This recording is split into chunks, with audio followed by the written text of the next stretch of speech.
Hey guys, welcome back to Resistance Chicks. I am one of your hosts, Michelle. We are waiting on the Arizona hearing and we will play it live as soon as it starts. But since I have some extra time, I've got the chat popped up on YouTube. Oh my gosh, everybody's here. And I'm going to do some sound checks and make sure that we have everything ready. And I'm going to share it on Facebook. Open up the Facebook people. I hope you guys are having a good day. I'm super excited about today's hearing. If you guys were with us on November 30th, it's not coming up for me to share on Facebook yet. If you guys were with us on November 30th for what happened was Rudy Giuliani and Trump's team went to Arizona, and Arizona would not hold an official hearing in either their Senate or their House. And so a bunch of the Republican members got together and decided to hold their own public hearing, essentially. And I was blown away. I did not think we were going to get that much out of Arizona and the witnesses there. It was mind-blowing. So now, Senator, I can't ever say his name right, and Leah can't either, Finkum, was able to put together it's still not letting me share it with a watch party, an actual Senate hearing. Now, this is going to be a little bit different. I'll wait until the video starts. We can wait a minute, see if that comes up. Because we will have Democrats and Republicans listening to this and asking questions. If you were with us in Wisconsin last week, I think, was that just Friday? It was brutal to start with because the Democrats were angry. They came with their talking points. They decided to not actually show up and to be there via Zoom, which made it so they couldn't get called on as easily. And they were really angry, and they were saying, we're being silenced and yada, yada, yada. Well, one of the actual Republicans that was there came out and said, well, I said something to the effect of, if you had decided to show up to work, then this might not, you might not be having these issues. And they were saying, how much they resented that because we're in the middle of a pandemic and all of that. And I just thought it was really funny. So that was rather enjoyable. I'll tell you what has me a little bit disturbed is that Right Side Broadcasting is not planning on showcasing this. And if they are, it's not up on their videos, which could be YouTube censoring them. I know many times I have scheduled a stream and it won't show up for you guys when you come to my actual page on YouTube. So I'm going to continue to look and make sure while you guys are here that no one else has this up so that we don't miss it. I cannot imagine. Well,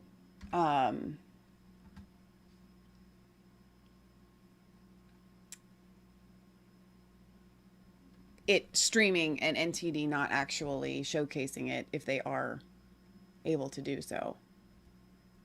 So yeah, obviously NTD is the only one. It's funny though, because when I put Arizona hearing in for today, even mine doesn't show up. We are so censored, guys. It's not even funny. Here's someone else. Viral Culture. Let me pull them up and see if they have it. Yeah, no, they don't. They don't have it either. I guess we'll just wait on NTD because really we don't have any other choice, do we? I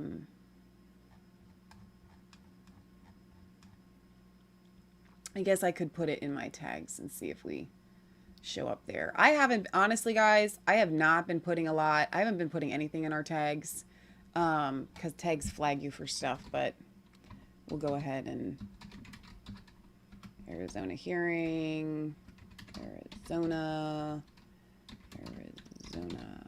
hearings. We'll even do this, Arizona hearing today. There we go. All right, so while we're waiting on them, a little bit of news that Leah just shared with me. NTD is already streaming. Okay, well, but if they are, why isn't this, are they streaming on another place? Return the election.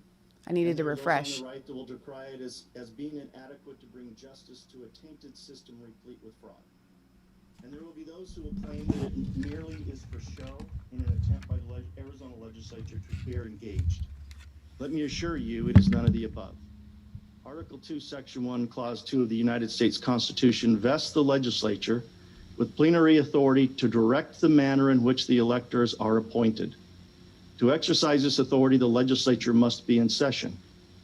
The Arizona Constitution sets forth two paths for the legislature to come into a special session. Number one, under Article 4, Part 2, Section 1 of the Arizona Constitution, 2/3 of the legislators may call themselves into session. And under Article 4, Part 2, Section 3, the governor may call the legislature into session. In a partisan election, is it impossible to get legislators to exercise their authority under Article 4? And Governor Ducey has refused to exercise his authority to enable the legislature to act as a body to ensure the current election was conducted in a fair and open manner. That brings us to today's hearing. Though the entire legislature with its full constitutional authority has been unable to convene, this standing committee has the authority to meet, albeit with a more constrained and limited authority. However, notwithstanding its limited authority, there is value in holding this hearing. The goal today is narrow and specific. Number one, we desire to educate the public concerning the election process that has been established by the legislature and delegated to the counties to educate the public on the safeguards that are in place and the steps taken by the Maricopa County Board of Supervisors to ensure the law was followed and the election was fair. Secondly, to understand how the Maricopa County Board of Supervisors will restore faith in the process. And number three, to understand what steps the Arizona Attorney General has taken to ensure the election was fair and to restore faith in the election process. I want to make it clear that although we are limiting this hearing to Maricopa County as the largest county in Arizona and the county that cast the majority of votes in Arizona, we ask the same questions of all Arizona's other counties. Now, I want to make it also clear that this meeting is not an indictment on the County Board of Supervisors or any process that exists. What we want to do is get to the truth. And to do that, we are holding this hearing, and we hope to get through the presentations, through the questions asked and the answers given, we hope to come closer to the truth and understanding of whether this election had problems or did not have problems, including the question of fraud. So with that, we are going to hear from individuals from the Maricopa County Board of Supervisors. I believe they have their attorney here, Mr. Liddy, and also their elections director. We're going to start with them, and then we're going to talk to the AG and the AG's representatives who are here. So are there any questions before we get going? Mr. Leach. Thank you, Mr. Chairman. Mr. Chair, just a process question. Is it your desire that we hold questions until the end of the presentations or take questions, so to speak, on the run? I don't have a problem asking questions in real time. If the presenter thinks that it's going to confuse them or they want to wait till the end, they can ask that. Otherwise, I'm fine with you asking questions whenever the question pops in. Thank you, Mr. Chair. Okay, any other questions before we get started? All right, I think first and foremost, we have Chairman Clint Hickman, who is here, or online, I should say. Used to saying here, but online. So we'd like to hear from Chairman Hickman. Hello. Hello. Chairman, welcome. Thank you, Mr. Chairman. And yeah, I wish that I could see all of you in person. I know the pandemic presents that or prevents that right now. I'm used to testifying in committees and getting to see all of you, and we can learn a lot by just being able to appear and talk to each other face to face. But I guess Zoom is just going to have to do right now at these times. I want to thank you for inviting me here today. And Mr. Leach just pointed out something that I would prefer to get through a statement first before questions. The turn of a phrase, the using of different words mean a lot to different people. So I felt most people that know me that I like to speak off the cuff, but on something of such import, I thought I'd just like to make a statement for my board first. Please proceed. Great. I'm pleased to be here to talk about Maricopa County's successful November 3rd general election. First, I want to tell you about the steps Maricopa County took to ensure the integrity and success of all of Maricopa County's 2020 elections. So far, there's been 3 of them: presidential preference election, the primary election, and the general, all of which run by the same people, running through the same machines, using the same workers for the most part. In January of this year, in my chairman's address, I, along with my fellow supervisors, made elections a priority. We hired more staff, and we significantly increased funding to the elections department. One of the biggest priorities was complete and total transparency in how we would run and operate Maricopa County's 2020 elections. To that end, at the beginning of the year, we invited all of the state's legislators to tour our facility and view our equipment. And some of you, both in the House and the Senate, took advantage of seeing our new processes and procedures. We also held open hearings at the start of this process and had open hearings before the start of every single election in 2020. For the first time ever in Maricopa County, we published detailed elections plans. And after every election, we had post-election analysis through the canvass, including for the canvass after the November 3rd election. In fact, the Board of Supervisors had a 2.5-hour hearing discussing in detail the integrity and security of that election. And I'm pretty sure that you received a copy of that canvass. I hope you all had a chance to watch it, because I think some of the questions you might have for me today could have been answered in that canvass, I hope. I want to be clear. The Maricopa County Board of Supervisors respects the Arizona legislature and its constitutional powers. Allegations have been made nationally about last-minute changes that were made because of COVID, and that those changes were not consistent with other states' elections laws. Some have alleged that in doing so, those states' elections were rendered more vulnerable to fraud. I am not here to testify about the veracity of those allegations, but I can tell you that those things did not happen in Maricopa County. When changes were needed, we went to the legislature. And in fact, you did make changes this year. For instance, the changes made concerning electronic adjudication. That was the first bill that went through the House, the Senate, and signed by the governor. It was that important. The Maricopa County Board of Supervisors knows we do not have this authority to go outside of Title 16. Now, because of COVID-19, we did have to make some changes so that all Maricopa County residents who wanted to vote could vote securely and safely. But all those COVID-19 related changes were already within the legislative structure. Indeed, we directed our election department staff to design a model that could respond to COVID and stay within legislative parameters. If a legislative change was needed, we would have asked. There's been a lot of discussion about conducting a forensic audit on Maricopa County's equipment. First, I can assure you, security and transparency are paramount to Maricopa County elections. Last week, a federal case that was dismissed on Wednesday afternoon, the judge could have required further discovery under short deadlines related to the election. I directed staff to research and prepare for a forensic audit if that occurred. Maricopa County invited a federally certified independent auditing team to Arizona in preparation for a potential forensic audit if the federal judge ordered it. This team arrived in Arizona on Wednesday night. Those team members have now returned to their headquarters because an appeal was filed in that case, and other litigation continues contesting the results of the general election. Election equipment would be considered evidence in any of these lawsuits.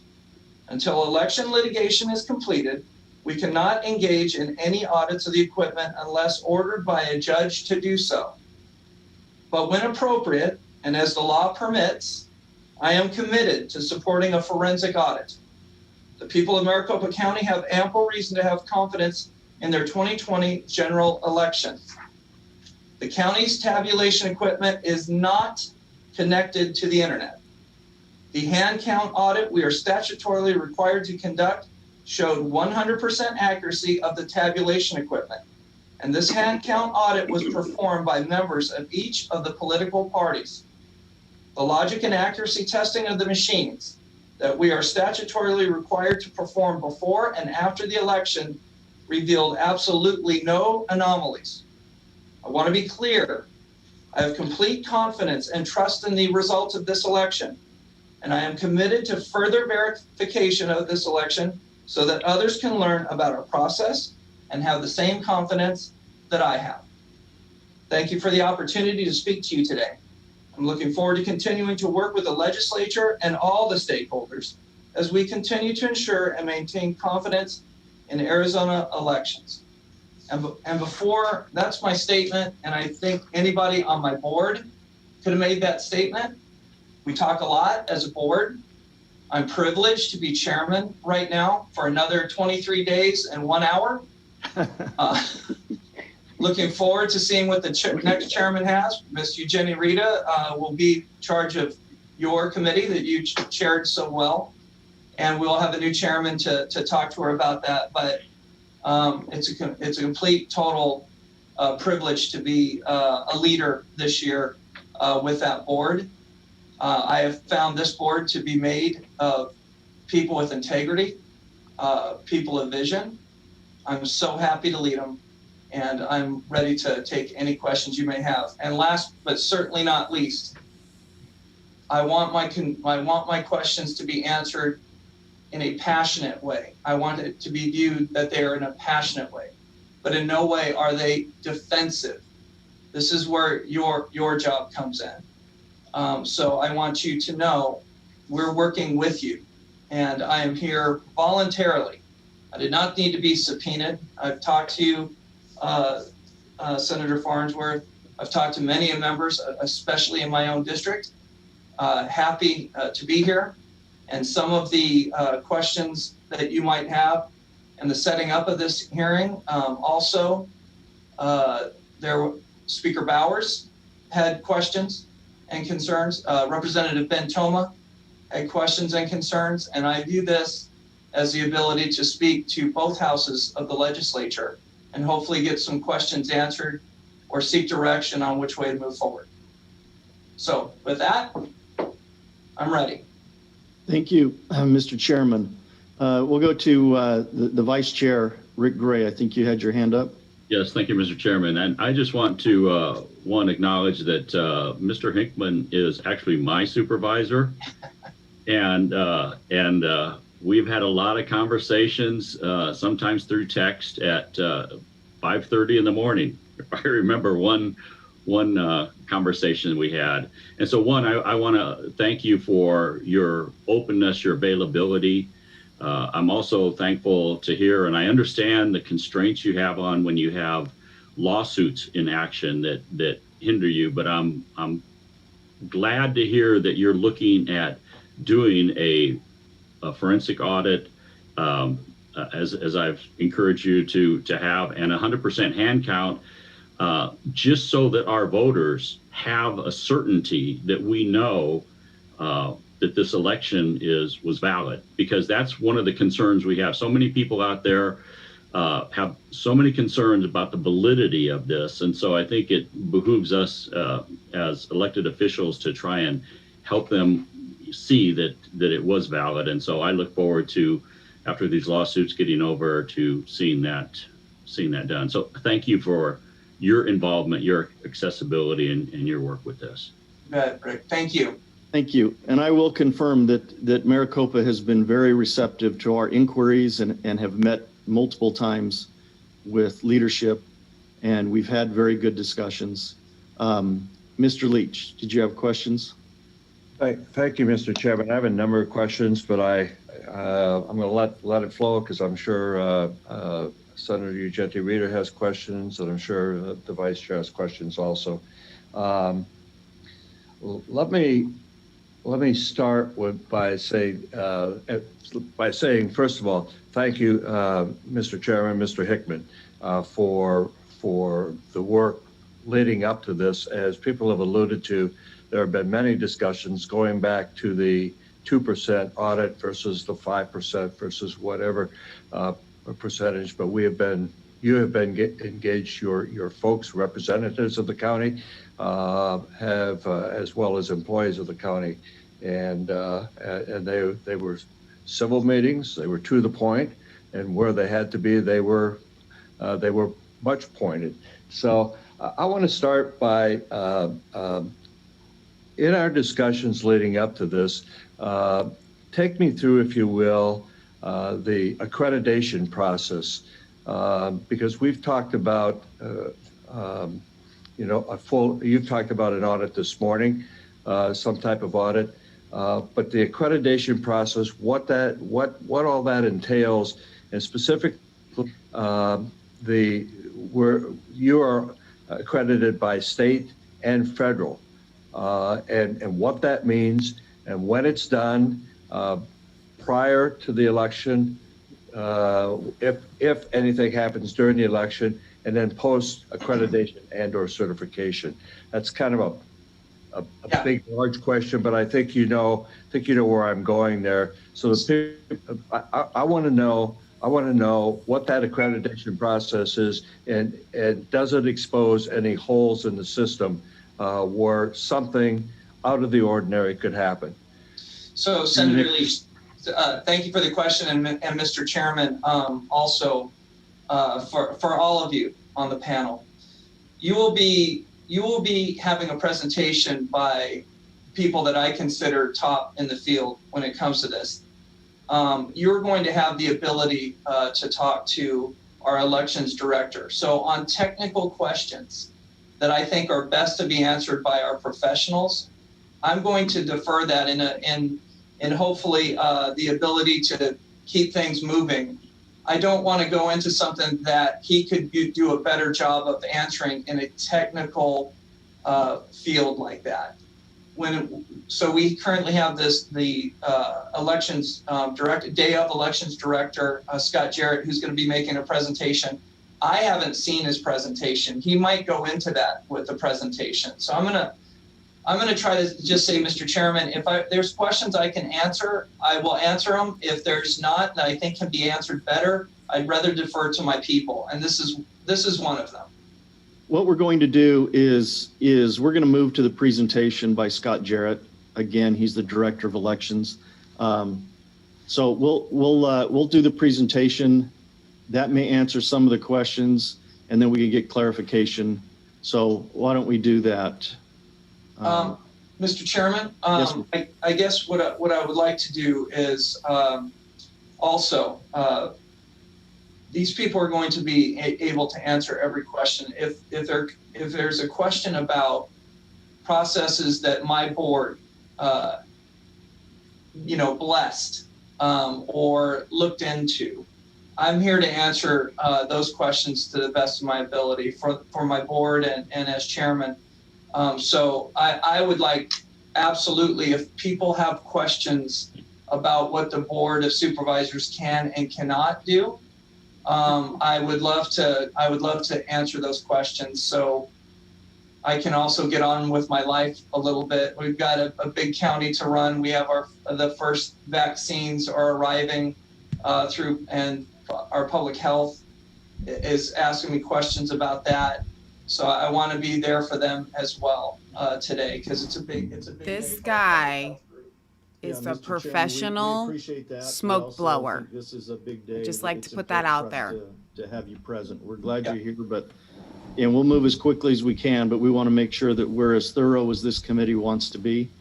And having you present is obviously a positive factor. I do have a question before we go to the presentation. Yeah. And you made a comment, something to the effect that you are committed to doing a forensic audit after the litigation or when appropriate. I understand you're a board. You can't speak for the board because I don't believe that you have voted for that yet. Although you must have voted at some point because you said you had a forensic team that came in and then they left because of the appeal. So I guess my question is twofold. One is, was there a vote by the board to do a forensic audit?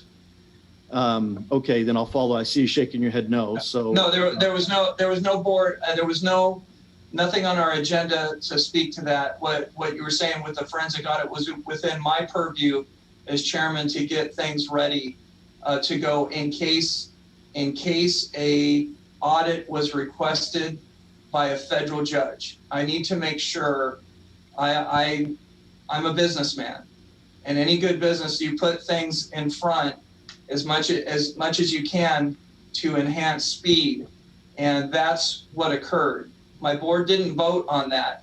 I had the authority to do that on my own. If the court ordered a forensic audit. That is true. Now, Okay. Let me speak to that.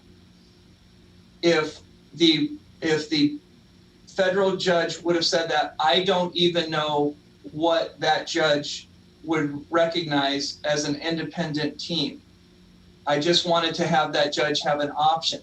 That forensic audit team might not have been chosen, but we needed to have somebody in the state ready to go to be able to comply with that request. Number two, if the litigation would have stopped, it would have afforded me the ability to have a board meeting to put on the agenda and to discuss a forensic audit if there was no litigation.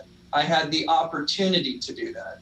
It never transpired. We were immediately back in litigation at 9 a.m. the next morning. I appreciate that clarification. Chairman Hickman, then you've stated that you have support, or you support a forensic audit at some point that you would deem appropriate. And as I take it, that's based on any kind of ongoing litigation. So let me ask you for a clarification. I recognize that your board has not voted. You support it. What is your feeling if this came before your board? Do you think that they would support, this is just speculation, I understand, but do you believe that the Maricopa County Board of Supervisors would support a forensic audit of the machines, the software, the ballots, whatever it is that is needed to instill confidence with the people? To a man, all of us are seeking transparency, clarification, that will be consistent with what the law allows. That's why you guys are here right now. You guys make the law. We follow it. I just have a general feeling right now. I've taken no board vote, but just my feeling is all of us have been extremely interested to do a post-election report consisting of many items. Did our training work? Did our people work? Did our machinery work? We've done that over and time again. I have a good feeling that all of my board members would seek a forensic audit of the machinery, up to and including providing due process to that machinery maker. Their name has been put in the public, but they've not had a chance to defend their name. So if that is a part of it, if that's a part of a hearing that we do, if that's a part of a hearing that the state legislature wants to bring, if that is a part where the U.S. Congress wants to bring, this company is I believe, I read somewhere, so I can only believe it partially because I just read, I haven't researched, but the company that provides the machinery and the software is, I believe, the second largest company that provides this to many states and many counties around the United States. So I am looking forward to see what Congress decides to do to bring clarity to this election. I appreciate that. Okay, let's go ahead and move to the Mr. Leach, do you have something to that point? I want to get to the presentation, but on this particular issue, go ahead. I do, Mr. Chairman, and thank you. Mr. Hickman, how long would that ought to take? If the appeal was dropped today, and taking travel out, if the auditors were on the ground, today is Monday, and if they started Tuesday morning, how long would it take? Mr. Leach, it depends on what the legislature is asking for, and it depends on what the county is asking for. An independent forensic audit, I have been briefed that, and this is another question for Mr. Jarrett, but I have been briefed that an audit of the nature that we were assuming would occur if it occurred, if the federal judge saw evidence that compelled her to request a forensic audit, we were thinking that audit would take to look into their system and to make sure that it was counting and tabulating votes correctly with no anomalies. With the what we had in hand, we thought it would take about 16 hours. Thank you, Mr. Chairman. Okay. Thank you. Were there other hands? Senator Ugenti-Rita? Yes. Yep. Really quickly. Thank you so much. You talked about the audit not being agendized for your board meeting. Does that include executive session? Was an audit in any capacity talked about? No. What we talked about were current election issues that were going on and where we were within the litigation and what steps that we could bring either to, basically to be a part of it with the county or not. There were lawsuits, I believe. I don't know if we've even intervened in all of them. One of the lawsuits, and again, that is what I'm going to allow our legal Tom Liddy to talk to with any questions. I don't want to get outside of my scope of executive session and what my board hears. No, I appreciate that, and I do understand that. I was just wondering if it was agendized and discussed, not what specifically was discussed in the executive session, but if the conversation ever came up about an audit in executive session, just generally speaking. I will, Mr. Chairman. Mr. Liddy? Yeah, thank you, Mr. Chairman. I think as everyone understands, executive session, the content of those cannot be revealed by the chairman or any member, but the question by the senator was specifically about the agenda, and we can make that agenda item available to the committee. It's a public record. Okay, and to that's wonderful. So was an audit not on that agenda? No, I mean, the agenda item said what the chairman said it was. There was going to be executive session to discuss the election-related litigation. Okay. Great. All right. Mm-hmm. Any other questions, Senator Ugenti-Rita? No, I'm good. Thank you, Mr. Farnsworth. Okay. Anybody else before we go to presentations? All right. Let's go ahead and move to the presentation by, I believe, Scott lady Jarrett. Looks like she has Mickey Mouse ears with those plates back there. Look at her. Welcome, Mr. Jarrett. We have to laugh. This is getting this is not exactly Hello, it's not Mr. exactly Chairman. Snorefest yet, but let's get it going. Make sure I have the ability to share my screen.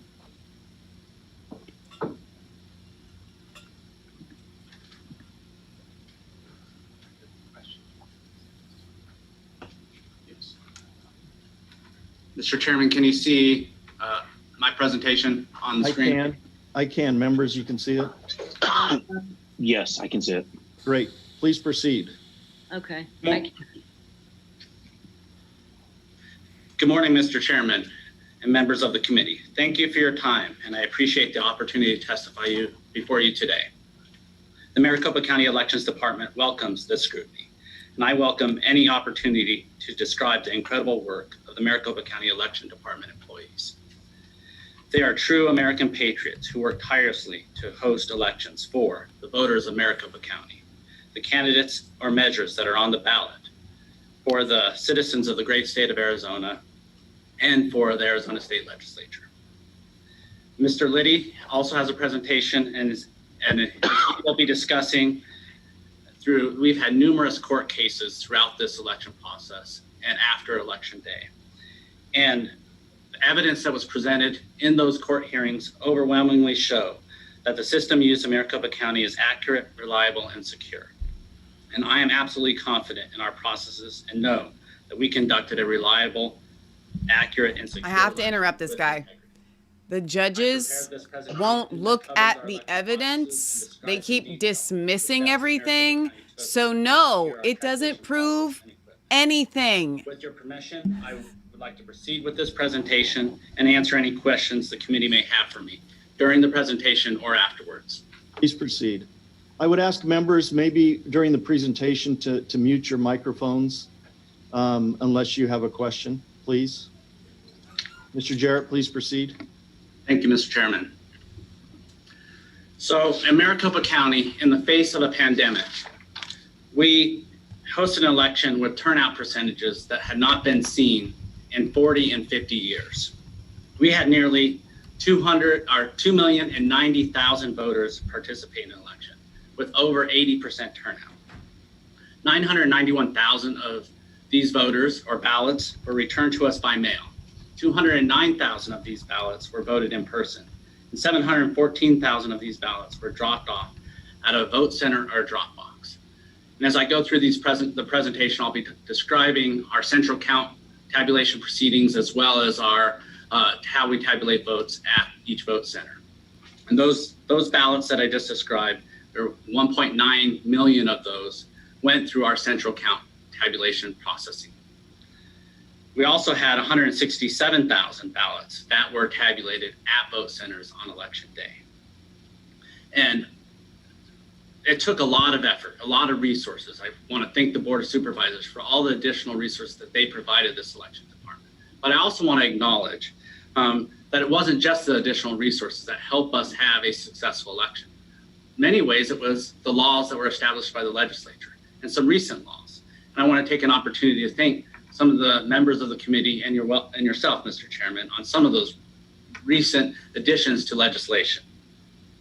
So in 2019, Senator Ugenti Rita sponsored two bills that were instrumental in our success. SB 1054, this legislation allowed the counties to start tabulating ballots 14 days in advance. And this was a huge win for all counties, including Maricopa County, because it allowed us to start 7 days earlier than we had been allowed to prior. And this enabled us to be able to release results faster than we ever had before in Maricopa County. We had nearly 90% of all of our ballots released and tabulated by the Friday after the election. Also, Senate Bill 1090, the legislation allowed the Board of Supervisors to approve emergency voting locations. And this allowed 51,000 voters to vote in person before Election Day. These voters likely would have then voted on Election Day. Well, in the face of a pandemic, we recognized the need to be able to reduce crowds in our voting centers, reduce the lines that voters would stand in if they wanted to vote on Election Day.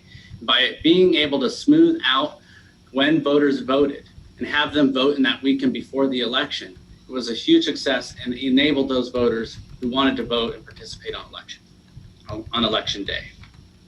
Also, Mr. Chairman Farnsworth, Senate Bill SB 1135, it was the first bill passed out of the 2020 legislative session. And it allowed for electronic adjudication.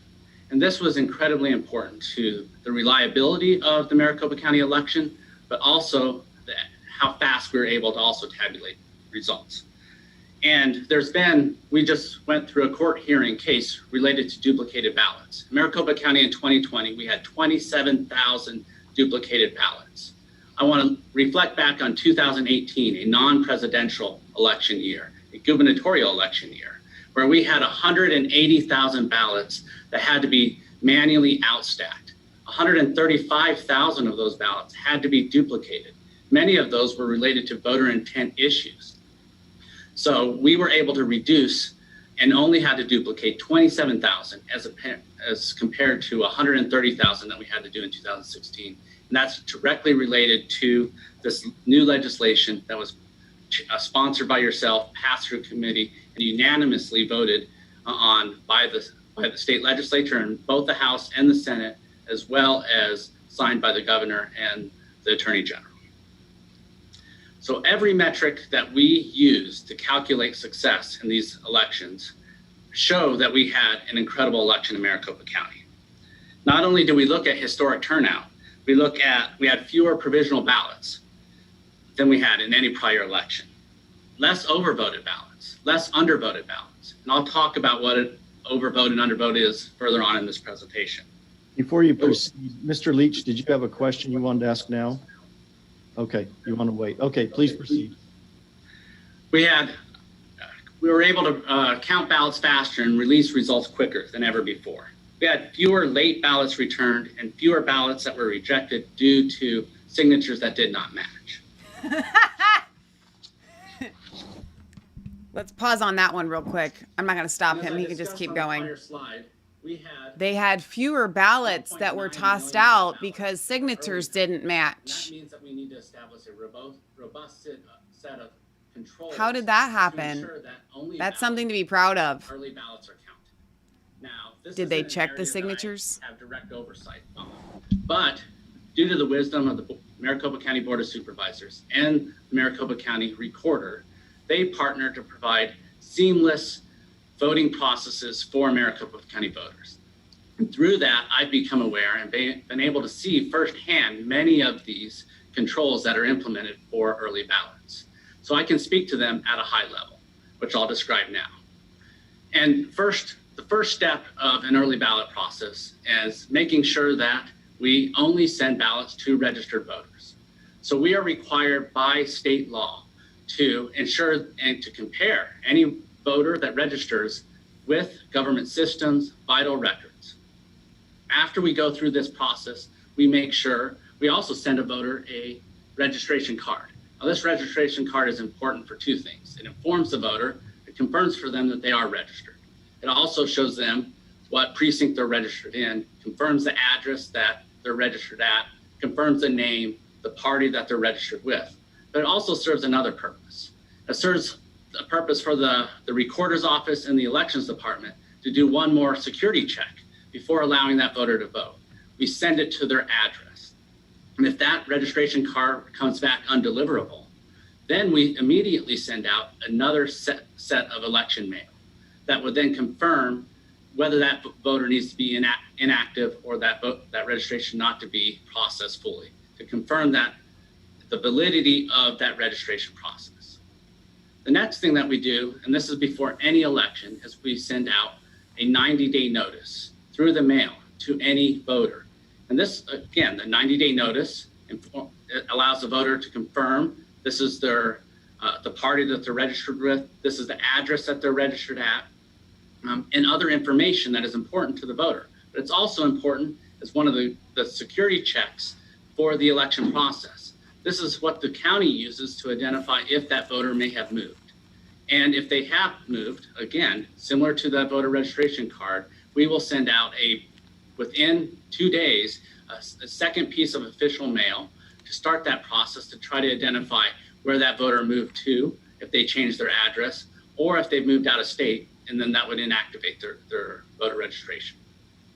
We also, with every piece of our early ballots that go through the mail, we have a barcode, an intelligent barcode tracking system.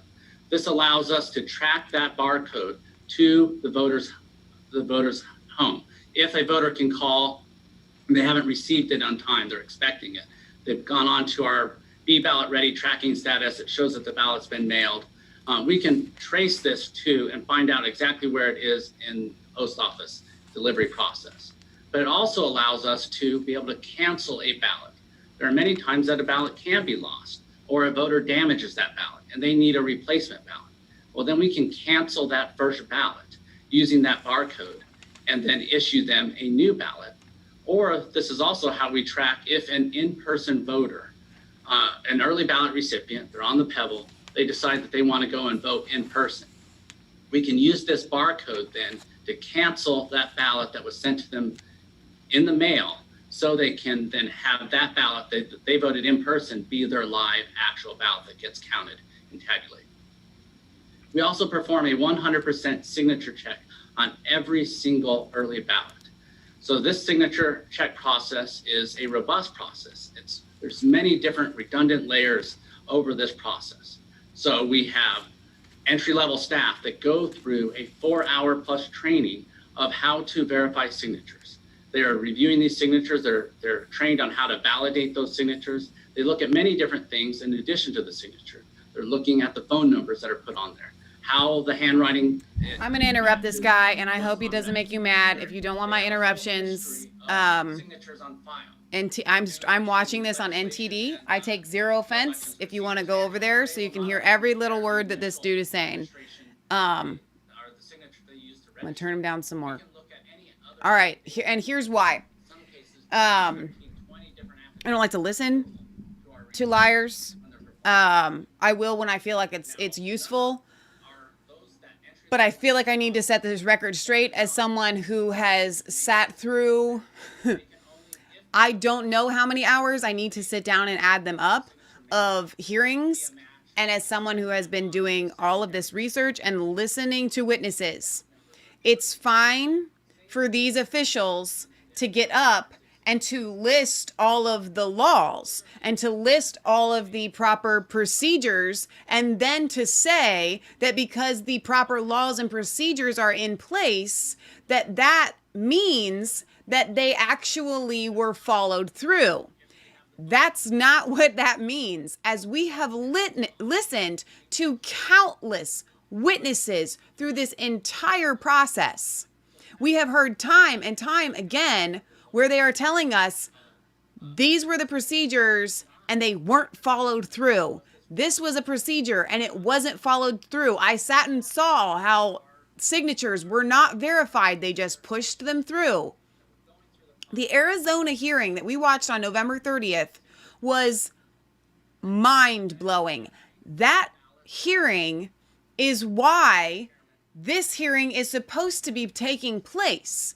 But the laws were not followed. So when we listen to these committees and all of these people sitting here, and time again, they're asking like, how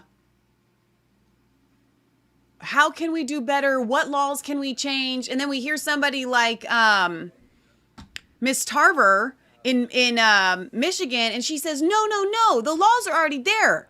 They're just not being followed. Where a decision is made, who is in that room when that decision is made?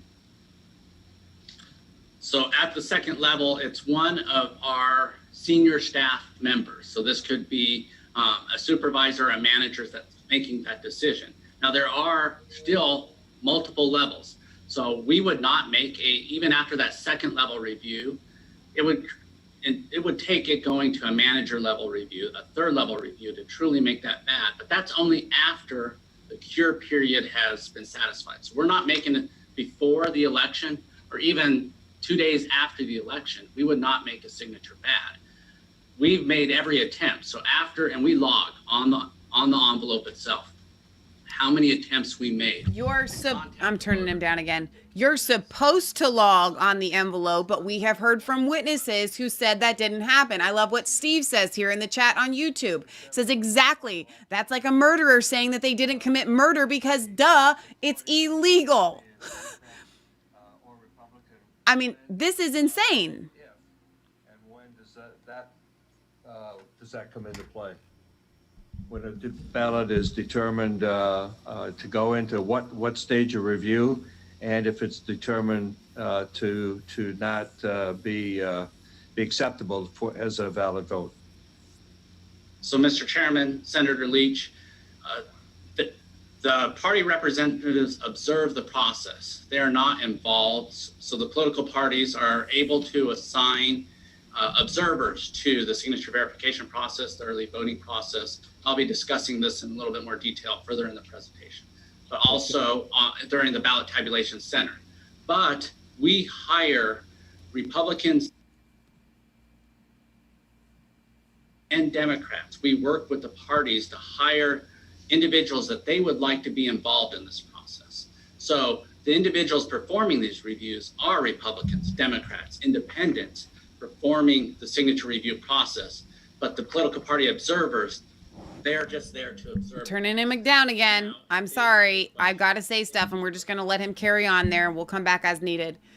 That was, again, that was actually a lie, because we have witness testimony that tells us that while that is what is supposed to happen, to be hiring a Democrat and a Republican, that is not what happened. And guess what? The observers were not allowed in to observe. There was no bipartisan observation. It did not happen. They were bullied, they were kicked out, and COVID was used as a tool to keep people from being able to watch meaningfully. On Facebook, Patty says, I agree, they have an agenda. They need to pat themselves on the back for stealing an election. She says they were incompetent and need to make it look as though they weren't. Brian says, what are people complaining about? Voter fraud is illegal. Exactly. Adeline thinks that this is only going to make Arizonans upset, especially the Maricopa people. Let me see. Let me check Periscope, see if there's any comments there I need to check out. By the way, but not showing any proof. I hear a lot of room for cheating, but not showing proof at all. Yep. I don't know which side you're on, but honestly, this guy's not showing proof. And they haven't given any opportunity to show proof of what we have seen in the past yet. We're just literally hearing, right now, we're hearing from the apologists of, I did everything right, I did nothing wrong. Can you respond to that? So, yes, Mr. Chairman. So your first question about us not allowing individuals in the room, and that's not true. We had more observers involved in observing the election process than ever before. We had members from both parties through the in every room, pretty much the entire process. You're lying. We worked with the parties. So we met with the parties in September, early September, to describe all the different opportunities that they would be allowed in which they could participate in observing through the selection process. So we had observers in every stage of the process, at the vote centers, following our couriers when we're picking up ballots from the process, or picking up ballots from those vote centers or drop boxes. Wow. We had observers in the EV processing rooms. That's where we separate the ballots from the envelopes. In the signature we had 2 rooms where signature verification was occurring. We had observers from both parties in those rooms. And then we also had observers in our ballot tabulation center. So it is not accurate, or those rumors are not true that we were not allowing observers in. Whoa. Now, under COVID-19, That's, you must be calling all of these witnesses that we have heard from in Maricopa County liars. You're calling them all liars. That's not a rumor if someone sat there and confessed. That's not a rumor. Every screen in the room, but they can overhear conversations between managers and supervisors. They could view many of the screens in the rooms. They could also hear us making calls to hear signatures with voters. Wow. So observation is not just a visual process. It's also what they hear, what they see, interactions between visual. Staff members and supervisors. They're there to observe, they were able to observe the counting of the votes. But we did also allow observers to bring binoculars if they wanted to get even a closer up view of votes. Why were they having to be so far away they needed binoculars? And then one last thing I'd like to say is we've had many court hearings where observers have provided testimony that they were able to observe.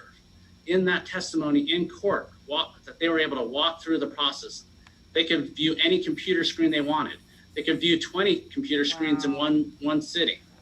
So in testimony in court, observers have stated that they were able to observe the process. Okay, but are you going to list the observers who testified in court that they weren't able to see it? By your own testimony just now, you stated that they were able to observe some of the screens, but not all of the screens, but they could listen. Listening is fine, but if you don't see the actual underlying ballot, how do you confirm just because you hear 2 people speaking? I don't understand that conclusion. Thank you for this, So, Jay. so Mr. Chairman, they were able to get a very good sampling by the screens that they could view to see if there were any issues or concerns through that signature verification. Sampling. Well, and I understand that. I think that's a faulty conclusion because when you're talking about anything that may be a misdeed or even less than fraud, just mistakes, if you can't verify all of the screens, if you can't verify all of the processes, then it leaves some doubt as to whether the validity of this process was uniform. Again, I'm not making any allegations of fraud, but I am suggesting that if the entire process could not be observed by somebody who's independent or representing a party, both parties, this is not just one party, but both parties, then I think we have at least a little bit of a flaw in the system. So, and Mr. Chairman, I'd like to also discuss, we also went through a recent court hearing where a sampling of ballots was reviewed. And in that court hearing, the expert testimony from both parties said that the signatures that were reviewed through that process should identify, they did not identify a signature that would have resulted in a ballot not being counted.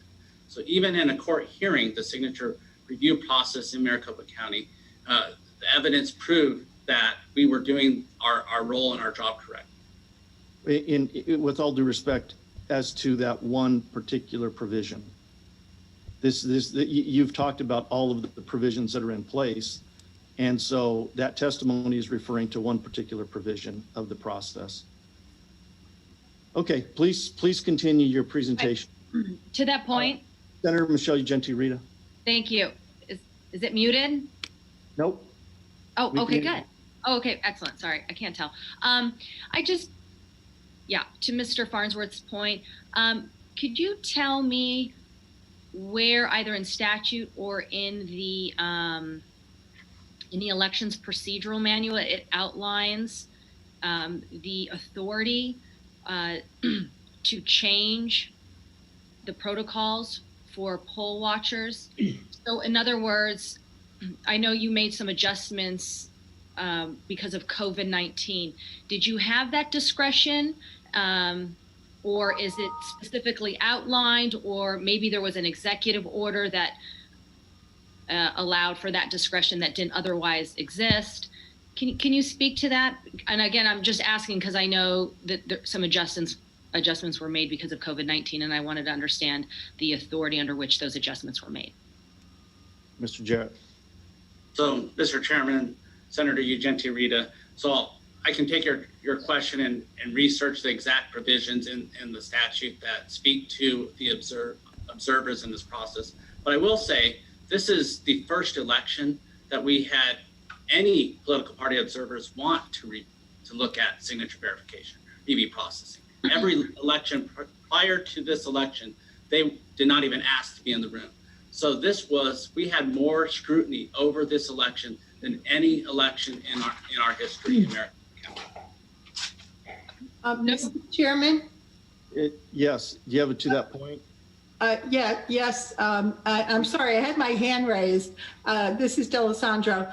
Isn't it true that the judge threw out the claim pertaining to observers not having a meaningful opportunity to observe? Didn't the court say if those problems happen, it should have been brought at the time of the issue rather than after the election canvass? It I know, was. sir, that No your one would listen to them, Mickey Mouse court ears. decisions might not be part of your expertise, but is that not true that happened? Mr. Chairman, members of the committee, I believe you're correct, but Mr. Liddy is here and he will be providing a presentation as well. I believe he gets into those specific details. Thank you so much. It's going to be a long day of And I smoke look forward to blowing. hearing from Mr. Liddy, but based on what was just stated by Senator D'Alessandro, that would be a procedural issue of having missed a time rather than the actual merits of the question. So with that, Mr. Jarrett, and I apologize to everybody, I can only see 5 people because I'm not controlling the screen. So I'll try to monitor better. Mr. Leach, do you have a question? If you have it to that point, your hand is up on the screen. Oh, no, Mike, that was from before, Mr. Chairman. Sorry. No The problem. electronics are eating me up. I'll get rid of it. Okay, I already did. Senator Ugenti-Rita, do you want to continue? I have other questions, but they're on other like ID issues. Jared, Okay. are you going to keep going with? Yes, we'll continue with Okay. the presentation until people have questions. So Mr. Jarrett, please continue. Okay, thank you, Mr. Chairman.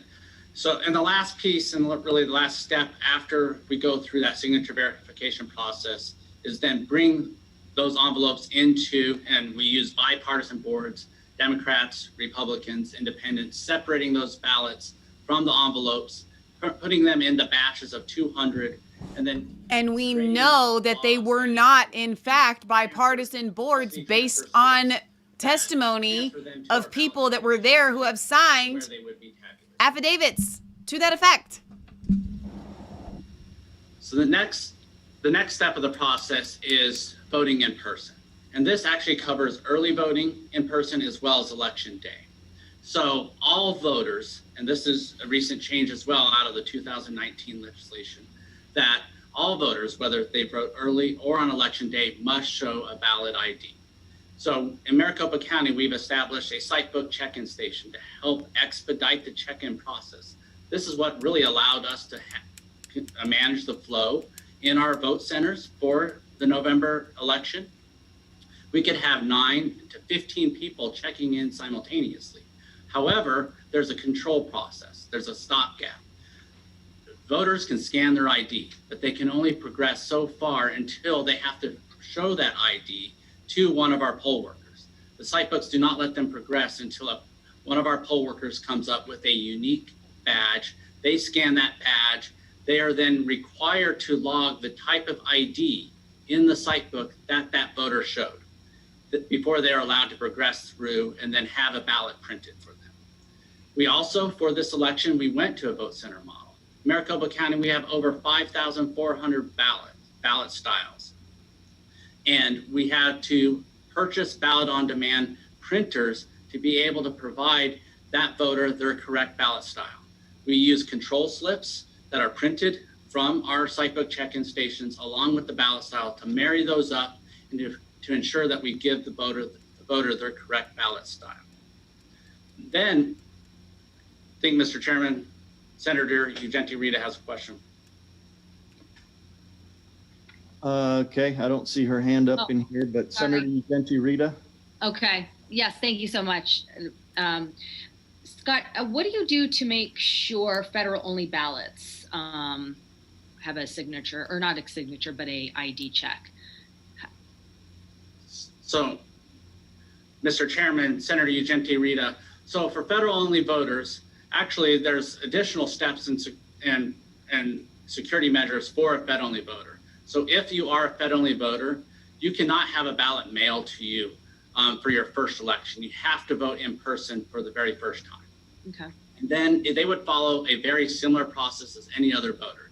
They would have to show an ID, a valid ID, as required by state law to progress through the process and get a Fed-only vote, a Fed-only ballot.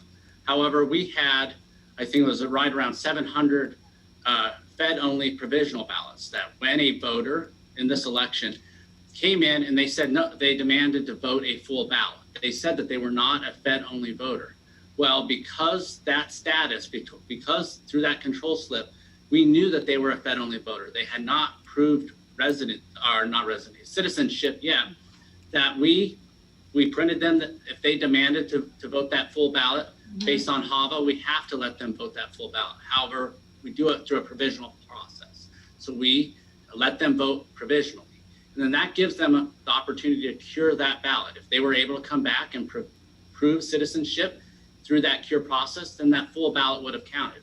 If they did not prove citizenship, then we would have to reduplicate those ballots and duplicate that ballot onto a Fed-only ballot. So yes, a Fed-only voter has to prove identity through the same process that any voter would through that check-in process. Wonderful. Thank you. That was helpful. Do you know offhand how many of those provisionals ultimately ended up being validated and voting a whole ballot? Mr. Chairman, Senator Ugenti Rita, I don't know the exact number, but I know that there were 700 or so that we had to duplicate onto a Fed-only ballot. So those were provisionals. Okay. That the voter did I'm not sorry. come in And it's not that I don't have patience, because I do, and I don't have ADD. But I want to keep your guys' attention. So I want to comment on some of this stuff, and I know that's a good guy and we could listen to him, but here's the deal. Once again, if you're just joining us, what we're listening to is a presentation kind of from the legal standpoint of, here are all of our laws and here are all of our statutes. And so, of course, because these laws and these statutes exist, no fraud could have happened. Okay? Now, I don't mind hearing from them. I don't mind having them kind of go through these explanations, because what it does do is show what the requirements actually were. So when you pair that up with the testimonies that we have heard, it kind of confirms how these laws and statutes were not followed as these officials seem to think that they were. Okay, so again, I don't really mind. It's kind of boring. It's really drawn out. I don't think that they would have brought this hearing. I mean, they fought really, really, really, really, really hard, the Republicans, to get this hearing. I don't know how long it's going to last, and I don't know who we have to sit through before it starts to get good, but it has to get good at some point, or they wouldn't have been fighting so hard to get it. Okay? So we'll just have to see and wait. I'm pretty sure we're going to have witnesses. Now, if you'll recall, when we were in Georgia last week, it started out and we kind of had a whole, what was it, like 2 hours of kind of a hearing like this, where I'm sitting here with you guys and we're just kind of like snoring because nothing is coming out of it. And they aren't even providing any proof. They're just saying that this is how it went because these are our statutes. They're not providing proof or evidence. The only thing this guy had said was, well, we have in the court, we had people testifying that all of this was on the up and up, and they were allowed to observe and yada, yada, yada. That's not actually evidence. First of all, that's hearsay. And second of all, bring those people in. Like, I would like to hear from people in Arizona who are Republicans who say nothing bad happened to me in these counties that are in question. Okay, I was allowed to have meaningful access. I was able to see whatever I wanted to see. But so far, what has come out, very interestingly, is this little dude here did admit to the fact that people were only allowed to have access and see certain computer screens, but it's okay because they could always listen. Since when do we ever take, I was able to listen to check fraud or whatever? I mean, no, that's not how this works. So I hope that this guy's presentation ends quickly, because I don't know how much more of this I can stand. I will be with you with it. I'm not shutting it off. We're not going anywhere, but it is a little bit boring and difficult to listen to, only because it's not actually giving us any information or proof. He's talking here about logs and chains of custody. I don't know if he's gotten there yet, but I'll be really interested to hear if he says we have all of the logs and the chain of custody. We have all of the proof that it wasn't broken, because we have testimony from people that says that it was, even in Maricopa County. Mr. Chairman, Senator Leach, and the fact that he keeps referring back to these people by name is a legal thing, and it's annoying. Thank you. And y'all know it is. Thank you. There's professional and then there's annoying. You do it like once or Since we got twice. into the issue of showing a valid ID. Showing a valid ID applies when you vote in person, which is what I generally like to do. I like the experience. But there are some concerns that we've expressed at the legislature for some years, and those have to do with, so tell me, do we require ID when we register to vote? So when a member registers to vote, the process is that they have to prove citizenship and residency. So they would have to provide. Hang on, I love this from Ellie Elf on Periscope. It's just, we did nothing wrong, but they needed binoculars to see what they could. Huh? Through Service Arizona, That's good. where the Service Arizona website validates their identity. The specifics of that do fall under the Maricopa County Recorder's Office, and they would be able to provide further details of the exact steps that we take to register voters. Right, but I think there are alternative forms of identification that really aren't a birth certificate or an ID, if I'm not mistaken. That has been and continues to be a concern, and I recognize that may be in a little different office, but it goes to the point that I'm trying to get to the bottom of. So if we don't require adequate identification on registering to vote, then checking a signature on an early ballot assumes that the person who, when they registered, was justified in registering. They met the qualifications. They showed the alternate ID, which I don't think is secure enough, in my personal opinion. Is that accurate? So you wouldn't be checking the original, you wouldn't be checking to see if the person is actually a citizen, is able to vote legally. You're just basing it upon the registration. Is that correct? So through the ID check for the early ballots, through the signature verification process, we are checking it to make sure that their signature matches.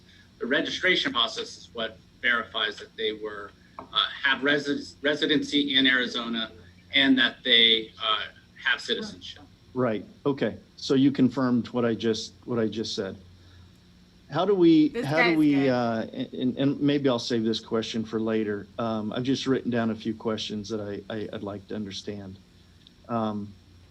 So how do we deal with the drop-off centers and the ID and the chain of custody in a drop-off center? My understanding is that there were a number of drop-off centers that were not manned. Again, I think the intent was valid to try to make it available to as many people as possible by having drop-off centers around the county. But my understanding is that they were not manned or monitored, and so they were simply picked up. Can you explain to me the chain of custody in those drop-off centers between the drop-off and getting to the elections department and verification of identity? So, Mr. Chairman, so in Maricopa County, voters had the option to drop off their ballots at any one of our vote centers, which we had 175 on election day. The weekend before, we had 100 vote centers, or any one of our drop-off locations, which were in city government buildings, city clerk buildings, or drive-through drop boxes, which were manned by bipartisan staff members. So those ones specifically that you're referring to, the unmanned ones, those were in government facilities, city clerks' offices, town offices, some Maricopa County libraries. We had staff members, or there were government employees there to monitor. So this is required by the Elections Procedures Manual to have 100% supervision and security over that drop box while it's in that government building. Now we send out teams, courier teams. These are members of different parties to retrieve those ballots on a daily basis. When they retrieve those ballots from those drop boxes, they also have to do it with either the inspector if it's at a vote center or the appointee from the city clerk's office. They're opening those early ballot drop boxes. There we have tamper evidence seals with serial numbers affixed to those boxes. They have to break those serial numbers. They have to log the serial numbers on what we call a ballot transfer custody form. They compare that the serial number from the day before matches what's still on that box to confirm that box wasn't open between their route from the day before. They take those ballots out in the presence of that city clerk or the inspector. Again, we have our courier teams are 2-member teams of different parties. They transfer that to a transfer bin. They then affix that transfer bin with tamper evidence seals with security numbers. Those are logged on that ballot transfer custody form. When they put those ballots in that, they then reclose the early ballot. I'm going to interrupt him real quick before we get back to the other guy. Just to say this, I can't remember if this happened in Arizona, but I know in several other of these contested states, those seals were broken. For this election, again, I mentioned, and the logs cannot be reconciled. With this process, we had political party observers following our couriers as they went through and performed these pickups. And then once those, when they followed them all the way back to our department headquarters here, our MCTEC Tabulation Center, and then we had a team reviewing those ballot transfer custody forms, making sure that the seals, when they returned, had not been removed, that they matched what was logged on those forms. And then we do 100% count of all those ballots, and then we leave those in our ballot vault until we take them to the next day to scan them in and to start the signature verification process. Are you aware of any courier teams that were not made up of two individuals of different parties? I am not aware, Mr. Chairman, I am not aware. I am aware that we had one complaint on the very first day of early voting when we sent out a team, a 2-member team, and that 2-member team did not both go into the vote center to retrieve the ballots. One member of the team stayed in the van and one member went inside, opened the ballot box in the presence of the inspector. They signed off on the form. That was not in accordance with our training. However, we corrected that for every future date after that first day of early voting. And that was only 1-member team.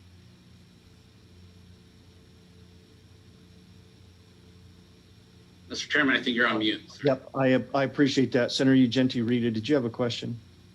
Yes, you already, thank you so much, Mr. Chairman. Scott, you already went over, and if we could just go back for a moment, the signature verification process. And I just wanted to get a little clarity. Tell me if I've got this right. So there's like a first round, and that's done by individuals who have roughly 4 hours of training. And if there's an issue with that signature, it goes to what we call like a second round, where someone else, a manager of some type, maybe even with more training, would then look at the issue and make a determination on what happens next. But on that first round, can you speak to how many signatures are okayed at that initial first round with the individuals who have the 4 hours of training?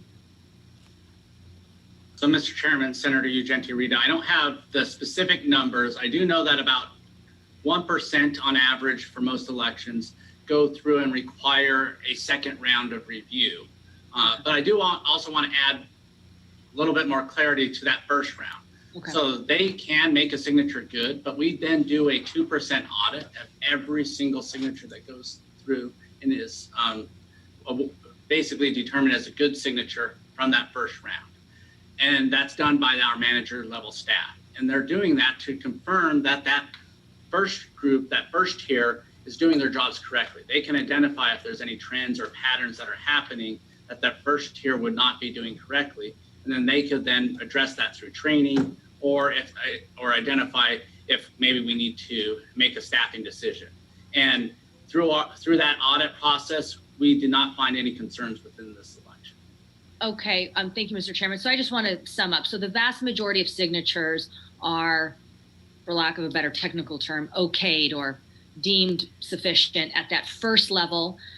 There's a process if for whatever reason there's a process to manage the signatures that are not okayed, and then you have the backup of auditing a random sample of 2% from those individuals for quality control.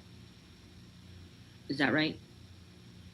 Mr. Chairman, Senator Ugenti Rita, that is correct. That repeat thing. There are, oh my God. And as I described on the prior slide, there's still many other front-end controls that we use over this process, from the form of sending out those 90-day postcards, to make sure that those ballots were sent to the correct address. Every time we mail out a ballot, we do an address check verification to make sure that that is going to that voter. So and then voters add those phone numbers, and we can compare that phone number to the file, and we can even compare the handwriting on the phone number itself.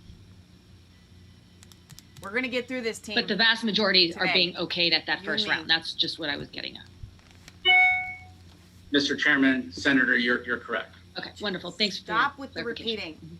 Thank you. Mr. Leach, your digital hand is up. Do you have a question? Thank you, Mr. Chairman. Mr. Jarrett, let me switch a little bit. There have been allegations around the country regarding that the power was shut off at some of the voting centers in some of the states, or the ballot. I shouldn't say voting centers. I should say the ballot tabulating areas. Did that happen in Arizona at all, to your knowledge? Mr. Chairman, Senator Leach, no, it did not happen in Maricopa County, to my knowledge. So the follow-up, Mr. Chairman, Mr. Jarrett, we saw spikes in the vote, what people are reporting as spikes in the vote counts. If there wasn't, in fact, any shutdowns, what would you say about the spikes, and why are we seeing the spikes in the vote counts? He's getting right to the So, chase. Mr. Chairman, Senator Leach, Maricopa County, there were no spikes.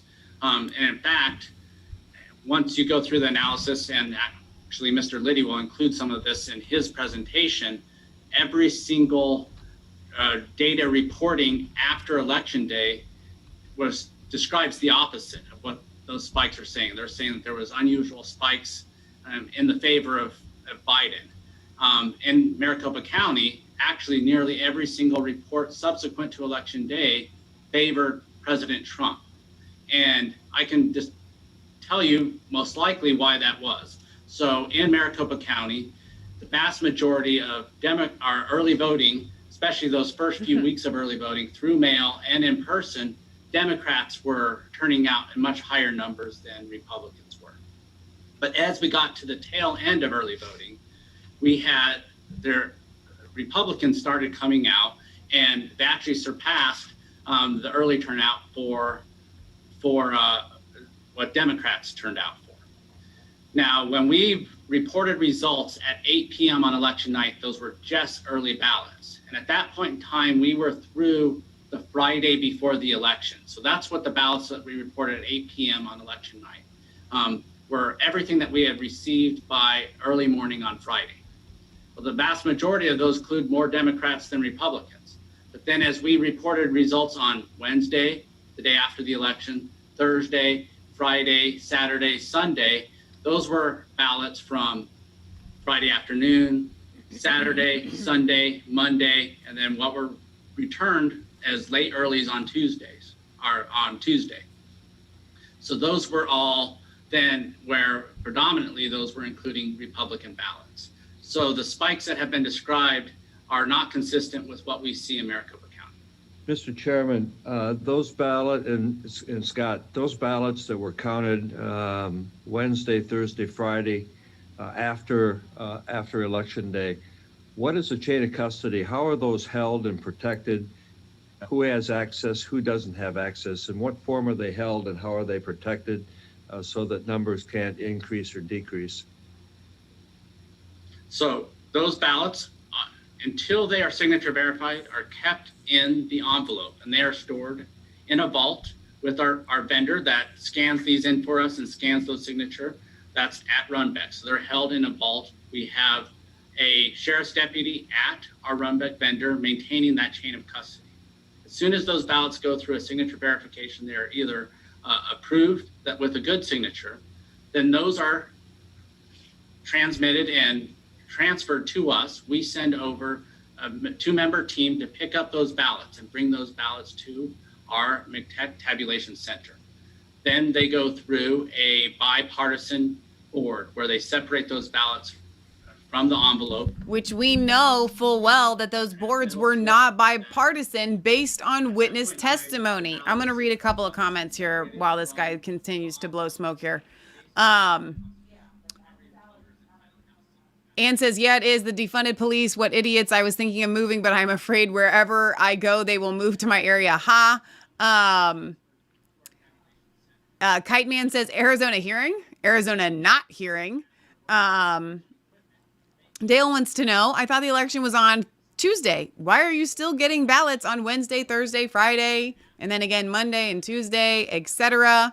A Boydo says, people who respond as he is are well known to sway or lie when testifying. And I have seen that too. It's not just, it's in any kind of thing, even if you're in like a board meeting or whatever, when people try to respond in that official capacity, they're trying to pull something. Applemark says, I'm nodding off. I feel you there. We have got to get through this guy in this presentation. Oh my gosh, I'm going to lose my mind.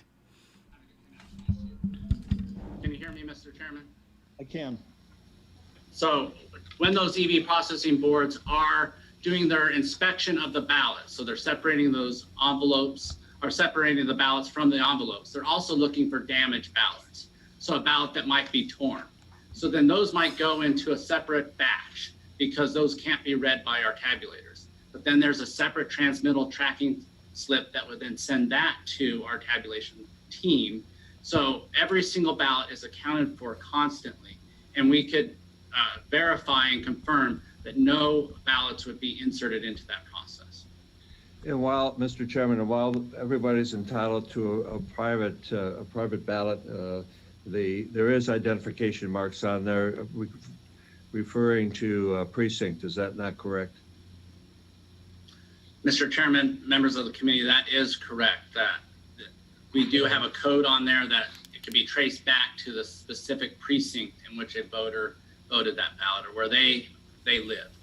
And Mr. Chairman, one final question in this segment is, should there be an audit sooner or later? Would any interruption of power or any interruption of the vote tabulator show up on an audit process? Mr. Chairman, members, it would depend on the specifics of exactly what the audit reviewed. Thank you, Mr. Chairman. Thank you. Please proceed. Mr. Jarrett, please proceed with your presentation. Thank you, Mr. Chairman. So I was through the first 2 bullet points on this slide. Please those say related there's only to 2. both election day and early voting.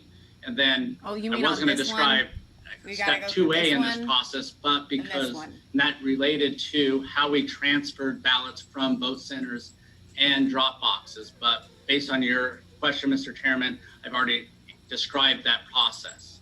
So then the next piece would be just for election day.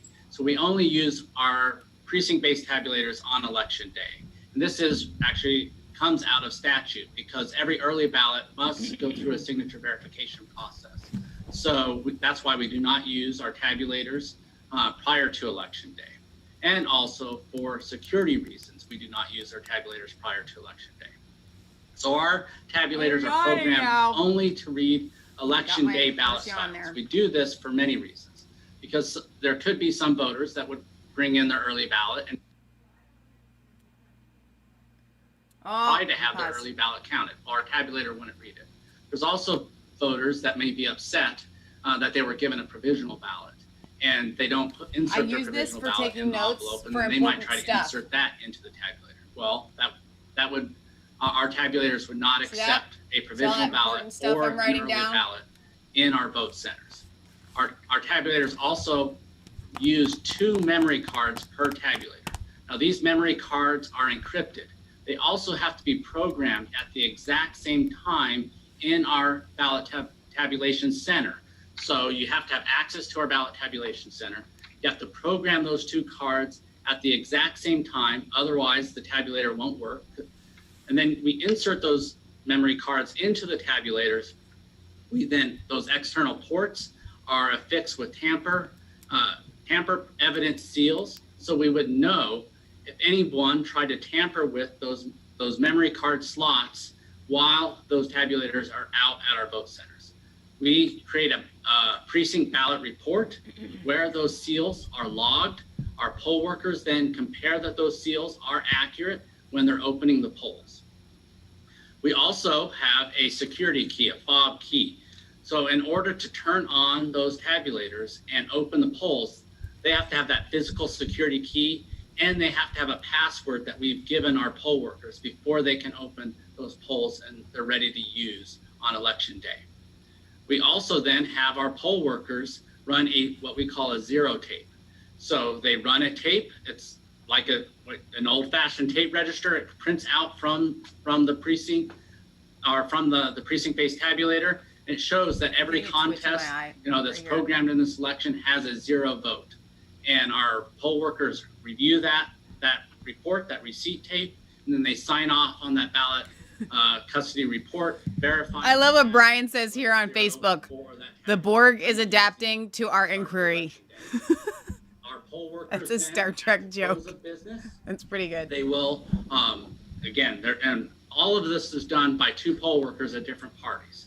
They will go to that tabulator. They will run actually the results tape. They sign off on that results tape, how every ballot was tabulated through election day. They also write the total number of ballots that were tabulated on that precinct ballot report. They sign off on that report. They then remove one of those memory cards. They break the seal. They log that seal number again on that precinct ballot report. They take that memory card, put it in a little container that we provide them, put it in a bubble pack, and then we have 2 members.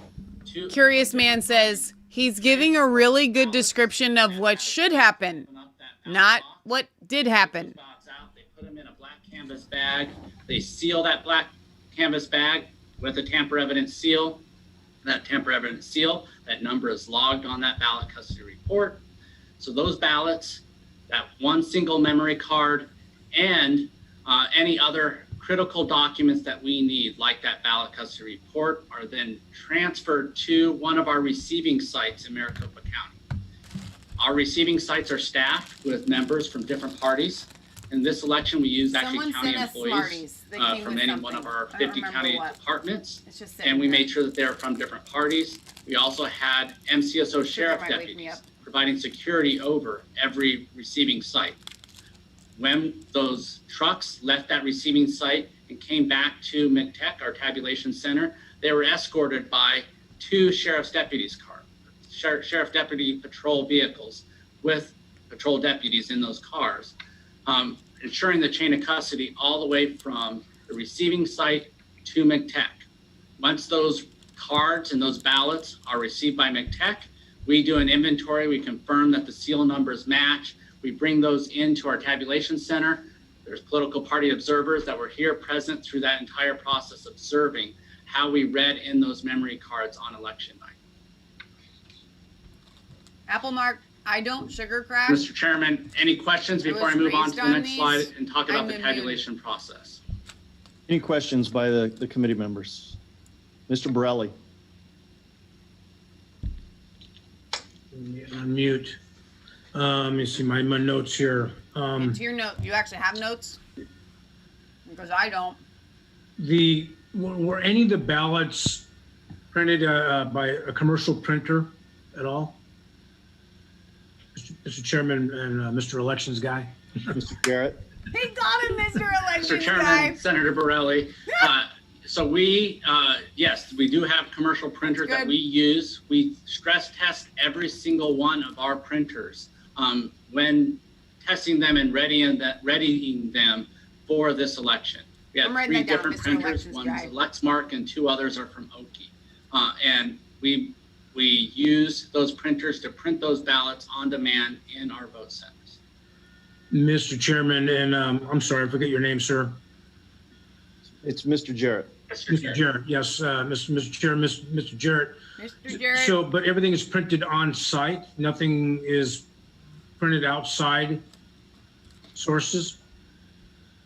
Mr. Chairman, Senator Borelli, so for 171 of our vote centers, 100% of the ballots were printed through our ballot on demand printers.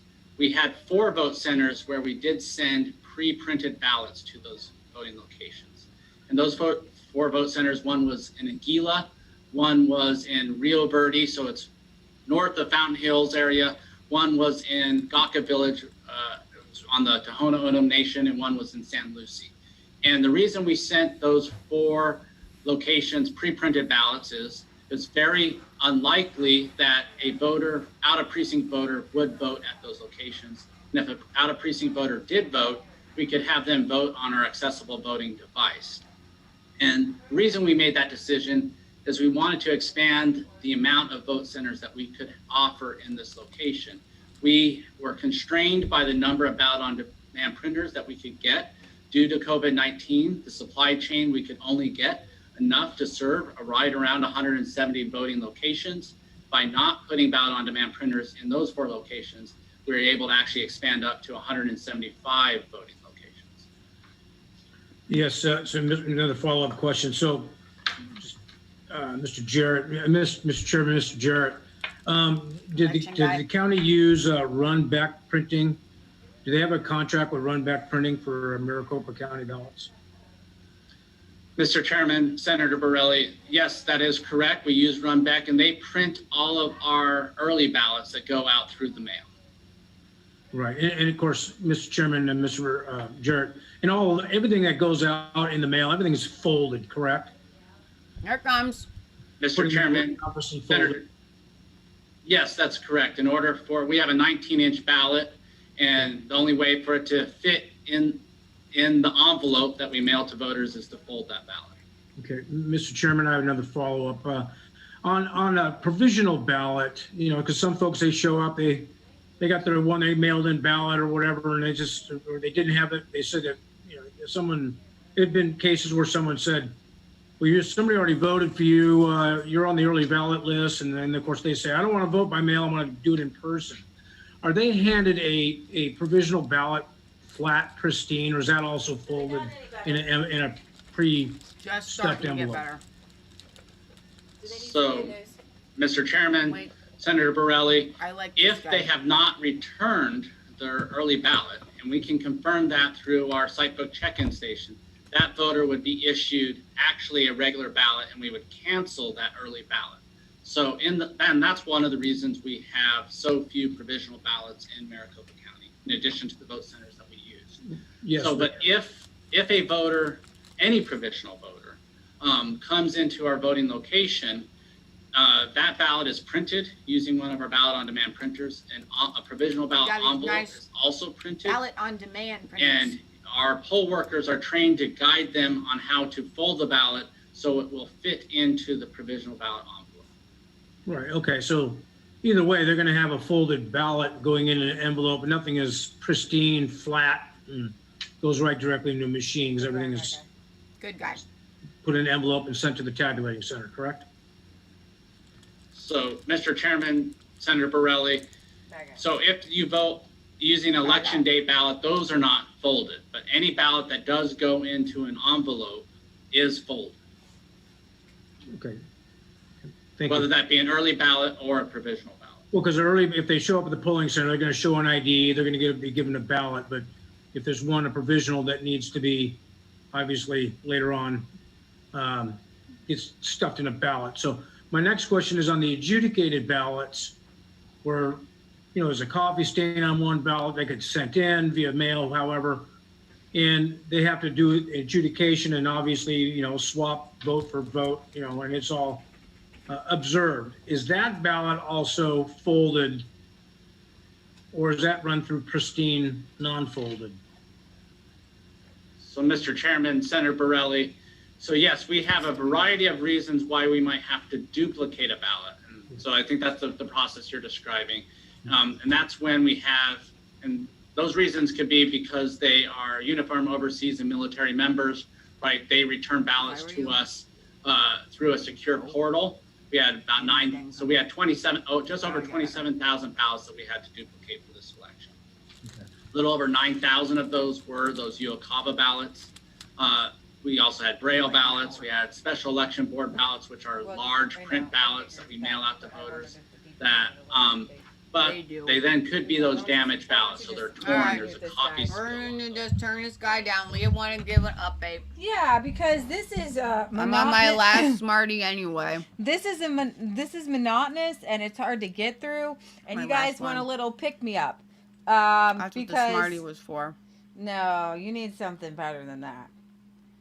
All right. I'm gonna have to bring down more candy. Do we own any more candy? Judge has allowed. Did you tell them? No, I was getting to, but I couldn't interrupt this riveting.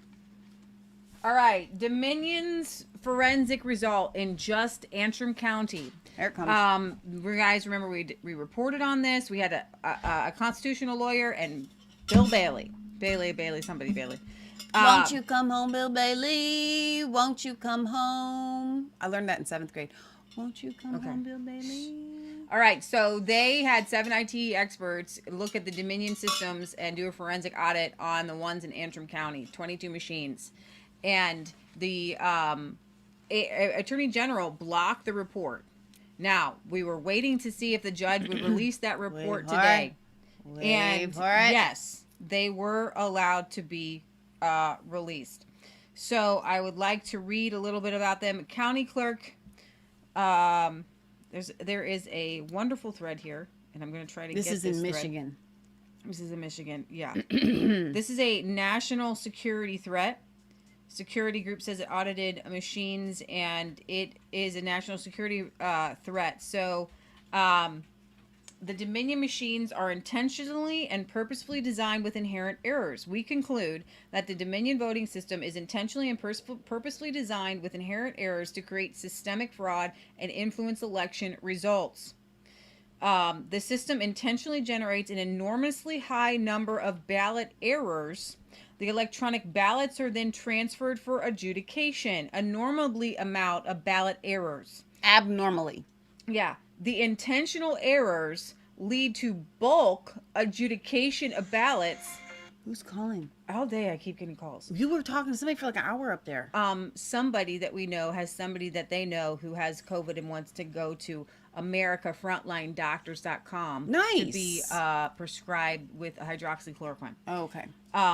The intentional errors lead to bulk adjudication of ballots with no oversight, no transparency, and no audit trail.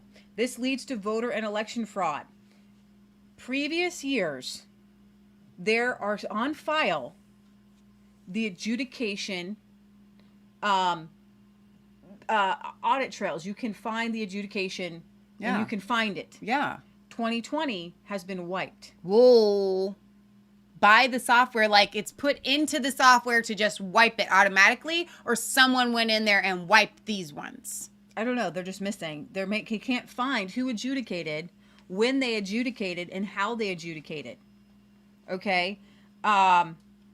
So let's see. Later in the report, Allied Security Operations in no uncertain terms. Right there? I can get her if she is. Yeah, probably.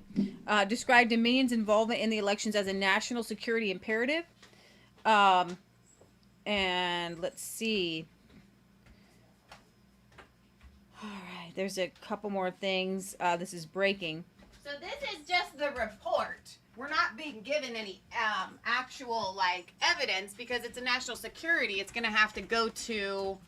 See, this demonstrates conclusively the votes can be and were changed. Well, they actually have proof. That remember you said that the error rate was 1 in 250,000. That's the acceptable error rate. That's like 0.000003%. Mm-hmm. 68.5% were adjudicated. It had an error. I'm sorry, had an error. 68.5%. Wow. This demonstrates conclusively that votes can and were changed during the second machine count after the software update. Wow. That should be impossible, especially at such a high percentage to votes cast. This is from the Dominion report. I'm curious, and so I don't lose this thought. The AG did not want to release this report, the Attorney General, okay? Did she know what was in the report when she didn't want it released? Or do you think she was just scared and she suspected what was in the report? 2 different USB sticks were used to program the tabulators to count ballots. The audit got different ballot counts by using different sticks. The county clerk reruns the ballot using different software version. 60% of the results in small races get altered.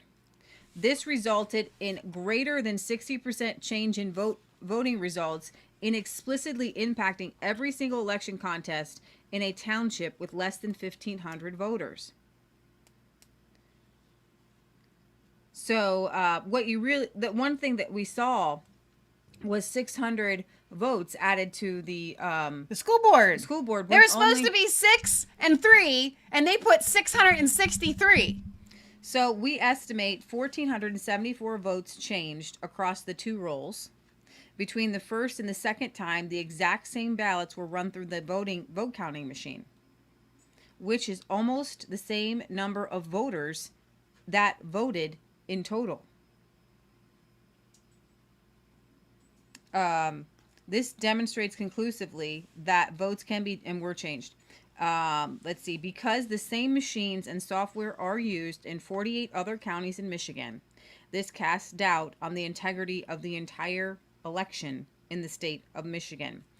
Based on preliminary results, we conclude that the errors are so significant that they call into question the integrity and legitimacy of the results in Antrim County 2020 election, to the point the results are not certifiable and not just human error, because those USBs create two different numbers. Yeah. That's not a human error. Right. Okay. Our findings show that the Central Lake Township tabulator tape totals were significantly altered by using two different program versions, the October 23rd, 2020 and the November 5th, 2020, both of which were software changes during the election, which violates election law and not just human error associated with the Dominion election management system. I would like to also explain something to you. So I'm confused though. Okay. You were saying that when you use, and obviously I'm so not a technical person. I guess I am more than most, but not at this level. The sticks are counting votes that are in the system. So you run the ballots through. Yes. And then you pull out what the numbers were on the USB stick. Right. So when the USBs were run on the two different counting dates, they produce two different numbers. When you run the ballots through. But the IT people didn't have access to ballots. I don't think so. No, they were just pulling out. Right. So the election event designer log shows that Dominion ImageCast precinct cards were programmed with new ballot programming on October 23rd and then again after the election on 11/5. Why was there new software in the Dominion machines on November 5th? Wait. Let's see here. Jeez, scare me. My monitor went to sleep. Removal of these files. Okay, so here we have. There's so much here, guys. It keeps coming. If you're joining us, we are. I don't mind Leah interrupting, because this guy behind Leah's head, Mr. Elections guy, his whole sole purpose of being here is to nothing to see here. Well, yes, nothing to see here. But my interpretation of his whole sole purpose for our side is literally to just show us how it should have happened. Yeah. It should have gone this way. Sure, exactly. Didn't happen, but it should have. Okay. Quote, likewise, all security logs prior to 11 p.m. on November 4th are missing. What? Say that again, because I was reading the comment. Likewise, all server security logs prior to 11:03 on November 4th are missing. This means that all security logs for the day after the election, on election day, and prior to election day are gone.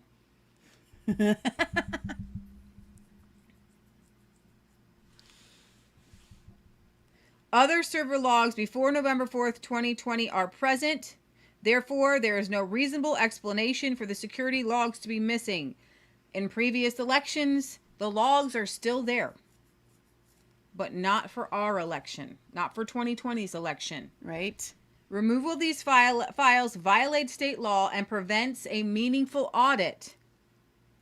Even if the secretary wanted to conduct an audit. Remember when we had Jesse Jacobs, the beautiful, wonderful Indian American immigrant, who said when she was going to adjudicate a ballot, she was going to have to sign her name to it because there would be an audit trail. Right. And it would come up in the system. This ballot was adjudicated and who adjudicated it. That's not in here. Whoa. Okay. All right. I think that's that. But on another. Wait, because I have comments on that. So this is going to go straight to the top. Yeah. Oh, yeah. Oh, yeah. Okay. Oh, yeah. If the DOJ does not step in to investigate this, I am making a prediction here and right now. Trump overrides the DOJ pretty much. Oops, there goes my pen for my important notes for election guy. And we're just going to bypass all of it altogether. Yeah. It's going to be investigated. This is not getting swept under the rug. Okay? If the DOJ was smart and they still wanted to manipulate this whole thing, they'd take up the investigation so that they could do their sleight of hand in it. Right. I'm not sure they will. Sidney Powell has alerted the Supreme Court of new evidence filed in her Michigan case. On Sunday, she alerted the Supreme Court of new evidence filed in her legal team's Michigan lawsuit related to the state's Dominion voting system's voting equipment as she called on the court to intervene in her cases.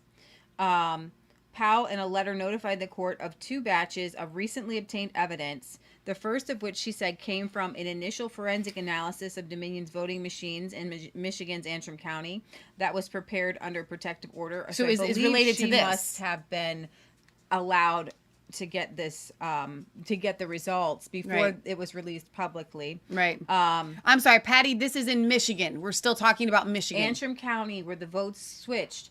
And if it wasn't for a school board that was tied and was run through, you would not have found that 6,000 votes were flipped from President Trump to Joe Biden. That is that's not something to wipe under the rug. And finding out it was not human error, but it was computer error. Problem. Then every single machine has to be forensically audited. Yep. This is the little county that saved America. Okay. So biological extrapolation. Whatever. It's extrapolation.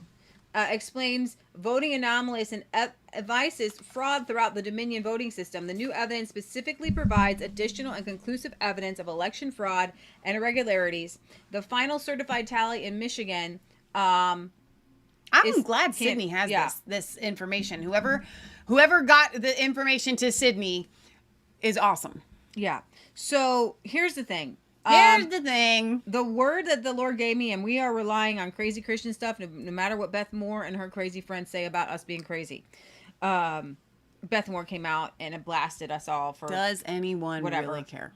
Yeah, it was. I told a friend of mine though, what makes it worse is that you're in the Christian ranks and she turns her sword over and she just like pokes you. I know. And it's pretty bad. Basically saying we're like spreading witchcraft or something weird like that.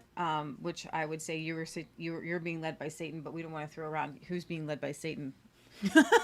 Okay, it's just stupid. I got to do what I got to do. I can't mess with you. I cannot believe Mr. Elections Guy is still talking. I'm so glad that you are here to help us get through this time. Okay. All right. So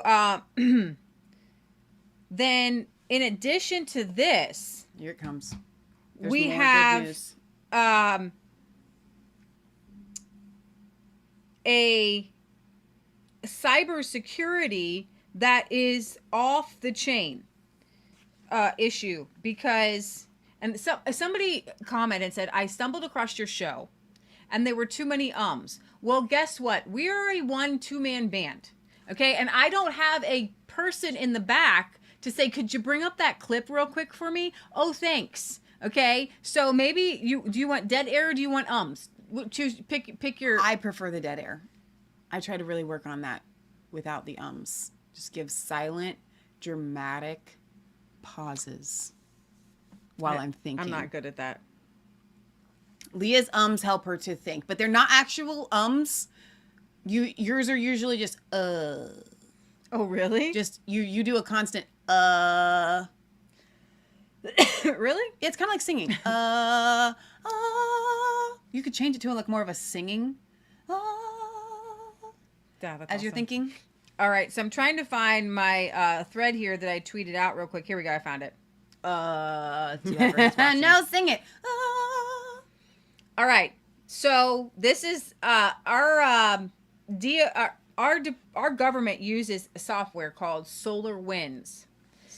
In March, the guys who coded the software didn't realize that there was malware put into this. Oh, this just kicked off. That's all. Okay. Oh, I hope I didn't lose battery. Maybe it's because it was turned down so low or something. Okay. They use software called SolarWinds, and it was hacked in in March. And I feel like my whole life is spent, don't say the things that you normally would say. Wait, I have a question about the SolarWinds. It's software that was used for what? Okay, hold on. Someone asked me to provide a simple description of what this SolarWinds hack is about. So for anyone who is confused by the technical details, here is a thread. Okay. The maker of the software that is used in the highest echelons of government, including the White House and the NSA, was compromised by attackers who slipped malicious code into the software maker's trusted code without the software maker knowing it. The code got distributed to its customers.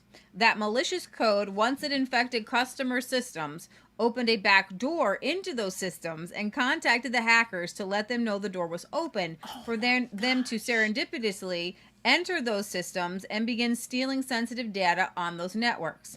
The hackers did this back in March, and their activity was only recently discovered.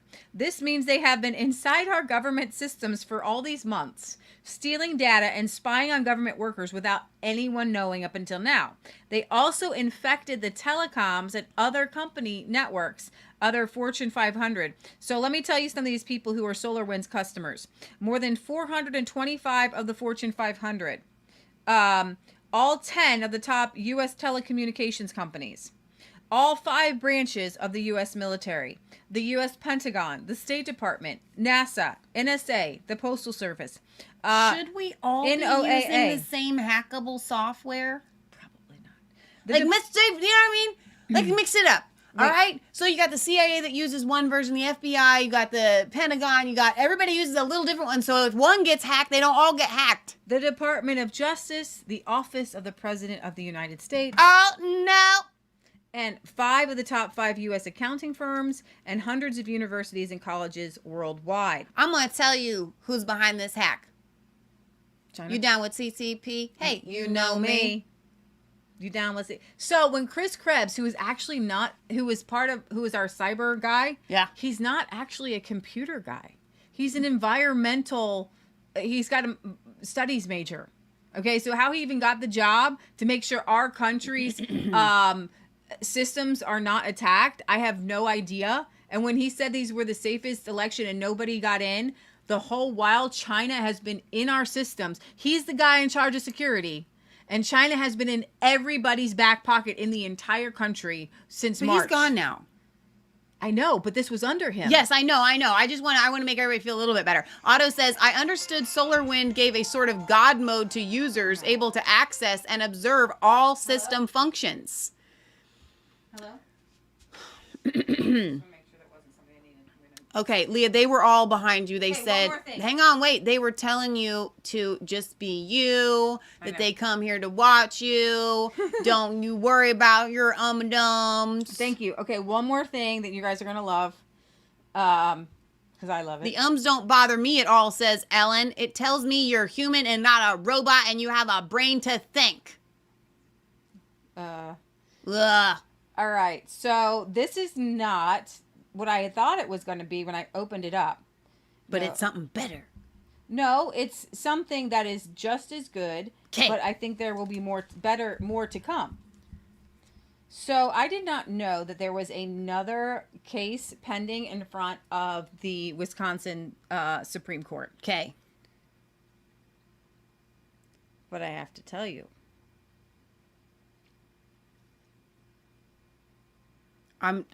Does Kansas know that you're getting ready to go? I don't know. I'm going to text him. So, shoot. All right. There's good news and then there's not so good news. But there is good news. It's all good news. Nothing but good news here today. Woo! I'm getting excited. The problem with the Trump campaign's request was that they wanted to toss all of the indefinitely confined ballots. In Wisconsin. But you can't do that because some of them are legit. However, okay, the Supreme Court says election officials were wrong. Ballots may not be counted.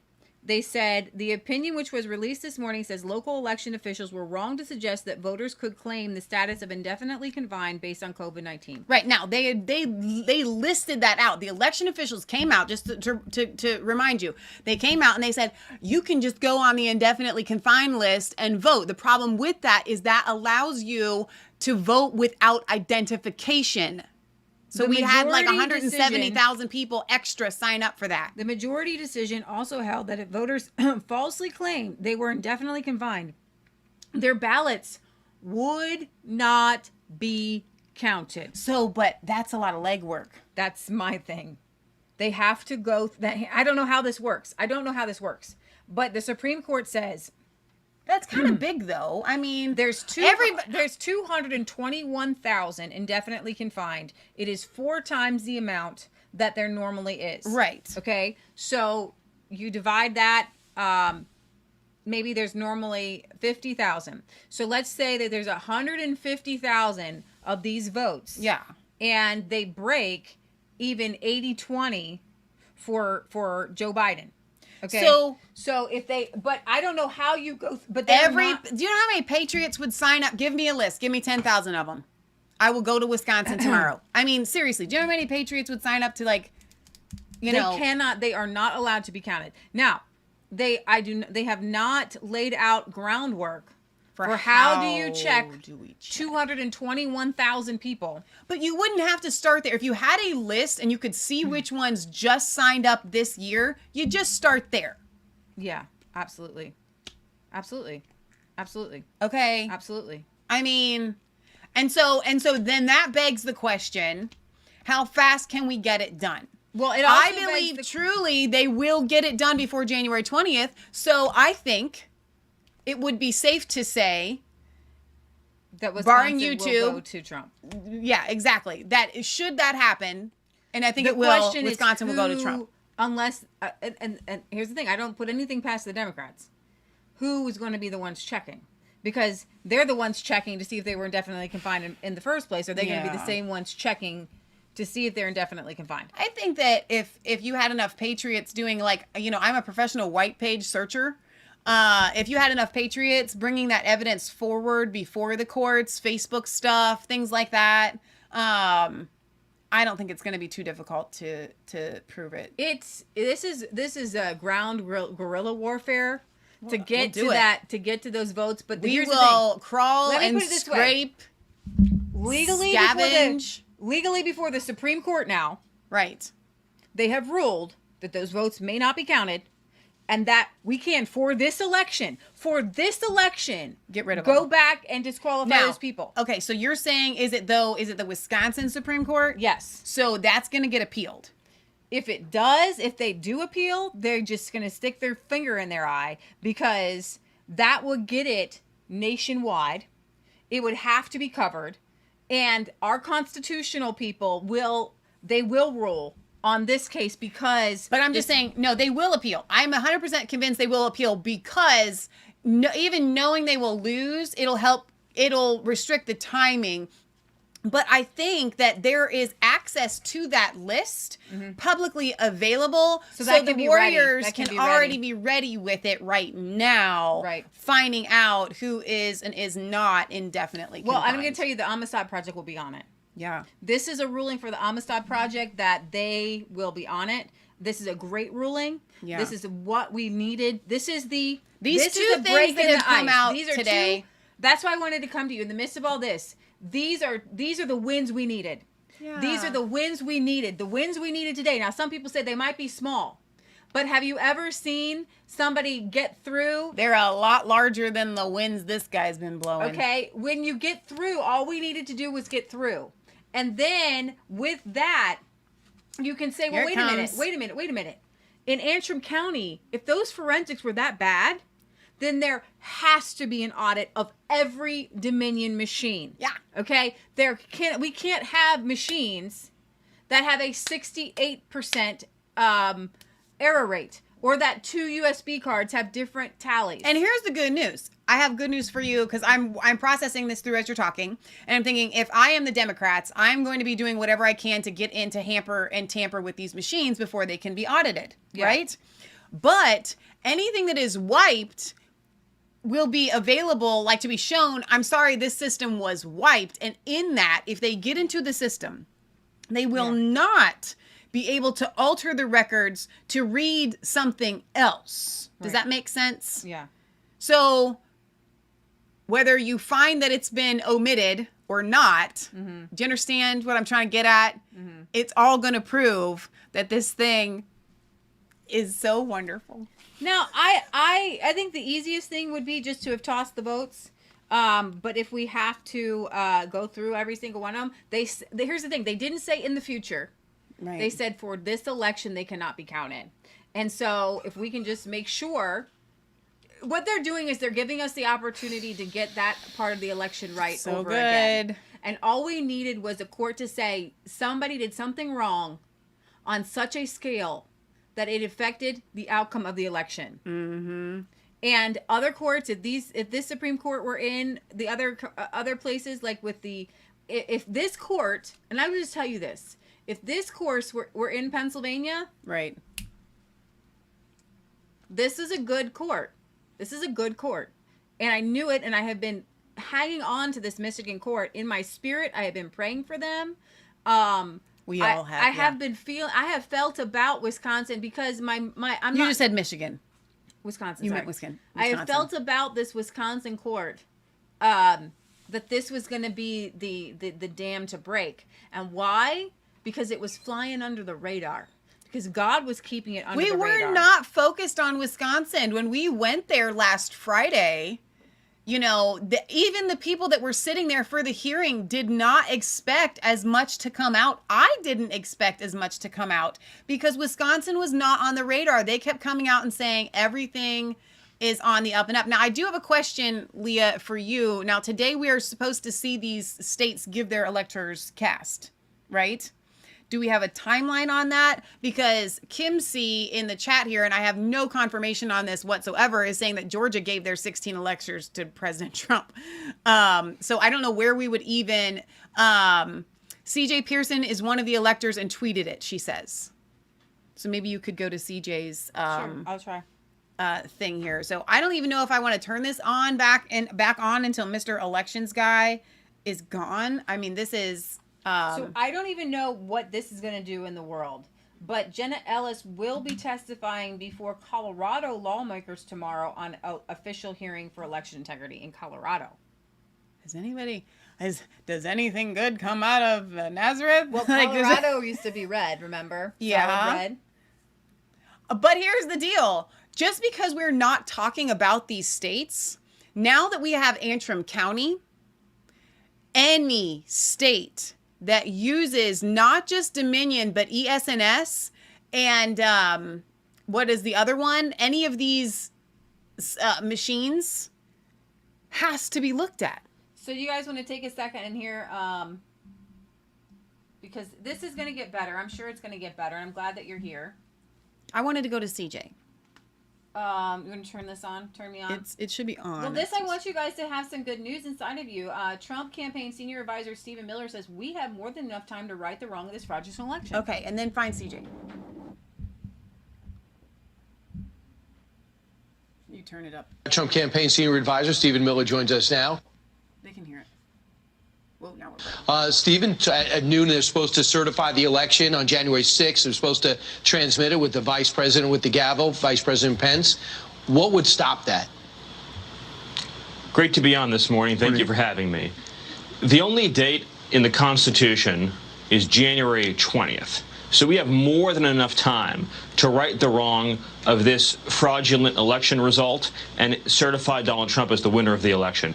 As we speak today, an alternate slate of electors in the contested states is going to vote, and we're going to send those results up to Congress. This will ensure that all of our legal remedies remain open. That means that if we win these cases in the courts, that we can direct that the alternate slate of electors be certified. The state legislatures in Georgia, Wisconsin, Pennsylvania can do the same. And likewise, Congress has that opportunity as well to do the right thing.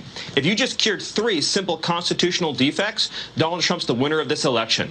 Whether it's the signature matching in Georgia that was illegally changed as a result of a consent decree without the legislature's approval, or whether it's the hundreds of thousands of improperly cast ballots in Wisconsin, absentee voters who never actually submitted the request for an absentee ballot, or whether you're talking in Pennsylvania, the clear equal protection violation when Democrat ballots were cured in advance of Election Day and Republican ballots weren't. These are just 3 of hundreds of violations that we've documented, and those 3 violations alone make Donald Trump the winner of the 2020 election. Right, and we know that your legal team has litigated that. You have not had any success with it so far.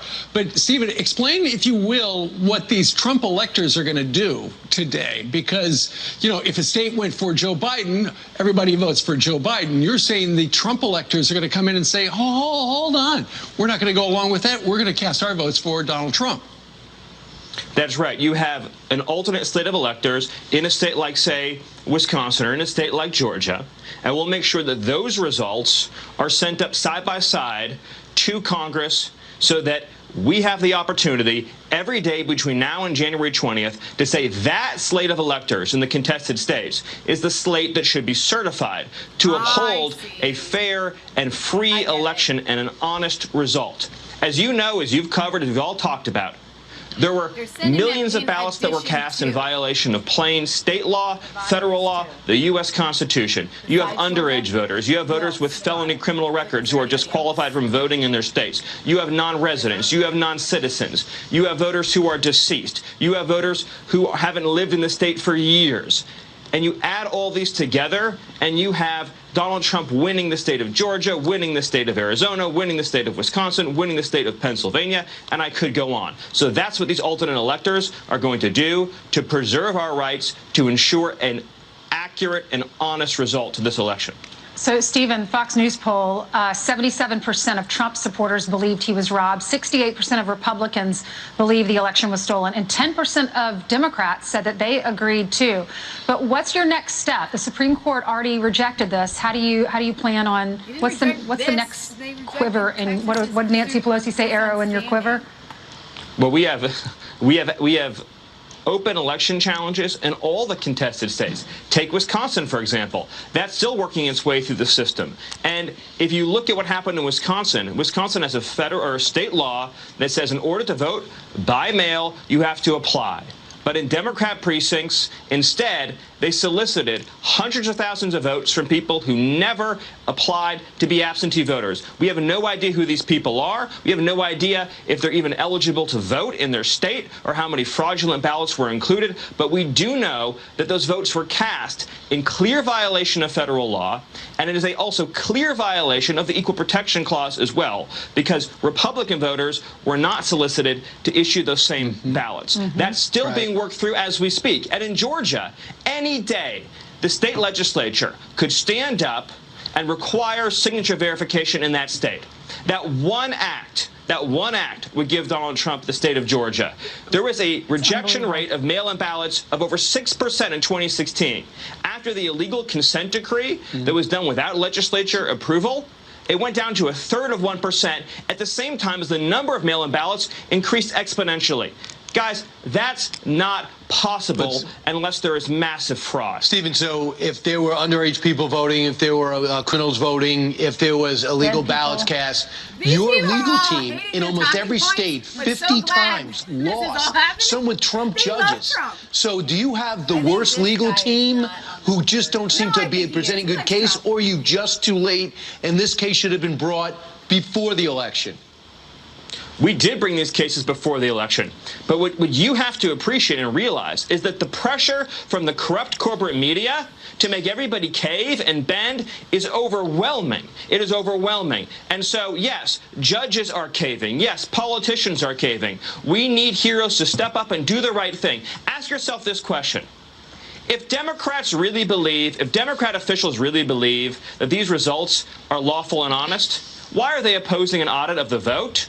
Why are they opposing that we take the ballots, we take the envelopes, and we actually match them up to real human beings? Do you realize that in not one state that's been contested, they've actually done a forensic analysis of the vote to see how many illegal aliens and dead people voted? Democrats have opposed that at every single step of the way. Meanwhile, we've tweeted out the names and the pictures of the dead people who voted in this election.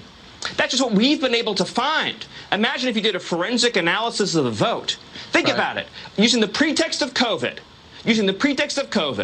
state Democrats unilaterally changed their election laws for one sole purpose, to facilitate fraud. They weakened every single anti-fraud measure, and they did it unilaterally. They did it illegally, and now they're trying to cover up the results by opposing audits of the vote.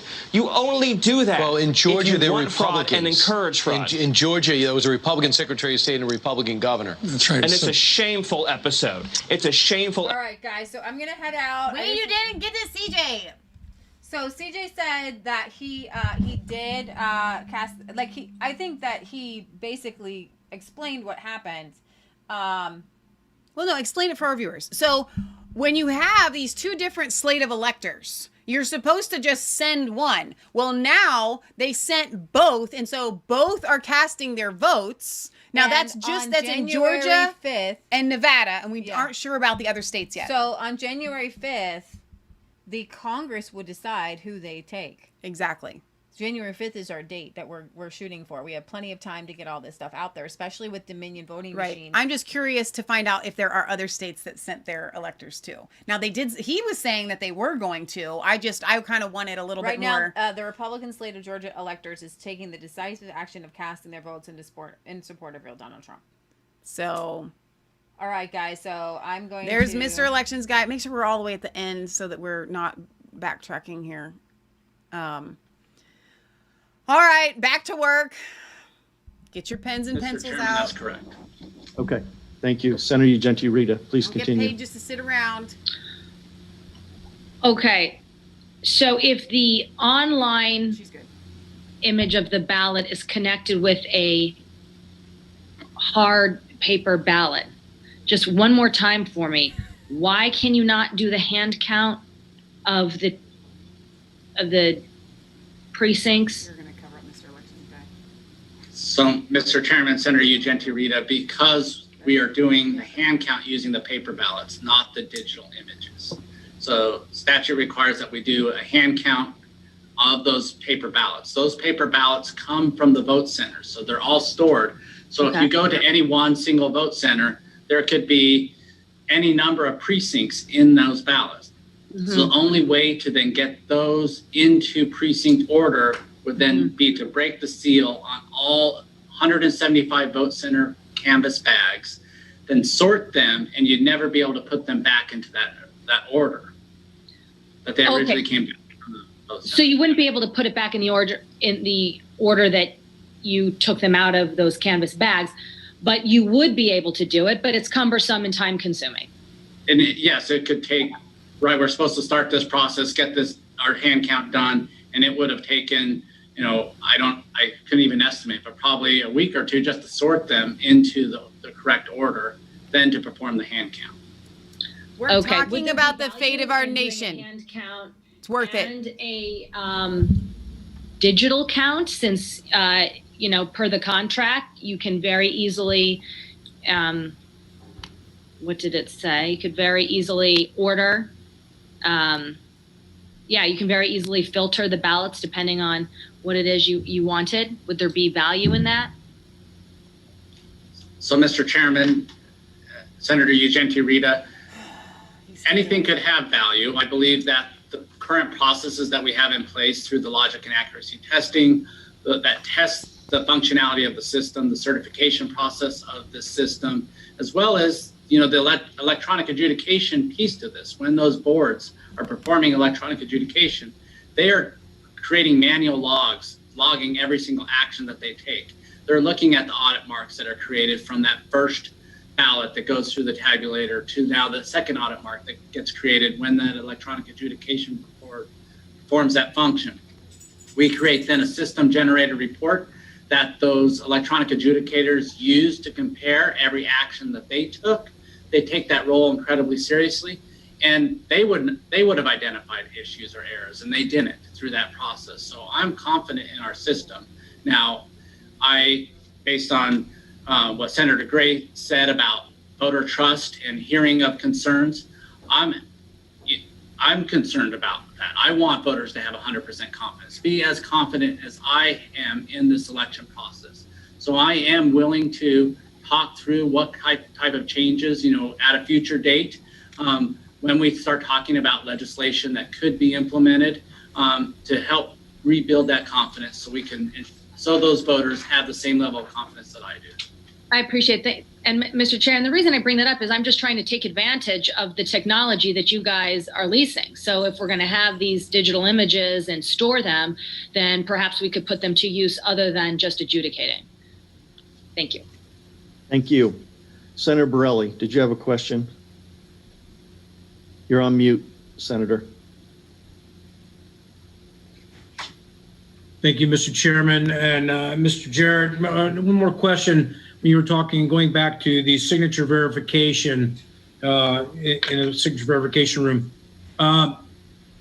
after they verify the signatures in that room, do they open up the ballots and send them out to be tabulated, or do they keep them sealed until they get into the other room to be tabulated?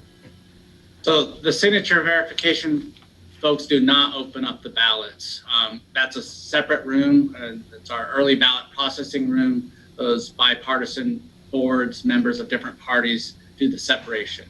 So and then after they are separated from the ballots, the ballots are separated from the envelopes, then they're transferred to our ballot tabulation center to be tabulated. Thank you, Mr. Chairman. Mr. Jarrett, in a previous meeting, there were people that swore under oath, under penalty and perjury, that they were in that tabulating room waiting for ballots to come out of the signature verification room, and they swore that those envelopes were already opened before they got to them. Are you aware of anything like that happening?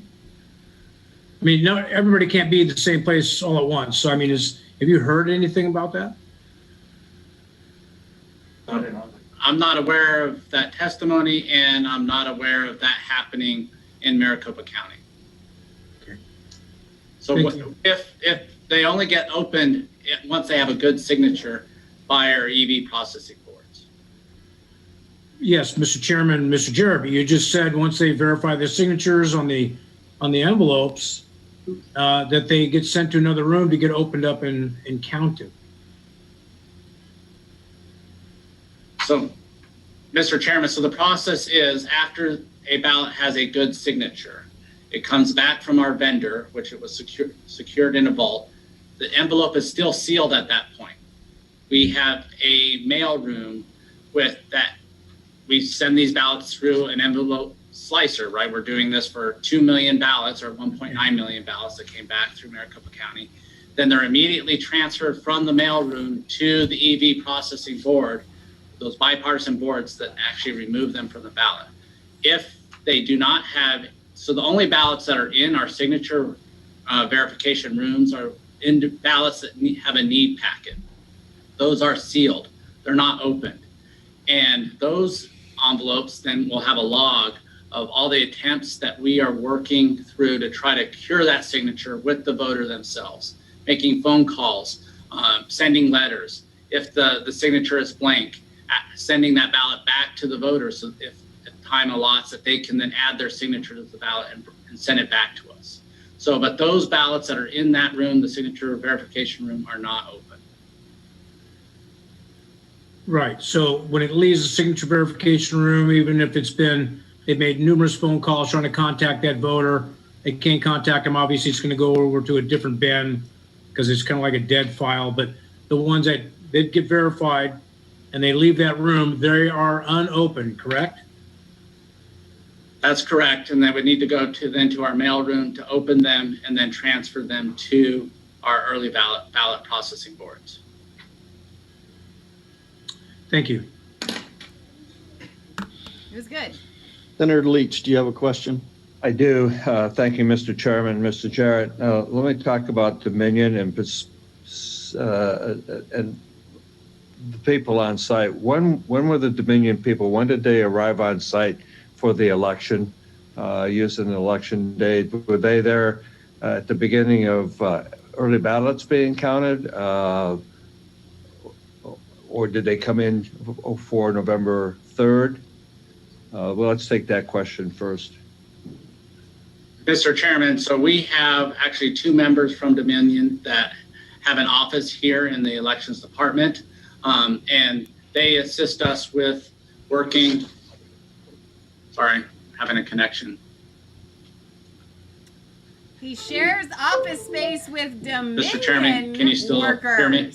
They work hand in hand together. Thank you. So they have an office here, and they assist us with any tasks that we have, any expertise that we need. So when we implemented this system, those individuals are involved in training our staff to program elections, training our staff to create ballots for each election. Our staff do all of that functionality now.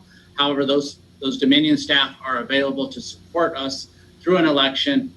And in Maricopa County, we had 5 elections this year. So they were here for that entire period.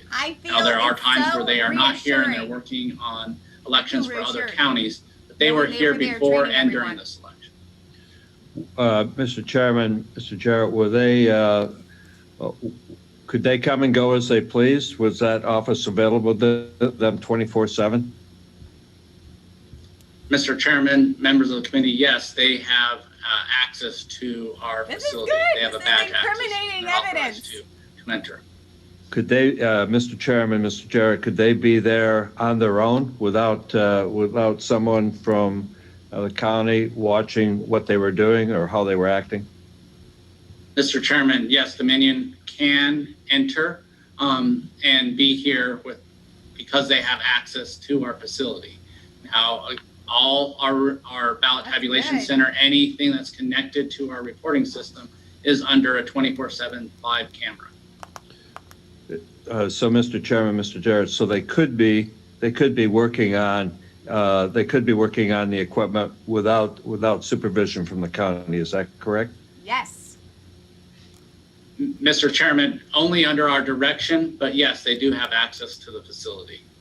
Well, Mr. Chairman, Mr. Jarrett, direction and observation are 2 different things in my mind's eye. Is that correct, Mr. Jarrett? I love this guy. But you are, as you described, they do have the ability to access the facility when we have staff members not here. And Mr. Chairman, Mr. Jarrett, being under camera, as we've already discussed, with the distance that poll watchers and poll workers had to be, and submitting the approval of using binoculars, might that camera have the same problem, being a substantial distance away from what the Dominion workers were actually doing? So, Mr. Chairman, I'd say there's many controls in process that would prevent them from doing anything and tampering with the equipment that we would not identify. First is that logic and accuracy test that's done by the Secretary of State as well as our staff That confirms the firmware that's installed on the equipment. That's done That's the it. day before we mail out any ballots. They can do If there was anything that had been altered on this equipment, we would identify it at that point in time.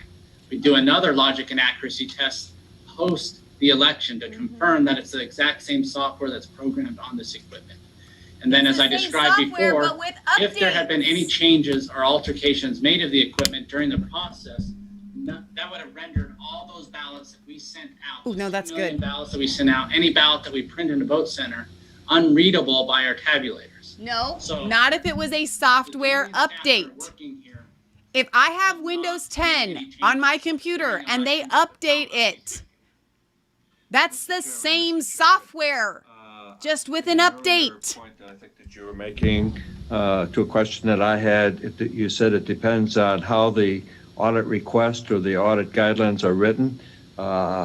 Would you have any input on how it should be written to make sure that all the above that I just talked about, and not limited to that, could be included in any such audit done by the county or anyone else? Yes, when we are drafting the RFP or the scope of work, I could provide some assistance in that process. Yes. Mr. Chairman, Mr. Jarrett, thank you for your answers, but let me share with you, and it goes back to what Senator Gray said. There seems to be in the part of the county a lot of checks and balances. Maybe some of it just hasn't gotten out to the public. Part of this, the reason for this meeting, I think the chairman's holding it, is to get this information out. But secondarily, we need to know going forward if in fact the lawsuit were to end today, the appeal was on today, and you would go into an audit. I would hope that members of this committee would have direct involvement in establishing parameters for the audit, obviously with expert help. And should the committee have to go forward on its own, certainly we would like to know how to structure that. So that's more of a comment than a question, Mr. Chairman. Thank you for indulging me. Thank you.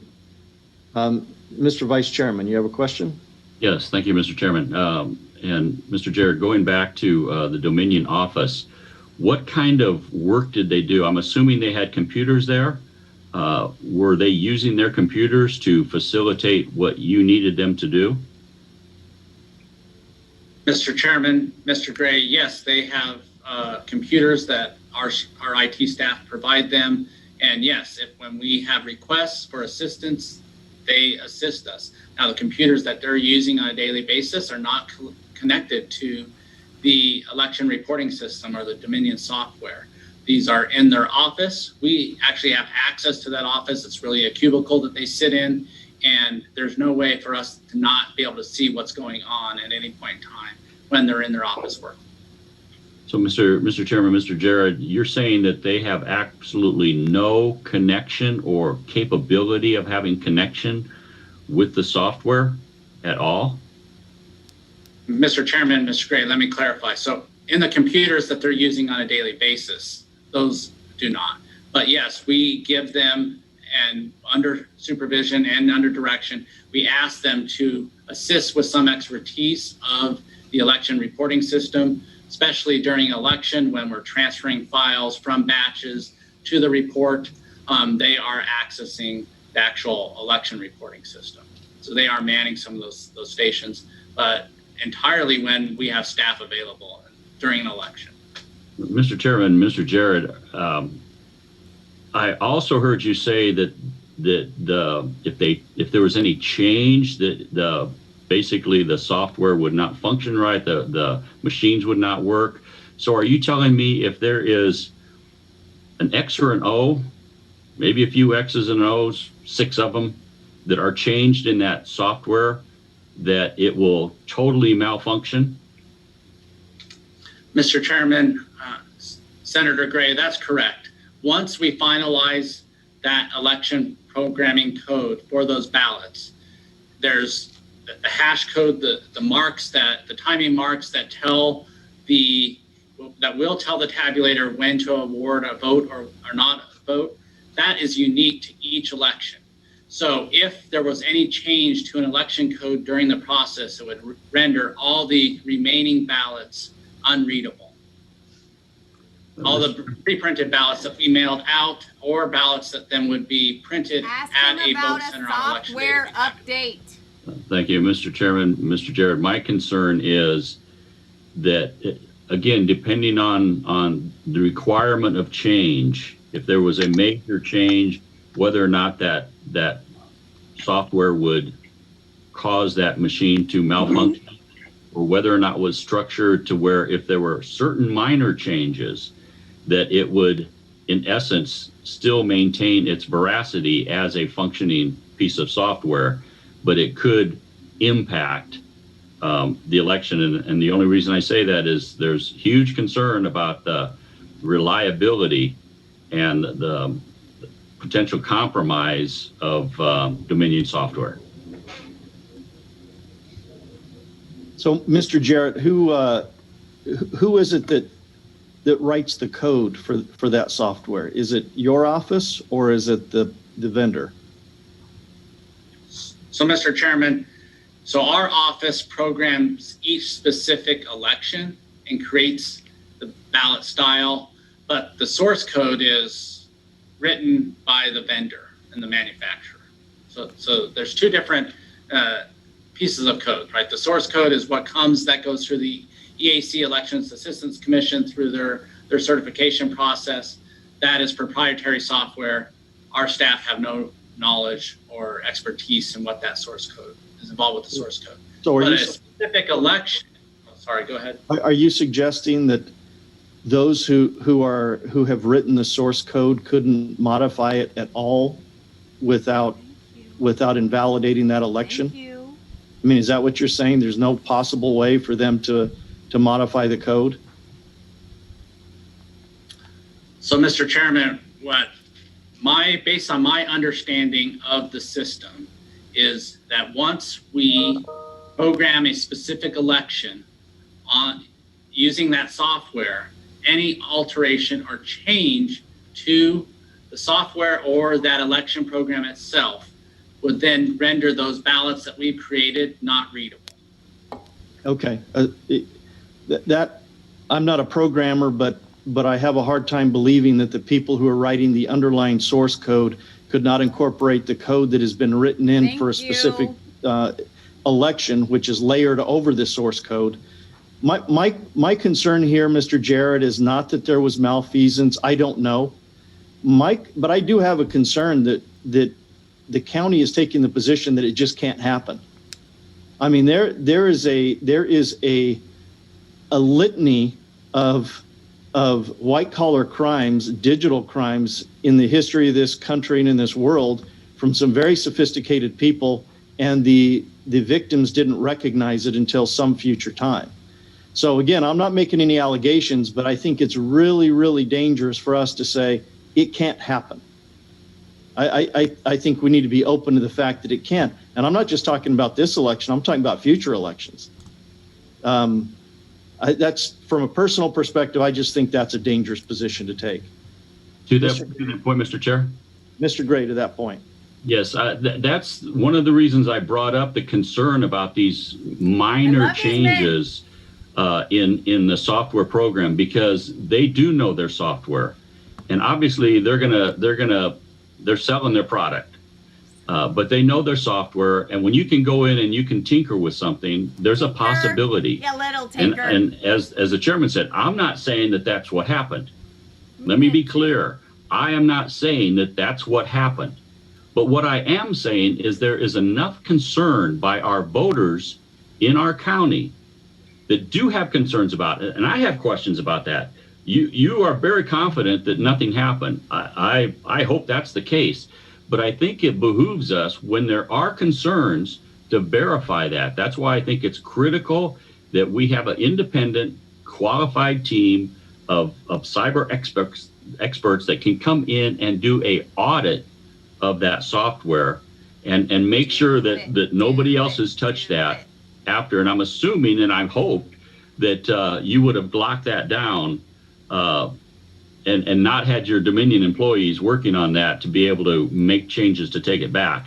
But I think, again, for our voters' sense of confidence in our voter system, we have to have that type of forensic audit to make sure that what we've got is a viable piece of software that wasn't contaminated, that didn't skew voters. And that's important whether Republican or Democrat. A vote is a protected, people have died for that. Our majority whip, Senator Borelli, has fought for that overseas. So it's a high priority, I think, that should provoke the county to say, we need to verify this at whatever it takes to make sure that there isn't one little piece that was changed that wouldn't have been big enough to completely cause a dysfunction in the software, but could have compromised the voting integrity of those machines.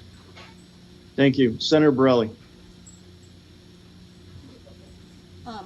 You're on mute, Senator. Before you leave, I meant like the what food. I figured you guys like me on mute a lot, so. I'll second that. Yeah.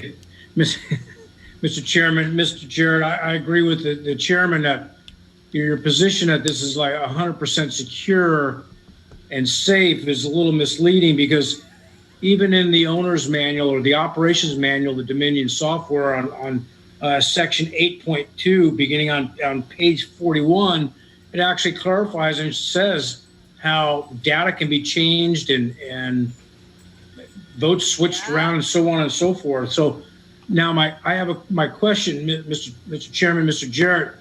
Now, I remember watching a Board of Supervisors meeting where one of the Board of Supervisors said that, obviously, you just stated that Dominion software people have an office space in the county building. You provided them with all that all the access they convenience. need, everything they So want. you had also said that no nefarious things can happen because everything is on camera. So is there a camera in their office space that's monitored 24/7? So, Mr. Chairman, Senator Borelli, so in their office space, they don't have access to the election reporting system. So the actual system that we use to program any election on it, the server itself, they have zero access to that system from their office space. If you get any updates, Okay, but you do not have video cameras in their office, so you really can't see what they're doing in their office, correct? or put in the chat. That's correct. We do not have cameras of their office, but again, they have zero access to the actual election reporting system from their office. Okay, so you also stated that they're not hooked up. They're hooked up to the internet in their office, but it's actually an internal internet. But there's Wi-Fi on their laptops, and they've had laptops. And Wi-Fi, I'm in my condo right now on my laptop, and I'm hooked up to the Wi-Fi. And so to say that they don't have any other access, sending data outside a secure area, that's a pretty strong statement.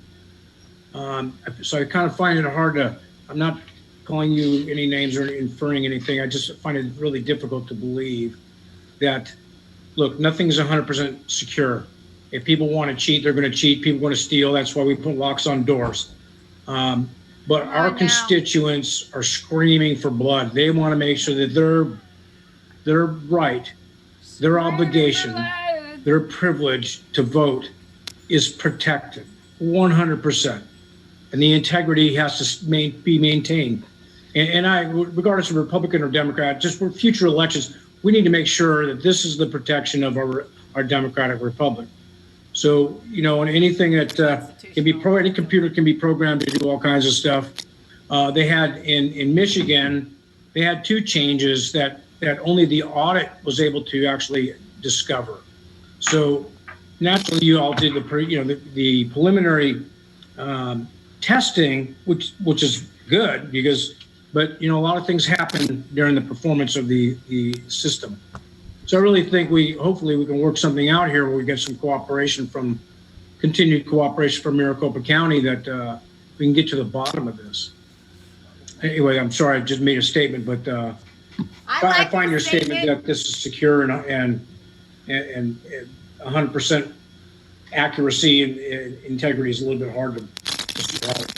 A little hard to swallow. We're not swallowing it here. Thank you, Senator. Senator, I hope that's not on my end. Senator Quesada, do you have a question? Yes, I did. Thank you, Leah, Mr. could you bring Chairman. me I guess I Never wanted to mind. get some clarification from Mr. Jarrett, because I think our last couple of members that have asked you questions have implied that you are communicating that it is impossible for any wrongdoing to occur. And I'm not sure I heard that. What I'm hearing from you through your testimony is that you believe that if there were any type of improper activity,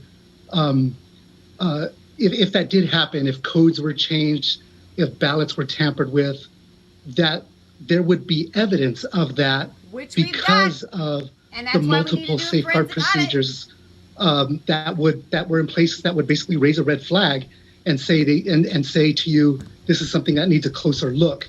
And that through these multiple safeguards, these oversights, these audits, these protections that have been implemented, there hasn't been any evidence of that. Is that what I'm hearing you say, that it's not an impossibility, it's just that there's zero evidence of that? Mr. Chairman, Senator Quesada, that's absolutely correct. I've not testified that it's 100% accurate or that it's impossible. What I've testified is I'm confident in our system and the integrity of our system and the security of our system through the combination of everything through EAC certification to the Secretary of State certification, to the logic and accuracy test, the programming, to the staff, the expertise of my staff at the elections department, to the post logic and accuracy tests, to the hand count audits that did not find any issues, and through all those court cases where we submitted evidence, we went back and did additional review. So through all of that process is what leads me to have confidence in our election that it was done that way. But I've not testified that it's infathomable or impossible for something to happen. Thank you, Mr. Chairman. Thank you. I don't think anyone was confused, Mr. Quesada. In fact, my position was that the source code, because the county doesn't have access to the source code, nor did they develop the source code could be changed, and if it could hide what they're doing, the testimony was they could not do that. That would be impossible for them to do that without us knowing, because it would invalidate. That's the concern that I have. When we believe that it's impossible for them to do something without us knowing, that opens the door to, in my opinion, maybe overconfidence is the best way to put it. Okay, we have Senator Leach. You have your digital hand up.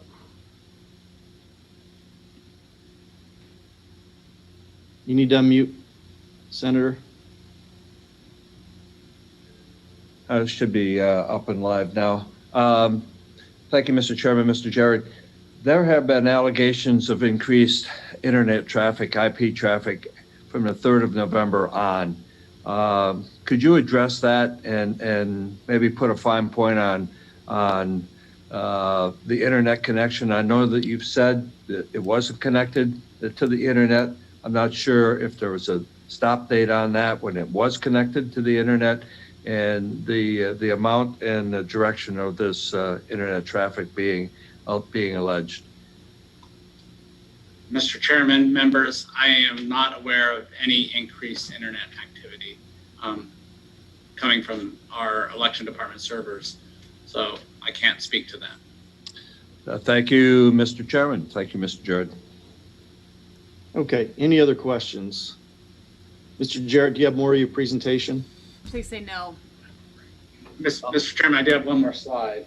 Okay, apparently we have Mr. Gray. Do you want to, you want to wait till after the slide? Okay, Mr. Jarrett, please go ahead and finish your presentation.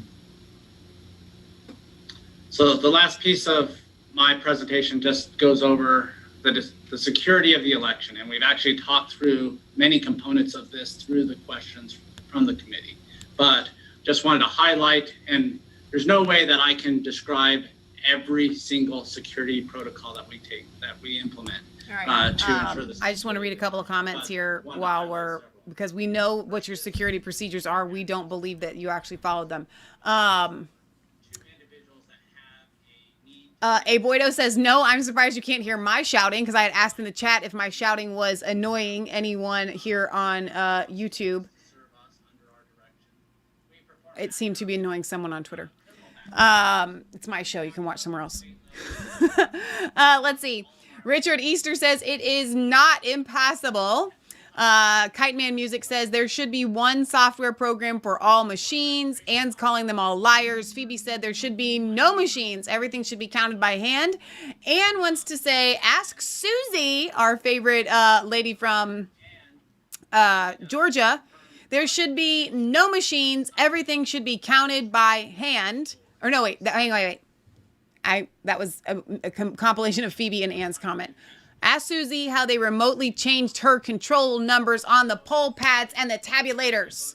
You remember that? How nothing's connected to the internet, and yet when she had to call Dominion software, turn him down some more. When she because of the poll pads for people's names being on it and so forth, she calls Dominion. They take control of her screen remotely and updated the list.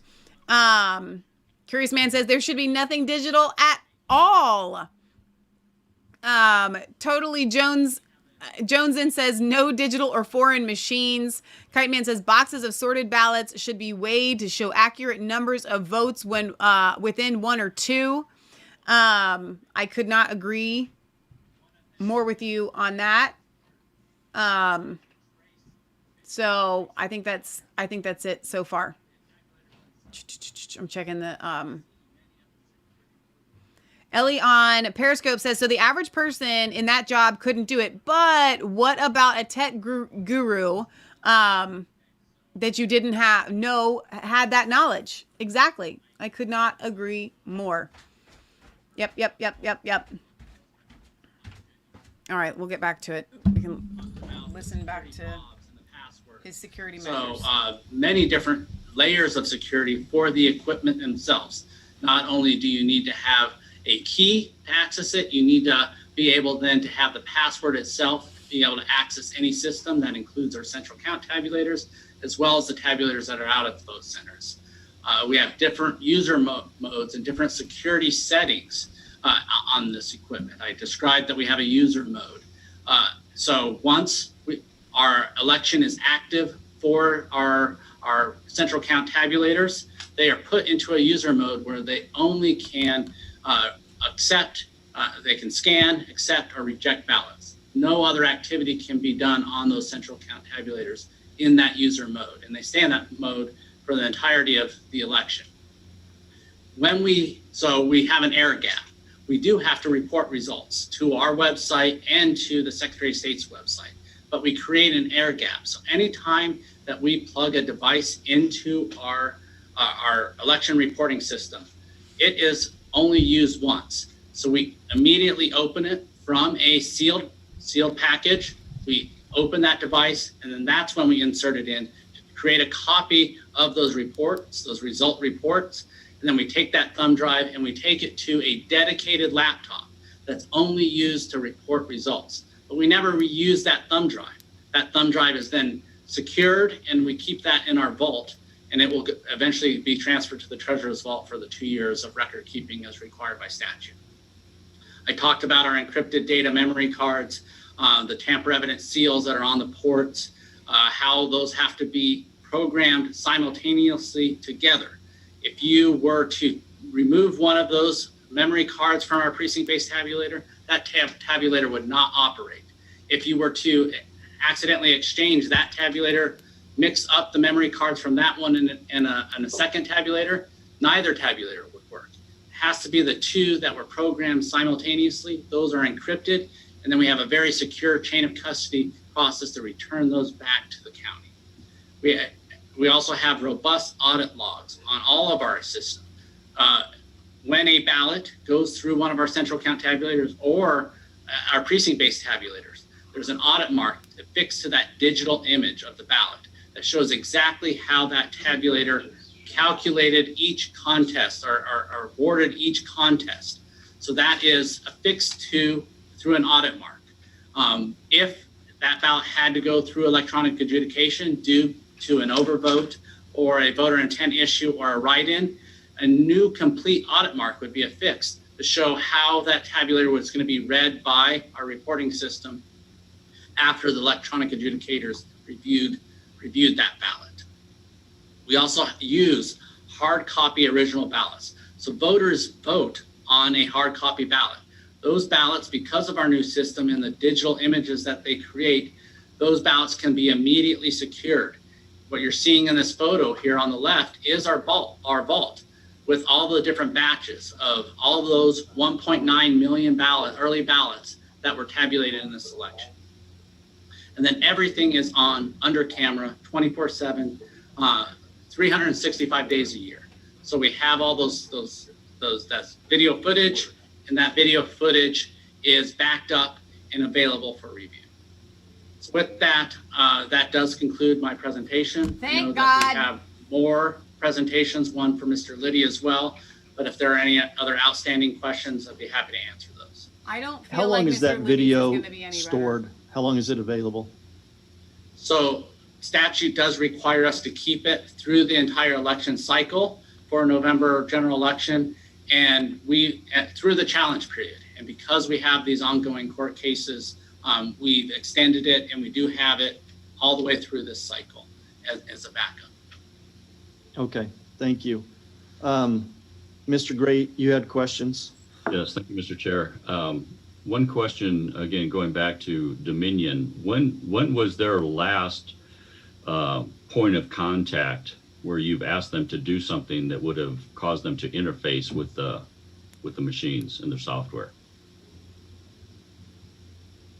So, Mr. Chairman, Senator Gray, I'd have to go through my records to see when my last specific contact was.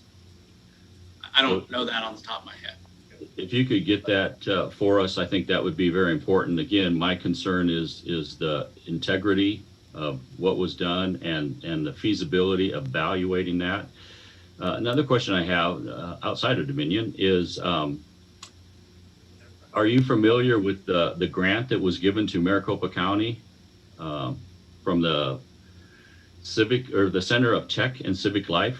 Yeah, Mark Zuckerberg. Mr. Chairman, Senator Gray, yes, I am aware of that grant. Okay, that was a $3 million, almost $3 million. Is this, and I know this was, you're fairly new in your position, but can you tell me, were there any other years where we've had a private organization that gave money for our elections?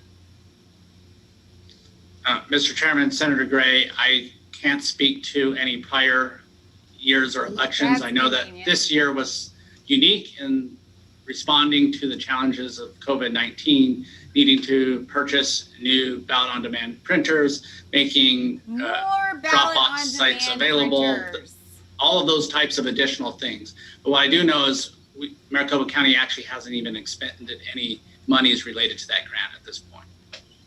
Well, I guess my concern, and I'm wondering if this is a concern for you, this group, which was funded by Mark Zuckerberg, known to have a little bit of an interest in politics, but he funded that to the tune of $350 million. Interestingly, he only targeted swing states in this election, and specifically areas that would produce possibly the best results for a certain side of the election. Does that raise any concern to you? I know it does to me, because as far as I'm concerned, I would have the same concerns as if we had the Koch brothers in funding certain things, and we had, basically, if they put together a software package that they sold to election officers and states specifically, and then we had some other millionaire, possibly a Donald Trump, in the next election that helped fund millions, hundreds of millions of dollars. To me, that would raise some concern. So was that anything that anybody has considered down at Maricopa County? So, Mr. Chairman, Senator Gray, the acceptance of that money did not influence any of the the operations. When that was being reviewed, it was, would it align with and help pay for the initiatives that we were already planning to implement for this election? And Mr. Chairman, Mr. Jarrett, I'm not trying to infer that did at all influence you at all. And I do want to say, I think, looking at what you've done, I think kudos to the election department. You've been very thorough, very detailed. I would not want to have to do the job that you guys have done down there with all the details and the huge amount of work that was done. So I applaud you for all your work. I'm not questioning your integrity or the intent of anybody in the county. My concern is, again, with the veracity of this election process, and that's not just coming from me, it's echoed by thousands and thousands of our Maricopa County voters. And so that's why I am pressing, again, to have an audit to verify that absolutely nothing was done, a forensic audit on our equipment and the software. But again, I do want to applaud you for all of the extreme care that you've taken in making sure that what was done was as thorough as you could make it. But again, as you said, you're not a software expert. My concern is I'm not a software expert either. And so I would like to see software experts actually do a thorough audit, forensic audit of that software to make sure that our voters can be able to say, this was a fair election. That's all I want to see, is this was a fair election. And I think that's what our voters want to see, and it's what our voters deserve. But again, thank you for all the work that you've done in sharing that information, and all the work you've done in making this election process as secure as it was. And I think you're questioning, Senator Gray, of the $3 million is an issue of optics. Even if nothing was done that was nefarious, it still erodes the level of confidence by the voters when they learn that there is private money from either side that has come in to help run the elections department. So I would say that's something that needs to be addressed. To that point, Mr. Chairman, that's why I brought it up. And it's the proverbial, if there's smoke, there's fire. I don't have evidence myself, and there's obviously been a lot of court cases where there hasn't been enough evidence. And as I've told many people, it's easy to argue a case in the court of public opinion, much tougher to argue a case in the court of justice. But again, where there's smoke, there's usually fire, or the potential of it. So that's exactly why I brought it up, is just to raise those concerns. And to me, it should encourage us to just prove to our voters that we've had a completely reliable election, so that they can feel confident that what came out of this is fair and accurate. Thank you. Senator Leach. Thank you, Mr. Chairman. I just want to follow up and maybe make a closing comment on this particular portion of what we're hearing today. It is one thing, and I appreciate the work that the county has done. I've said this before in the opening remarks. Scott, thank you for the detail that you went into, but I am concerned about when we or the county puts themselves in a position that said, this was best election, the best protected election. There's always room to make improvement, to catch something that we should have done, should have, could have, would have done better, particularly now in an election where we have millions of eyeballs looking at every vote, every postmark, every iota of this election. I would hope that your enthusiasm for what was accomplished, what you believe was accomplished in this election, does not get in the way of coming with a long laundry list that said we could have done this better, or the state needs to do this. And this goes not only to you, Scott, and this part of what I'm saying goes out to all of our counties. Bring it to us so that next time that we have this amount of voting that we had, the plethora of early ballots, that we are better prepared, and our statutes are prepared to handle it, along with county ordinances, procurement regulations, how people are certified, what kind of training they go through, how will they actually know that when we train them for the 4 hours that it's stuck, and it was put into. There's just a lot of things that I know I have questions on, and I think from the questions this morning and the comments this morning from fellow committee members, they have the same. And so, however this all turns out, I would hope that you would have a ready list when Michelle Svensson gavels in January of things that we can do better and make better, so we can get the integrity of an election system back into Arizona, which is sorely tarnished right now. Thank you, Mr. Chairman. Mr. Chairman, I just want to say, in our mission statement for the Maricopa County Elections Department is to continuously improve and to evaluate. And absolutely, there were areas that we can improve upon. And we're already working through that with our teams. They're doing focus groups with our poll workers right now. We're hearing feedback from voters. So I can make that commitment, absolutely, that we will go through an initiative and be able to put together all the areas where we think that we can improve for elections moving forward. Thank you, Scott. Thank you, Mr. Chair. Thank you. Senator Ugenti-Rita. You're on mute.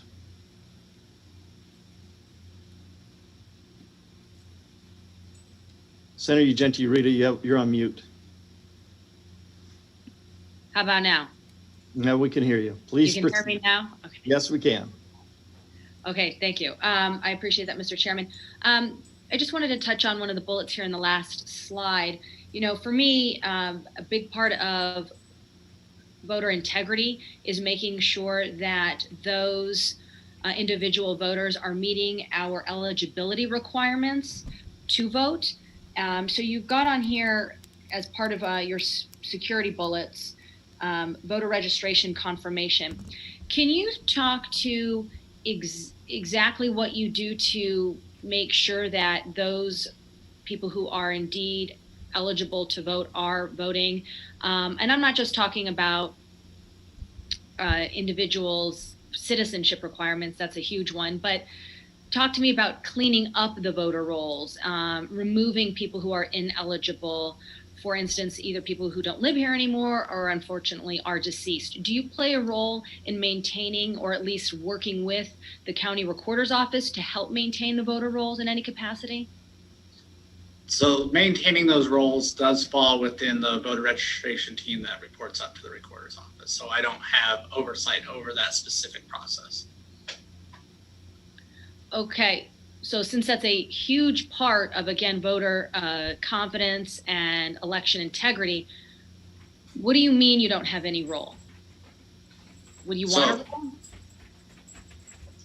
That's between you and So, Mr. Chairman, Senator Ugenti-Rita, that is established in state statutes that assigns the roles and responsibilities for administering an election, and through then the Maricopa County Elections Operation Agreement between the recorder himself and then the Board of Supervisors. So I take my direction on what role they want to assign me. Okay, and who do you mean they, the Board of Supervisors assigns you, or are you talking about the recorder's office? So that would be established in the Elections Operations Agreement that's negotiated between the Maricopa County Board of Supervisors and the recorder.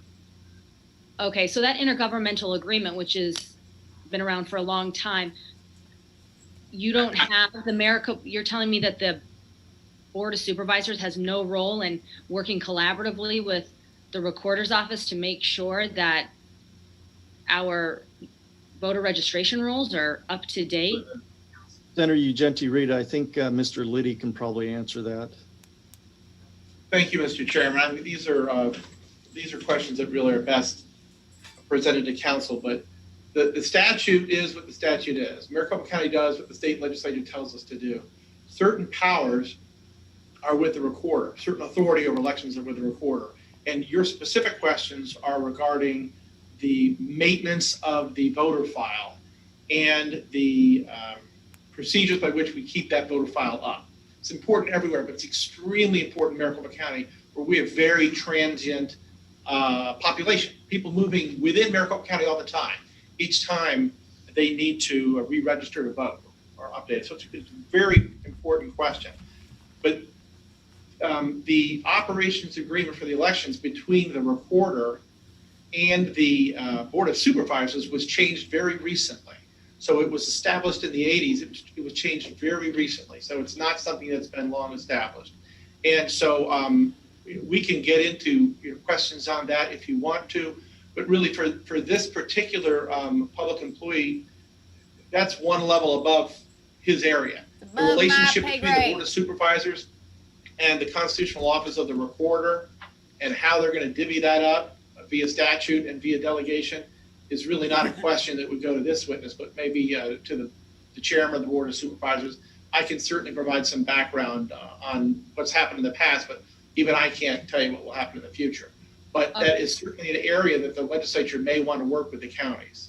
Senator Ugenti, Rita, would you like to, I believe that the chairman is still on. Chairman Hickman, is he still, it looks like he is. Do you want to ask questions of him, or what would you like to do?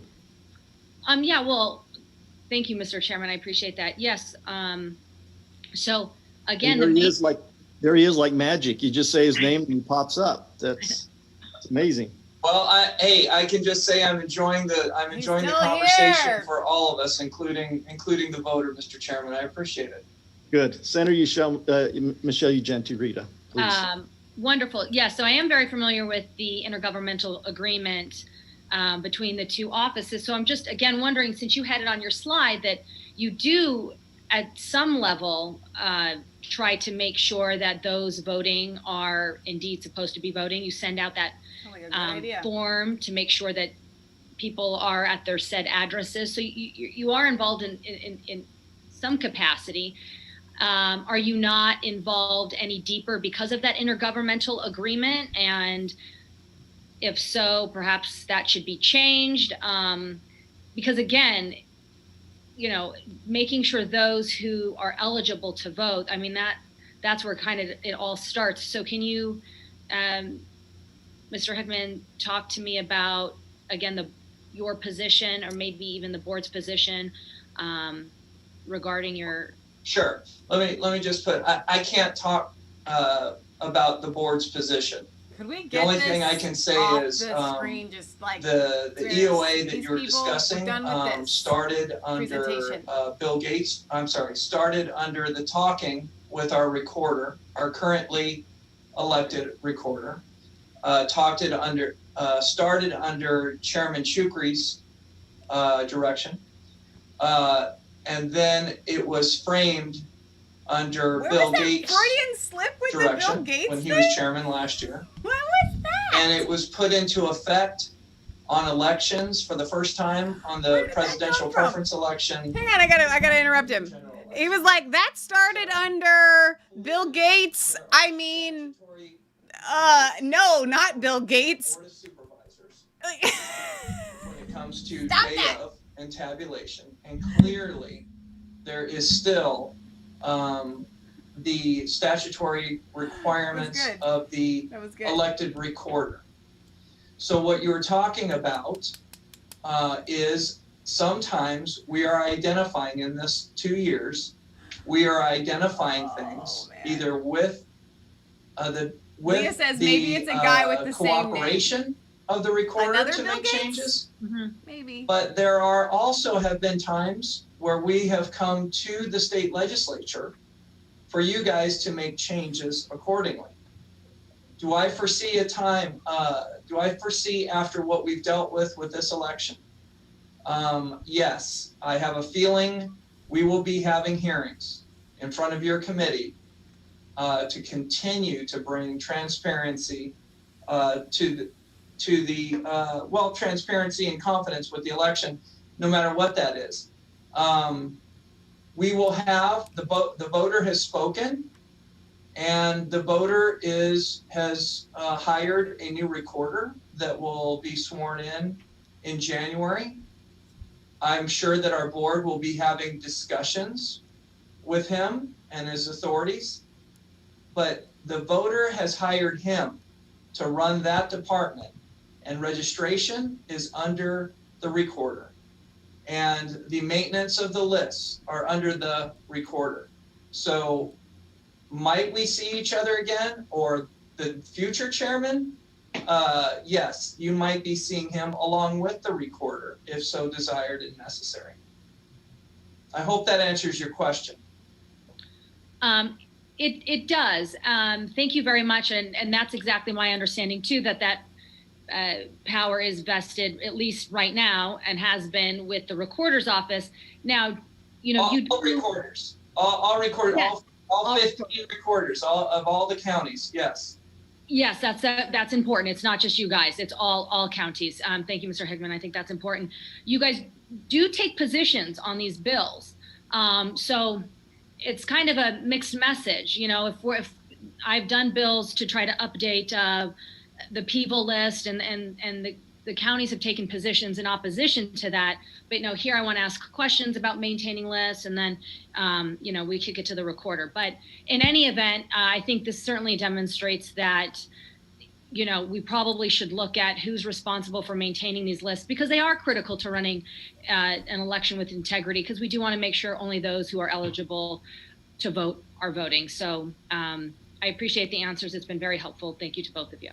Not really helpful. Thank you. And I'd like to clarify that, because there have been bills that have been sponsored in the past to clean up Pebble and some other things, and we always hear that it's a suppression of vote. But I would suggest, and I want to know if you agree, Mr. Chairman, that keeping the voter rolls as up to date and in real time as possible is integral to us having a system that we can have confidence in. Would you agree with that? I would agree, and I actually think the recorder, be it someone in the chat soon to be formed, just said that Right Side Broadcasting has the Nevada major announcement. I'm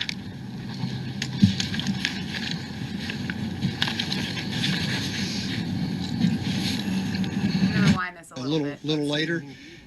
In Washington a couple of days ago, a lot of people showed up for that. A lot of people showed up or whatever remedies the President Trump comes up with and his team. Travel out here yesterday. It's Brian Glenn and Philip Trino are live on the scene. Traveled all the way from Washington, D.C. out here to Nevada today to bring this coverage to you. So as it happens, we will bring it to you, and we will come forward. And, we are here. This is something that RSBN has promised to do, to bring you live uninterrupted coverage of the most important events regarding our president and things that are happening within the conservative world. And that's what we exist for. We are here for it. And obviously it is not an easy thing to do. And we are almost 100 like this, and donate via credit card, donation in via steady live shot that you're seeing to cast their votes. And so I can imagine what we're going to see here is probably some support for the president. And I know the president appreciates it in the midst of the times that we're in, and how everybody has seemed to turn their back on him, and quite a lot of things, and for the president.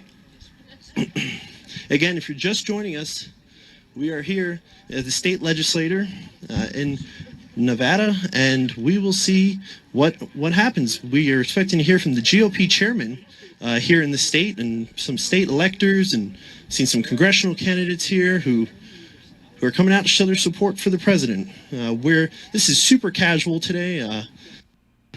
That seems to be the sentiment of a lot of people around the country, and we certainly hope so here at RSBN. And we're doing our part. Yes, we are. And not only this, but in other things like marches, they're happening. Pictures?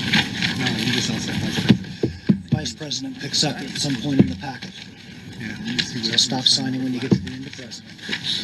So these are the electors casting. Casting their votes on the official paperwork. Let me turn that down a little bit. I'm pretty sure that's what we're watching right now. Call the roll. Not yet. Mr. Law, your ballots. Mr. Meehan, your ballots. So they're doing it publicly.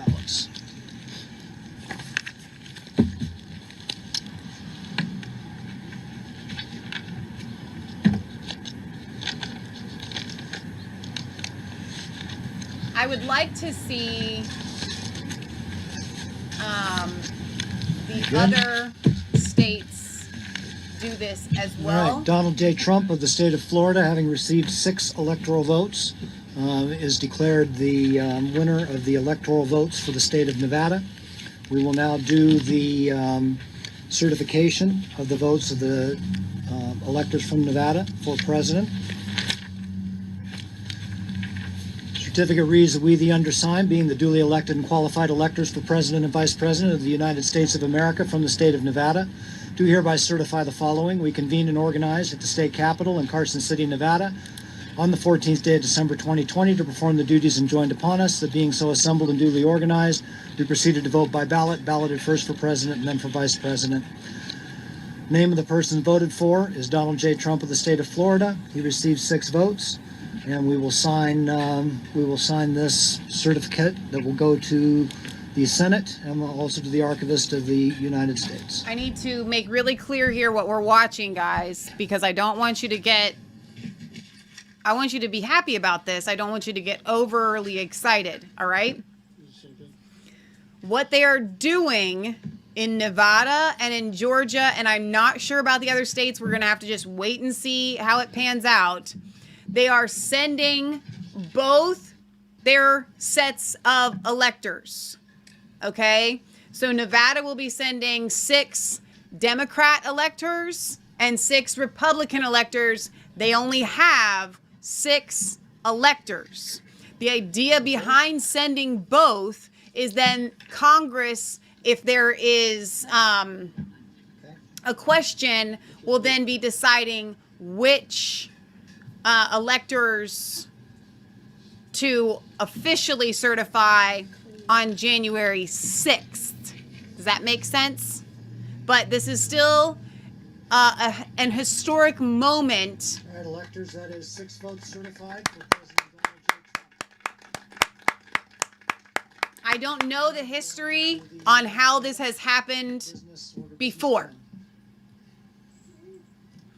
Kim C says Pennsylvania is doing the same thing. So good, guys. Nitty gritty. President of the United States.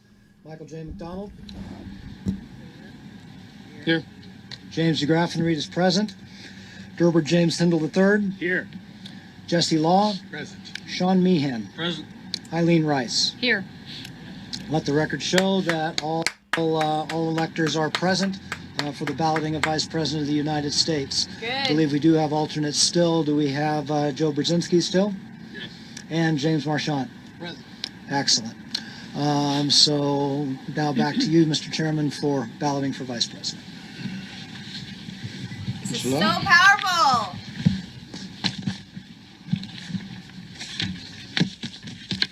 All right, if you guys are in the chat and you're finding out if there are other states that are doing this so far, electors, same as before. You have Kim 6 is ballots. correct.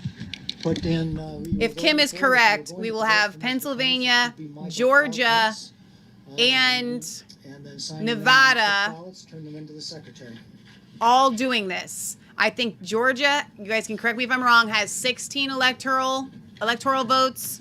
Pennsylvania has 20. Nevada has 6.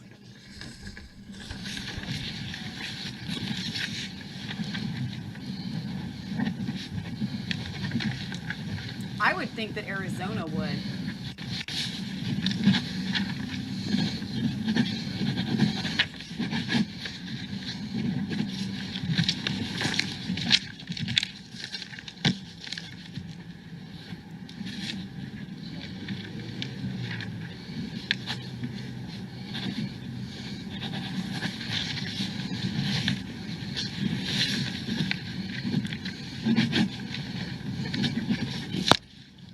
Really cool, guys.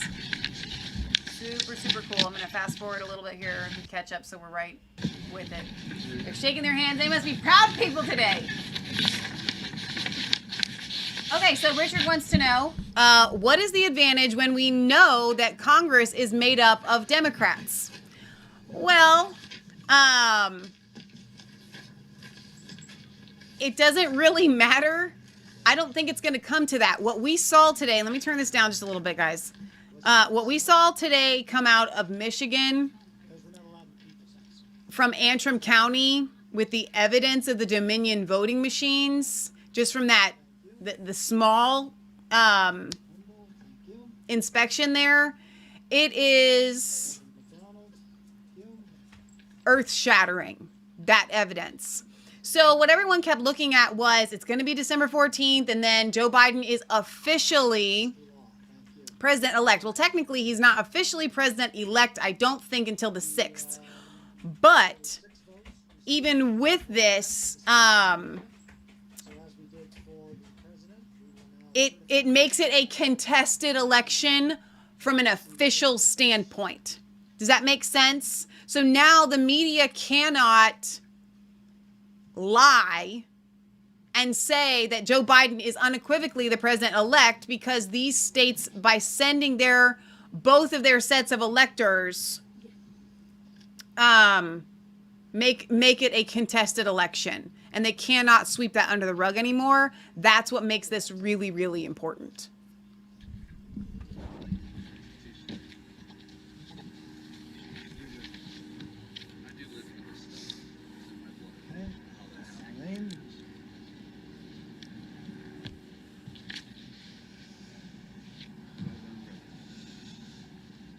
They should be really, really proud of themselves. Excellent. So if anything else like this comes up, and you guys leave it in the chat, I will break away to it from the Snorefest that we are currently, I'm not really even that eager to get back to it, but we're going to, because I think that it's important. Let's let this finish and then we'll go back. I have to be doing it anyway, for our show, and so I might as well do it with you guys if I'm going to be watching it.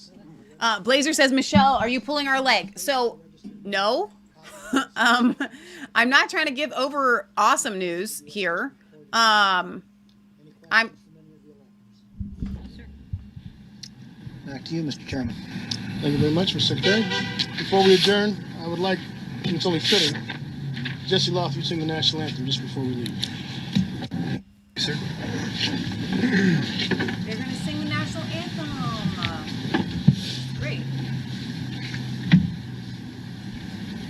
Oh, say, can you see by the dawn's early light what so proudly we hailed at the twilight's last gleaming, whose broad stripes and bright stars through the perilous fight o'er the ramparts we watched were so gallantly streaming, and the rocket's red glare, the bombs bursting in air, gave proof through the night that our flag was still there. Oh, say, does that star-spangled banner yet wave o'er the land of the free and the home of the brave? Yay! They are so happy with what they have done. And dude, that guy could sing. We don't get to hear the national anthem from a man very often. That was really good. Further business? I'd like to adjourn this meeting. Thank all of you for doing this. The fight continues. Yeah. We have a lot further to go. Make sure we don't have Nevada's ballots and voting rights stolen as they were in this election. We have a lot further way to go. We're in it for the long haul. I think you know for a fact that our president and vice president feel the same way. This cannot take place in America. It's discussing what went on. We're almost like a third world country right now. No one will cover what has happened. We have dead people that have voted in this election. We have people that have voted 3 or 4 times. Unauthorized signatures. We have a reporter himself from the Review Journal that casted 8 ballots. 8 to prove his point. We have a failed system. And this legislature not only let it happen, they made it happen. Wow. We can make sure that never happens again. You're here. We need to call everybody to light. You're here. We need to pull the corruption out of the darkness into the light. Yes. And moving forward, once our attorneys allow us, we intend to post on our website continually the corruption that we have found. This is something we're not going to bury. Regardless of where we move from this day forward, we can never let this happen again in Nevada. This is about not Republicans. This is not about Democrats. This is not about independents. This is about Nevadans. I was born and raised here. I love this state. I would die for the state. It's disgusting what has taken place. It's going to take all of us in a long, long haul to make sure this never happens again. With that, I call this meeting to adjourn. Thank you. Thank you, sir. Thank you, Mr. Chairman.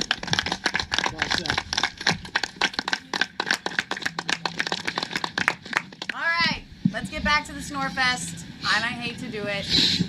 Well, you just saw. Stuff will come out.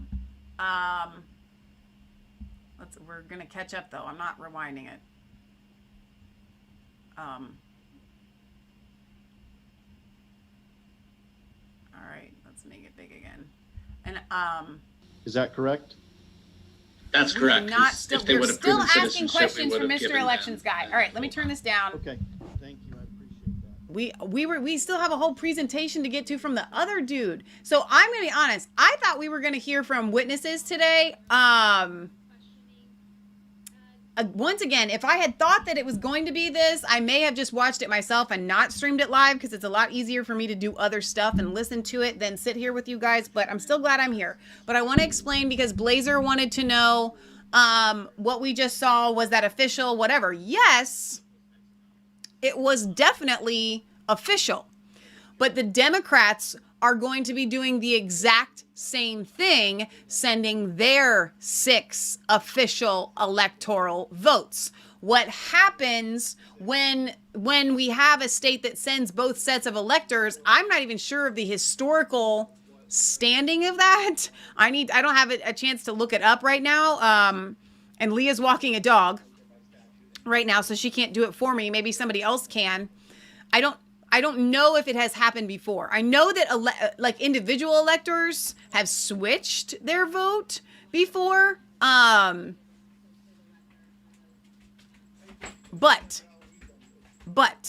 I don't know about sending 2 sets. So anyway, that puts it in the hands of Congress because we are seeing this with Pennsylvania. So says Kim, which I haven't had a chance to confirm that, but she was right the first time. And Georgia and Nevada, it makes this a contested election, and the powers that be cannot just ignore that. Ann says, so have any other states done that yet? Maybe they will inspire others. I don't know. I do know when we were listening to that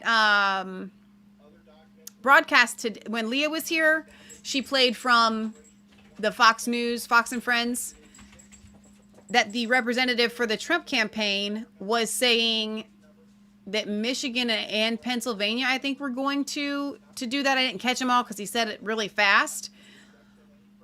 I think we only needed 3 states, but I need to look that up to see. But let's go ahead and go back to the Snorefest, and I'll look some of this up. Submit evidence of citizenship unless the person is changing voter registration from one county to another.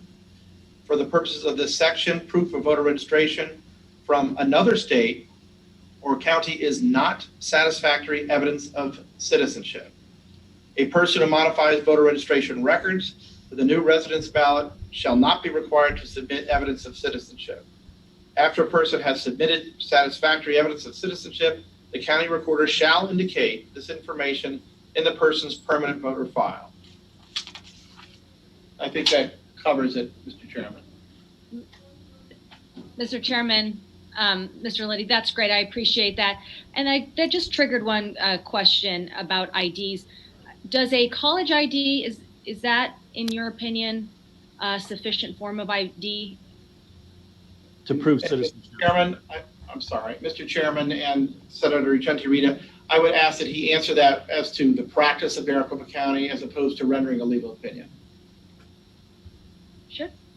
Mr. Chairman, Senator Gentile, so in the elections procedures manual, it describes what is an acceptable ID, and it specifically calls out that college IDs are not allowed because they do not have, even though they're issued by a form of government, they do not have an address on the face or on the back of the cards. They cannot be used to be an acceptable ID in Maricopa County.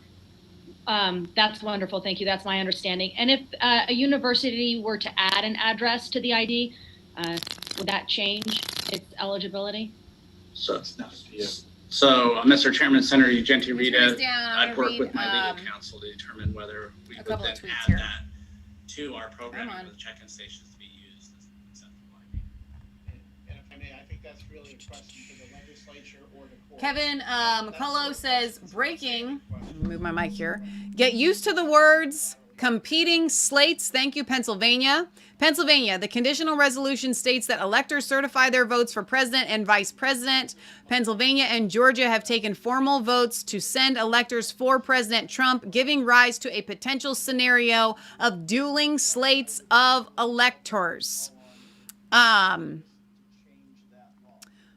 Republican electors cast procedural vote in Harrisburg, PA. At the request of the Trump campaign, the Republican presidential electors met today in Harrisburg to cast a conditional vote for Donald Trump and Mike Pence for president and vice president. We took this procedural vote to preserve any legal claims that may be presented going forward. This was in no way an effort to usurp or contest the will of the Pennsylvania voters. Today's move by Republican Party electors is fashioned after the 1960 presidential election in which President Nixon was declared the winner in Hawaii.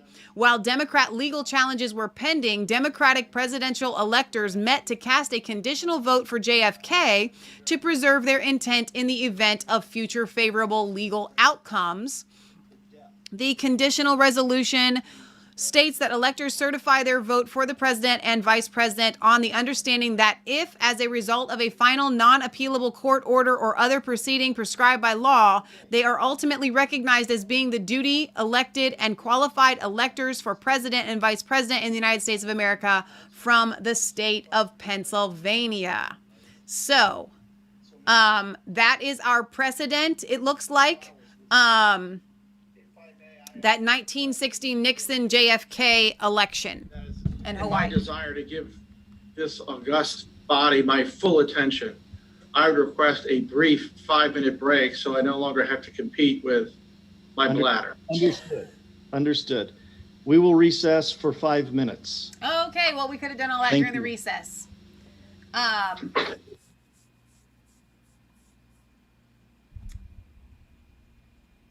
Okay, well, we'll just wait for them to come back. Ellie on Periscope says, I live in Pennsylvania and we were not asked for ID when we voted. Anyone could have gone and said they were me. That's fascinating. Yeah, that we have seen that time and time again. Let me get to some of the comments here. Patty, yes, I'm streaming on YouTube and on Periscope right now. She wanted to know if I was streaming anywhere else. We're streaming on Facebook, YouTube, and Periscope. Patty says in 1960 for Hawaii for Kennedy. So Patty was on it before probably even I got to it. So sorry I missed your comment there. Dale Jones says we are now more divided than ever. Thanks, Democrats, but I will always support our legal president, Donald J. Trump. Alan says it's happened a few times. West says that the Trumpeteers are growing worldwide. Ann says 3 states, but not a combo that included Nevada and Wisconsin because that is not enough. Alan says Trump has 232, adding Nevada 6 plus Pennsylvania 20 and Georgia 16 puts him at 274.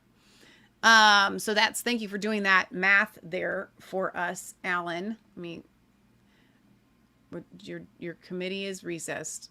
Now I'm really, really, hang on. Let me just, while they're doing that, let me just fix this and we can, so we don't have, we're not looking completely dark here. Did that help any? Holy smokes. Not really helping very much. That's good enough. Okay.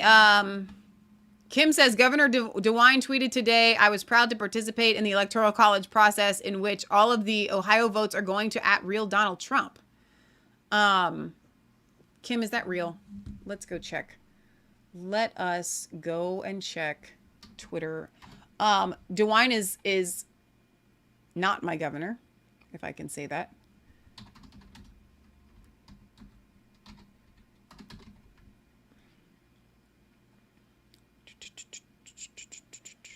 Are you sure that's not the parody account? We need to find the actual real account here. Let's see.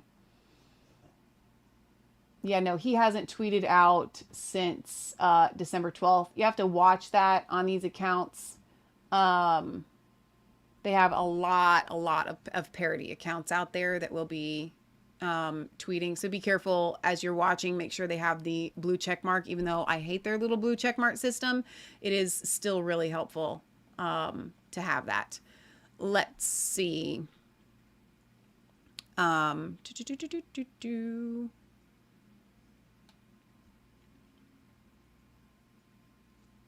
says 1876, 1888, 1960, and 2000, where multiple, I'm assuming you're referring to multiple electors having been sent. Am I right on that? I'm trying to fix the color here and it's just not wanting to fix for me. I understand I look like a ghost and kind of weird.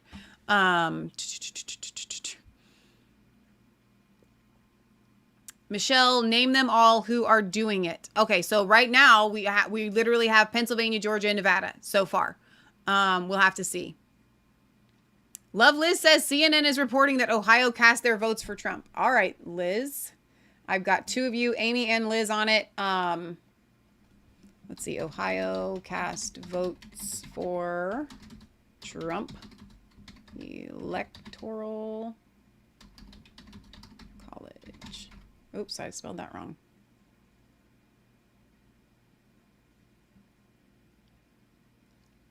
Thank you, guys. That's the trouble with streaming live. I don't have a chance to look up stuff. All right. Ohioans saw their votes in the November election put into action today when members of the... Oh, wait. Wait. You guys are really messing with my head here. Ohio went for Trump. I'm like literally thinking every state went... was anybody else following me on that? Was anybody else's brain kind of going like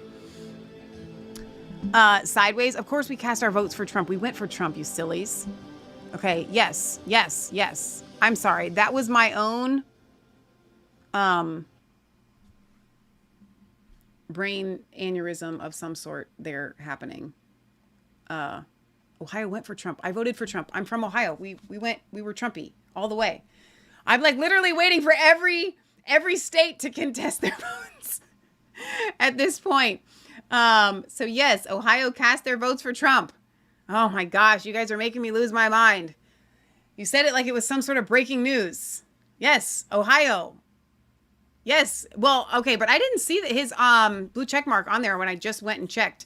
He should have said that if I believe you. I just didn't. I'm looking at his Twitter right now from December. Here, I'll screen share with you guys so you can see what I'm looking at here. This is Mike DeWine's Twitter. And usually there's a pinned tweet here, but there's not today. This is from December 12th. I don't see any other tweet from Governor DeWine here. Just those tweets. So maybe it was a reply to something, probably. That happens a lot. But no, that should still show up as a retweet, right? All right. So no, that was not breaking or anything new, but yes, Ohio cast their votes for Trump, as they should cast their votes for Trump, because we officially went for Trump. All right. Sarah says on Facebook, in Pennsylvania, the first time you vote in a specific voting location, you must show ID. If you vote at that same voting location in subsequent elections, no ID is required. They match your signature on file. This applies to in-person voting. Thank you for that, Sarah.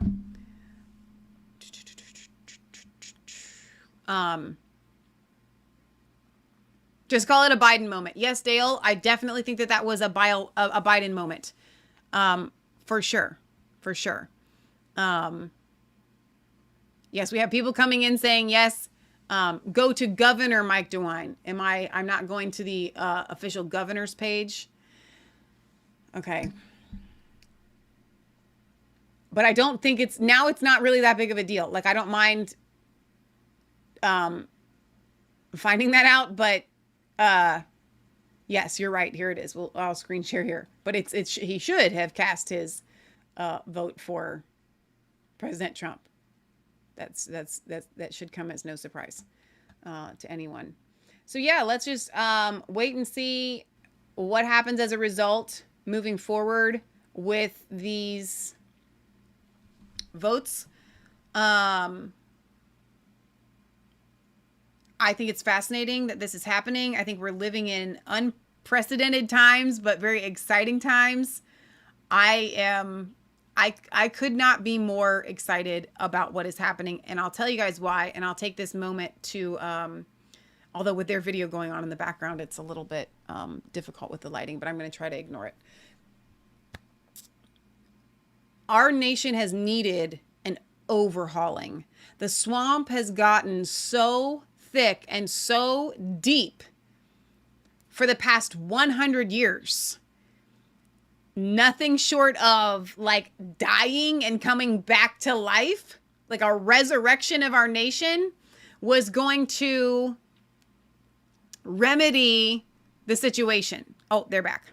So I think that that's what this is, and I'm very, very excited. As you know, I'm Tom Liddy, and I work for Alistair Dell, the County Attorney of Maricopa County, and I am with our entire Civil Division office. We represent the Board of Supervisors, as well as the reporter, as well as all of the other elected officers.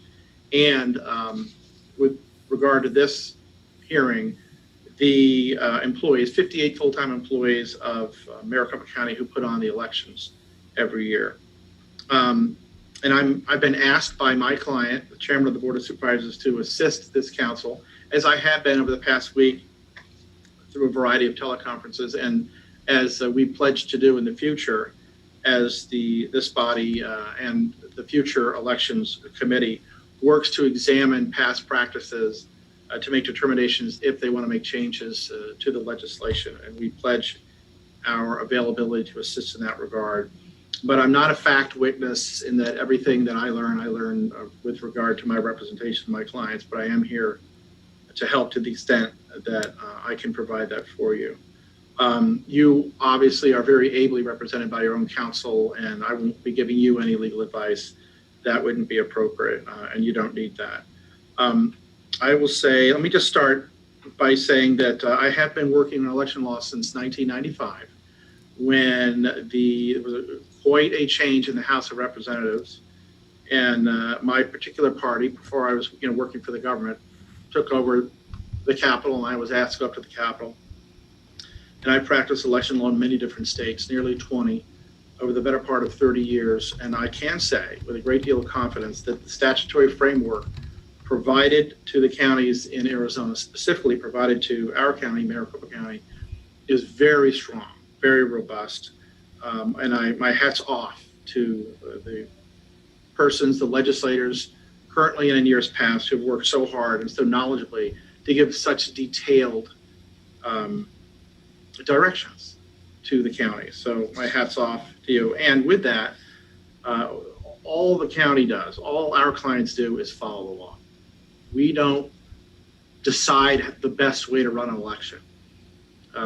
Our employees don't make decisions and, hey, maybe this is better than that. No, we don't do it that way.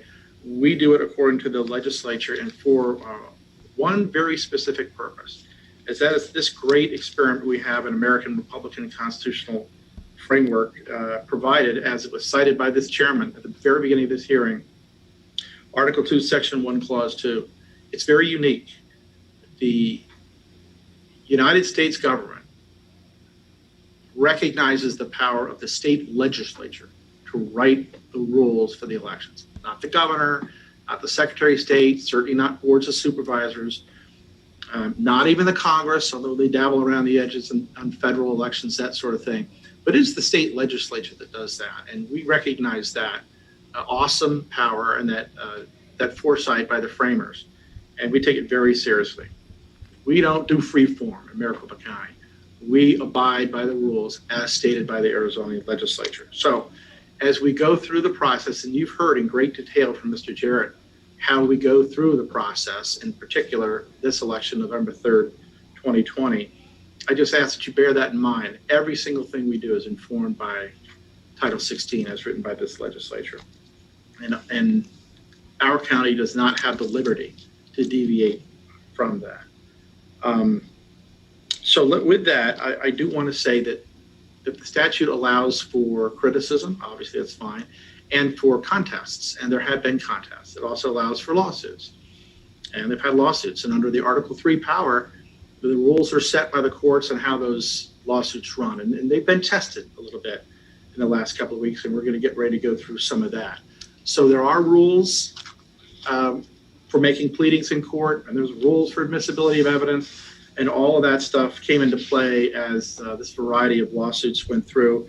I think we've had 7 different lawsuits, 8 or 9 different decisions. We have 2 right now before the United States Supreme Court. We expect those to be resolved relatively recently. But I want to touch on some of them because I think it will provide this committee with some additional information that it may find useful as it approaches its constitutional duty to address potential changes in the future. So first of all, we've had 4 different Superior Court judges and 7 Arizona Supreme Court justices and 1 federal district court judge who've all looked at these claims. Every single one of them have found the pleadings, the claims of errors on the part of Maricopa County to be lacking significantly. And that's interesting that it would be unanimous, especially in the Arizona Supreme Court. I ask that you bear that in mind. So in these particular slides, we're going to cover 5 of those cases. And in these cases, we represent the Board of Supervisors, Maricopa County, and the county recorder. So the plaintiffs change from time to time. Let's look over to one of them. So this is Trump v. Hobbs. The allegation was that we've heard a lot about Sharpies. We heard a lot about green buttons as well. The green buttons were a characteristic of the precinct tabletop tabulators we use. But specifically, Sharpie markers were bleeding through the paper ballots and causing a rejection of ballots brought on by alleged erroneous reading of overvotes. I think as you heard through the testimony of and the presentation of Mr. Jarrett, that the ballots were offset so that bleed through would not create an erroneous vote count on the other side, which of course would likely be an overvote. We had a record rate, a very low rate of overvotes in November 3rd, 2020 election. And so that evidence doesn't stand up. But the case, we had testimony that there were witnesses who were worried about whether or not their vote was counted. And one particular witness came forward and she testified that she was fine with the process and very comfortable with it. She got her ballot, she checked in with the site book, voted it, and put it into the tabulator. And she found no indicia at all within the vote center that there was any problem. But it wasn't until after she left, when she spoke to some people, her words, and to some lawyers, and specifically to her father, that she began to get weird whether or not her ballot was counted. And of course, as you can understand, the court wouldn't find that evidence of a problem with the tabulator. She didn't see any problem with the vote center at all. It was outside opinions or suggestions, what have you. Another individual was asked, he came forward in that particular lawsuit, and he said he didn't see anything wrong either, but he just didn't trust machines much. Okay, that's fine, he's entitled to that, I get it. But in Arizona, we're required to count ballots by machines because the legislature mandates it. And the reason the legislature mandates it is there's an extraordinary amount of evidence out there that when counting ballots, but specifically large numbers, very large numbers, we counted 2.1 million in this election, machines are much more accurate than humans are. Humans just make more mistakes. So in its wisdom, we don't have any discretion on that. We have to count them by machines. And evidence of an individual just not trusting machines much was not found to be very probative by the court in that regard. Let's go to the next slide if we can. Mr. Chairman. Mr. Leach, you have a question? Yes, I do have a question. Mr. Lee, good to see you again. Mr. Thank Lee, you, you talked about the folks that seemingly had problems after they left the voting place. Did you have any testimony in this or other suits where the testimony was that in fact their ballot had to be put into a machine several times and it kept getting rejected and finally went through or didn't go through? There seems to be a lot of that allegation moving around. Did you have an opportunity to discuss that? Or did the prosecutor plaintiff bring it up?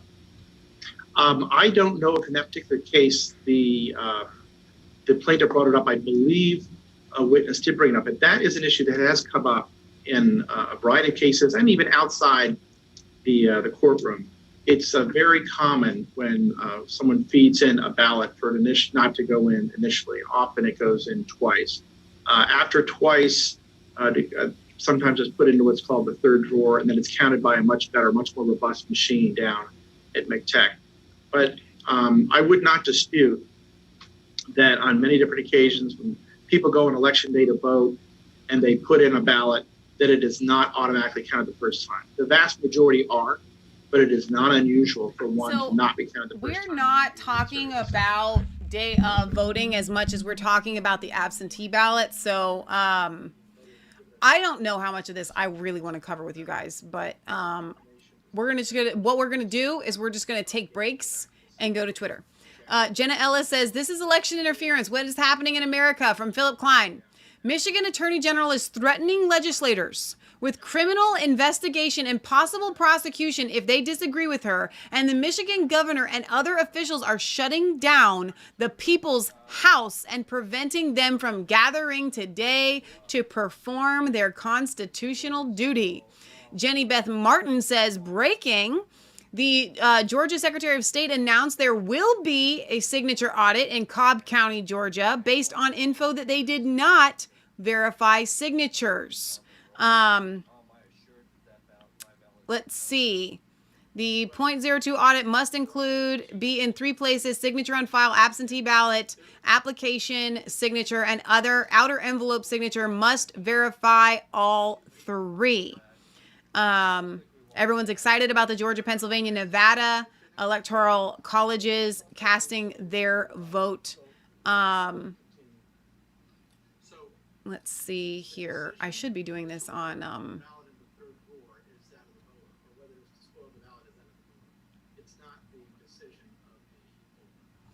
Let's do this.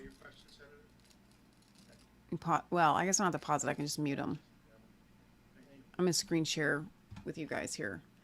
There's a video of this. That's not what I wanted. Come on now. Here we go.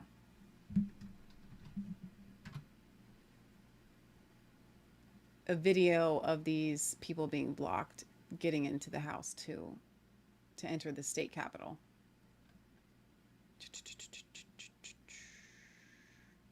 we go.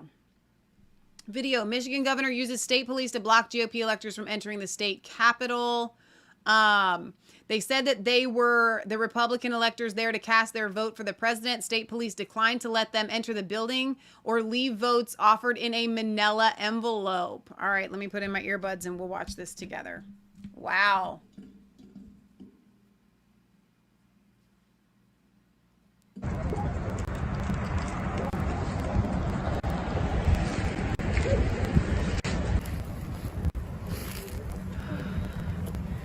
Representative, why are you here today? We're here to do official business.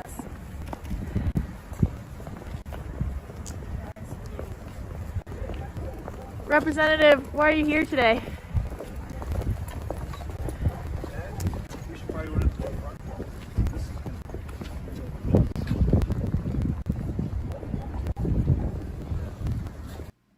right, let's pause that one.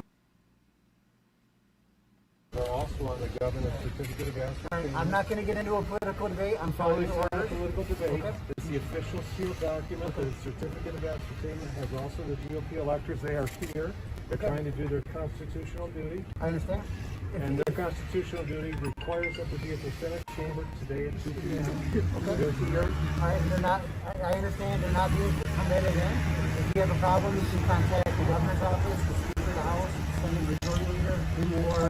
I saw the governor's press release this morning that said COVID. Is that the reason being given? No. All right, that was what the press release said. Is there another reason why? You'd have to ask the governor's office.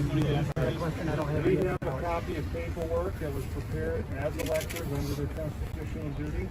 Can I speak to the sergeant? They're also on the governor's certificate of ascertainment. I'm not going to get into a Wow, wow, wow. This is real deal. The governor interfering. Oh my goodness. Oh my goodness. Oh my goodness. All right, we can get back to this guy, I guess. I don't really care to, but we will. Okay, very good. So it looks like there's three options. Thank you, Mr. Chairman. What would be different between the machines at a vote center and these machines you're talking about that are much more sensitive or robust at MTech that would then be able to read the ballot that could otherwise not be read at the vote center? Well, again, this is not my area of expertise, but if you will, at a election day voting place, be it a vote center as it was in 2020, November 2020, or at a precinct polling place in previous years, there is a tabulator there that is smaller, it's more mobile, and it's not as powerful a machine as the very large ones that can count more rapidly and more accurately and count via stacks that they have at McTech. So it's just a different machine and it's much more robust. The technical reasons for that are beyond my area of expertise. Okay, that's interesting. I would tell you there are 9 of them, 9 of the big ones, McTech, and there are hundreds and hundreds of the precinct-based tabulators. Okay, thank you. Thank you, Mr. Chairman. But Mr. Liddy, you're not suggesting that either one of those machines is more likely to have a false vote. In other words, an incorrect vote. It's just the robustness of the counting. That is correct. Okay. Thank you. Okay. Any other questions? Members, if you have a question, it really helps if you would raise your digital hand because I can monitor that on the screen. So, Senator Borelli, I have no idea what that is that you just put that.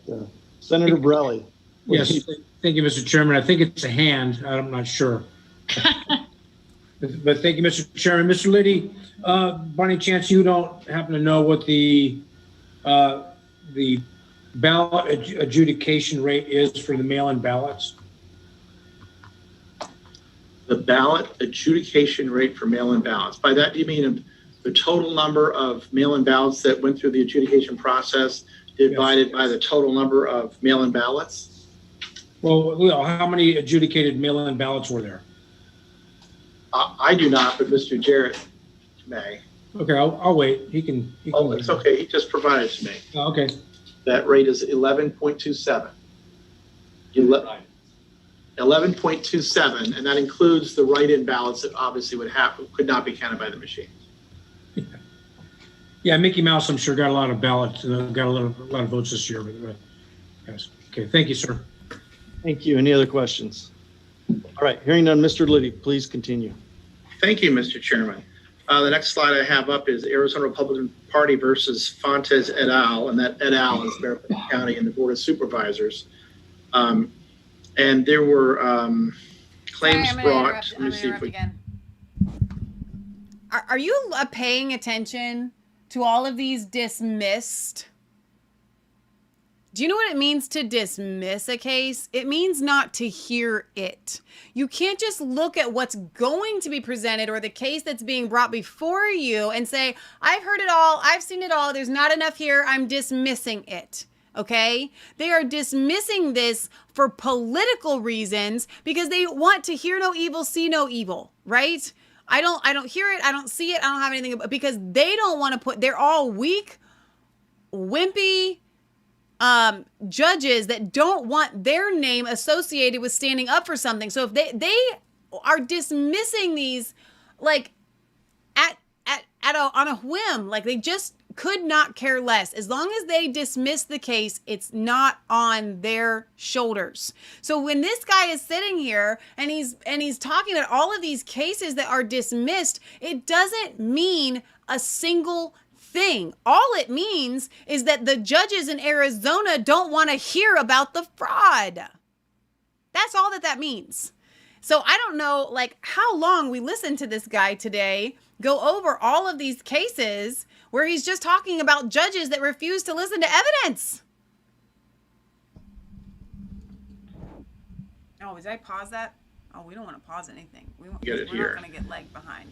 The allegation was the county had spent a lot of money and a lot of time preparing to vote for all the elections, the presidential preference, the primary, and the general election of November 3, 2020. And then COVID-19 hit hard in March and started to grow. And our county's elections department was inundated with phone calls from persons whom we regularly rely on to man the polling places. These are the poll workers you see every time you go and vote on election day. Incredibly dedicated people. They were fearful that they might contract COVID if they were there and the voters were flowing in and out. At the exact same time, the county was inundated by calls of our partners in elections, such as private buildings, churches, and what have you, where we place precinct voting places, polling places. They didn't want to do it in 2020 because of COVID. So we had to make a change. And the change was recommended that we go use the technology for vote centers, and that's why that change was done. And so the state statute allows for voting centers. It didn't require a change in the law. I think I have that cite for you. It's Title 16, 411B. B as in Bravo. It authorizes counties to use vote centers. So there was no need to go to the legislature at that time to get specific authority to do it. And the statute also authorizes the Secretary of State to put together the election procedures manual. And in it, it was provided that the 2% hand count could be done polling places at vote centers rather than precincts. And it was that decision, not one made by the county, but that decision that was challenged in this suit. And of course, our defense of it was successful. And the challenge saying that the 2% hand count of vote centers rather than precincts, that was unlawful, that failed in the courts. Next slide, please. Okay. Any questions on that? Mr. Liddy, we're going to pause for a second. Senator Ugenti Rita has a question, I believe. Oh, yeah. Thank you, Mr. Chairman Farnsworth. Could you just take me back? Because you made a comment that voting by precinct is under attack. Yes. And what lawsuit are you referencing? It is called, help me out here, team. It's DNC. Democratic National Committee versus Hobbs. Okay, it's Democratic National Committee versus Secretary of State Hobbs. And where is that in the courts? It's now up at the United States Supreme Court. This case was formerly known as the Feldman case. It's been going on for quite some time, and it's an attempt by the Democratic National Committee to reduce the authority of the people of Arizona and the legislature of Arizona to allow it to run its own elections via precinct. Okay, thank you. I just wanted to get if I could take the theory is that right now, the obvious benefit of voting by precinct is a voter lives in one particular place, and there's a certain style of ballot that's custom made for you and your neighbors. And it not only has the president, the vice president, and the federal offices, but also your state legislature, your congressperson, and there may be a school board issues, all that sort of thing. And so we in other states require people to go and vote at their precinct. And there's obvious benefits for that. Well, the downside of that is some folks work far away from home, and they may be hourly employees. And their employers say, okay, it's election day, I'll give you an hour, go vote. And they have to travel quite a distance to get back to the polling place. And if there's a line, they get worried that they're not gonna be able to get back to work in time, so they don't vote. That's the allegation that's made by the DNC and others. I just have to so that's the give challenge. you guys a shout out and applause for the roughly 80 people that are sticking around through this whole thing with me, making me not feel like I'm alone in the Snorefest, because it's very important that we cover this stuff regardless of what the outcome is. We need to know what they are saying, what they are doing, what is happening. So, and that's just on YouTube. Thank you to the people watching on Facebook and Periscope as well. That's the other side of it, is ballot harvesting. You get a cookie. Go get a cookie. In Arizona that prohibits ballot harvesting for election security reasons, and that is part of the exact same lawsuit. Okay, I thought the issue with that was voting out of precinct and whether those votes were counted, not necessarily an attack on precinct voting, but on whether if you voted out of precinct, you could indeed still tabulate that vote. But that is certainly part of it. It was my word formulation, and it is my opinion that it's an attack on precinct voting. I'm sure not everyone agrees. But I do. That's an important clarification, because I don't interpret that as an attack on precinct voting, but to clarify what votes count if you were to vote outside of precinct. And if you voted outside of precinct, have you now violated your eligibility, I guess, and your vote shouldn't count? I think that's where that lawsuit was, but I'm not as familiar with it as you are, but. Mr. Chairman and Senator Genti-Rita, you are not incorrect in that aspect of the lawsuit. Names, it drives me crazy. The Ninth Circuit has made a decision to remove from Arizona and its legislature the ability to vote by precinct. And that is what I consider an attack on our ability to vote by precinct. So everything that you've stated about the lawsuit is correct. It's that additional part that was caused by the Ninth Circuit Court of Appeals that I consider an attack on our state's ability to do precinct voting. If you want to disagree with that formulation, that's fine. No, I was just getting clarity. So they literally, I read it, but they removed the ability for Arizona to conduct its elections by precinct? They're trying to. Okay, interesting. All right, I think that's interesting. Okay, I'll go back and review it. Thank you so much. Any other questions? All right, hearing none. Mr. Liddy, please continue. Thank you, Mr. Chairman. Aguilera et al. Versus Fontes et al. Okay, so that Aguilera is a voter, and there are other voters part of this lawsuit. Fontes, as we all know, the Maricopa County Recorder et al. Would be Maricopa County and the Board of Supervisors and the members. The allegation was the plaintiffs claimed that they voted, but feared that their ballots were not correctly tabulated. And they requested that the court order that Maricopa County allow them to go down to McTech and vote again and watch their votes be tabulated. The court found that the plaintiffs both cast their ballots in accordance, obviously, with the statutes and the procedures, but they would prefer the process to be different. They wanted to observe the tabulation of their ballots, but it's impossible to open the ballot box to identify and locate these plaintiffs' ballots and for review, or to change those ballots, and equally impossible for either plaintiff to cast another ballot, as doing so would be against the law. So that's what that vote was about. And I believe these were 2 or 3 issues. One of them, yeah. So one of them was a voter who put the ballot in the tabletop tabulator, the precinct-based tabulator, twice, and then it was put into the drawer number 3, and then it went down to McTech, where those more robust machines would count it. So it did comply with the law. It was machine counted. This particular voter said, but I wanted to watch it be counted, and there's no legal requirement for the county to allow, to provide for each and every of the 2.1 million voters to watch their particular ballot go through the tabulation machine at McTech. And so we prevailed in that lawsuit as well. There was, I will mention this, in this lawsuit, this was the first lawsuit that we had that mentioned Dominion, or the Dominion voting systems. And plaintiffs brought forward a witness who has 20 years of experience in elections in Texas, and 5 years ago had done a report on a Dominion system that was used in Texas. And that, of course, that system is not the system that we have.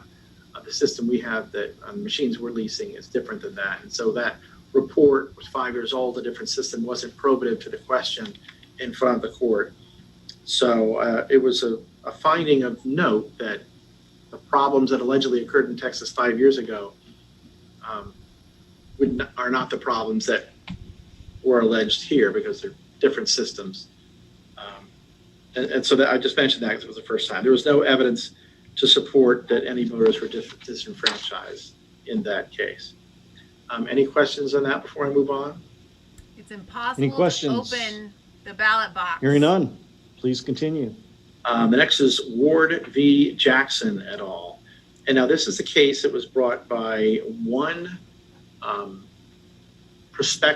candidate to be on the slate of presidential electors versus all the other members of the opposing slate. So this would be the Trump proposed slate of electors, which was on the ballot November 3rd, 2020, versus the Biden slate.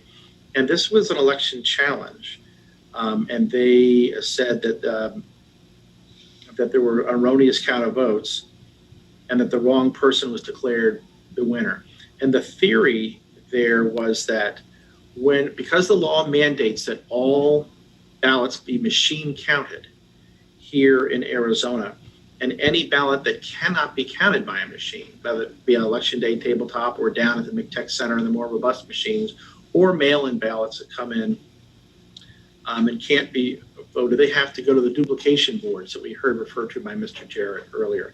Now, some ballots always have to be duplicated. We do provide ballots that are very much enlarged for people that have difficulty seeing small font. And those very large ballots can never go through the machines and always has to be duplicated. Also, the overseas ballots, and there were just shy of 10,000 of those. They come in, according to federal law, via a specifically protected portal. And those have to be reproduced onto a ballot that can be counted in the machine. And then any ballot that was either misprinted because it went into the printer askew, or there's a stray mark on it, or a tear, or somebody spilled coffee, or sometimes people write notes on them, and the machines just can't count that. So all those are duplicated. And the allegation was that the duplication process was flawed. And because it was flawed, that somehow the ballots for the particular candidate in this case would have been President Donald Trump, that thousands of votes for Trump were not counted. And so this is the one where the court ordered us to test, and we went in and we did a random sampling of 100 of those ballots. And we ran through that, and we had teams of Republicans and Democrats and observers from the Secretary of State's office, and we just went through them one by one in a manner where everybody had plenty of time to look at each one. And in that first review of 100, we found 2 ballots in which there were mistakes made, 2 out of 100, so a 2% error rate. And personally, I think 100 ballots out of 27,869 is too small a sample size. Well, the plaintiffs also thought that, and so did the chairman of the board. All right, Amy has a question. County. And so we went into court, and the plaintiff. She says, why are they going over these lawsuits? I just am having a hard time understanding why Election Guy 2.0 is bringing these cases up. Answers anyone. The goal behind, so far, what I'm gathering for the 4+ hours we have been here listening, is for the Board of Elections in Maricopa County to cover their behind and to say there is nothing to see here, nothing was untoward, and here is all of my proof. You can ask me questions and I'm going to shoot you down. This is their lawyer who is going over all of the different cases that have been brought up in Arizona about the election fraud. And he's trying to prove that just because the courts dismissed them, they didn't actually hear the evidence, but because the courts dismissed the case, that's proof that the fraud did not take place. So they have to do this, okay? Because if they don't do it, then it's going to come back on them, right? Now, I'm trying to decide what to do. Patriot Gallery is the one that edits and reposts all of our videos. Okay? It's difficult for her to work with the videos that are 4, 5, 6, 7, 8, 9, 10 hours long. Just from a file size standpoint and then breaking them down. I don't know how much longer this is going to go because he was going to go over like all 30 cases and I have not been keeping track of how many cases he's already gone through.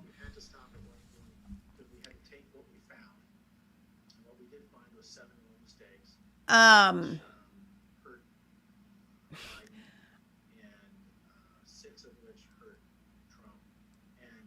just trying to decide what I want to do because if I shut it off, honestly, I'm just going to shut it off. I'm not coming back here for this. So I either stay and we stick it out or we shut it down. I'm not going to, she wanted me to stop it and start a second stream so it would have a part 2. This to me is not worthy of a part 2. I'm just trying to get a feel for, like, I really thought, guys, honestly, because these senators fought so hard to get this official hearing to even happen at all. So if the left was fighting it so hard, I thought it meant because there was going to be actual evidence that we have seen in the past brought forward.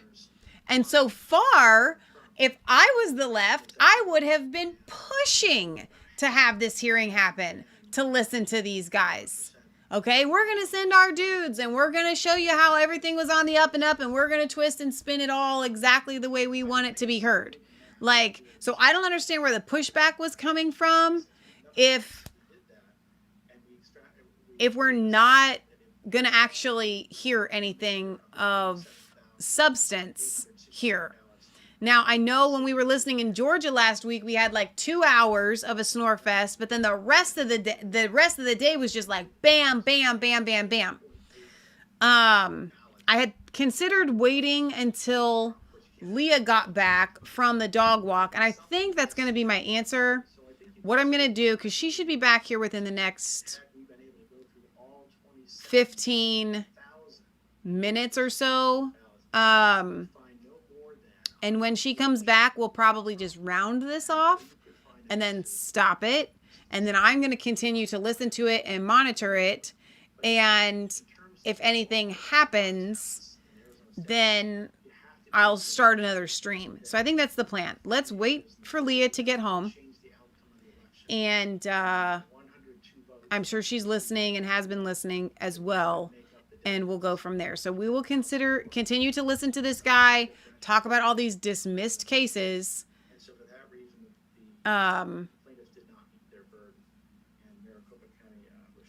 Until Leah gets here. But if you're like me, you are bored out of your mind. And like Leah has said in the past, we don't sit still well.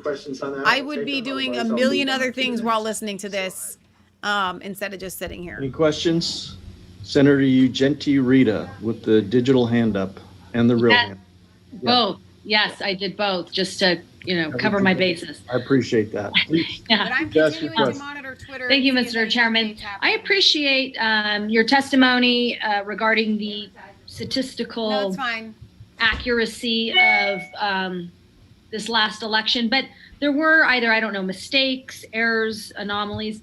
I'm just really born out of sheer curiosity. What does that look like? Is that mistake on behalf of the equipment reading the adjudicated ballot incorrectly? And I don't even know if we're talking about adjudicated ballots or just the ballot incorrectly, or what would you contribute those mistakes? I know that they're small in nature, but what would they be contributed to? Maybe human error? What do they look like? Mr. Chairman, Senator Ugenti Rita, excellent question. Yes, the answer is yes, human error. Through these processes, we found that there were 0 errors in this sample, this 1,626 that were made by the machine. Of the total errors of 9, we found that 1 was made by the voter, and that even if that error had been identified, it wouldn't have changed the tally. But of the other 8, those were made by the humans that were duplicating the ballots in accordance with the statute.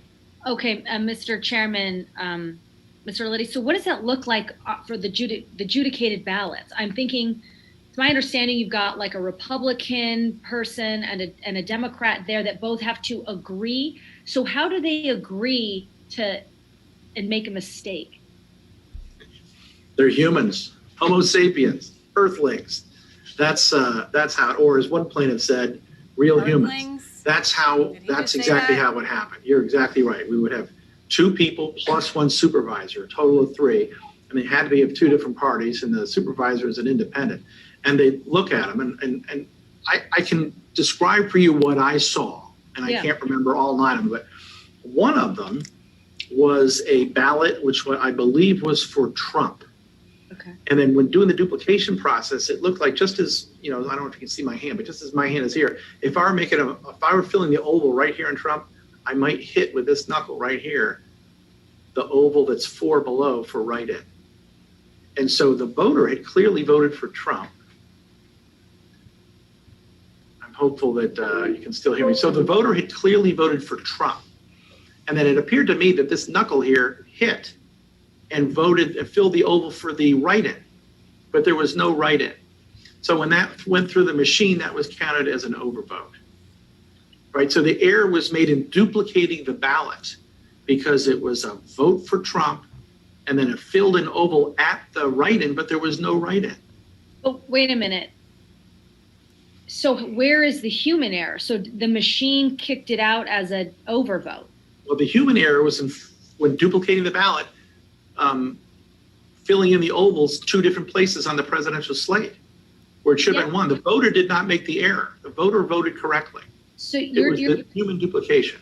So you're telling me a Republican and a Democrat and a supervisor saw that, and the 3 of them agreed, wait a minute, this is what did they count that as, a non-vote, or didn't count it? And then you're telling me someone in the court process was like, oh my God, look at that mistake. And then who is that person that gets to decide that whoever adjudicated that ballot was wrong? Like, how would they know more?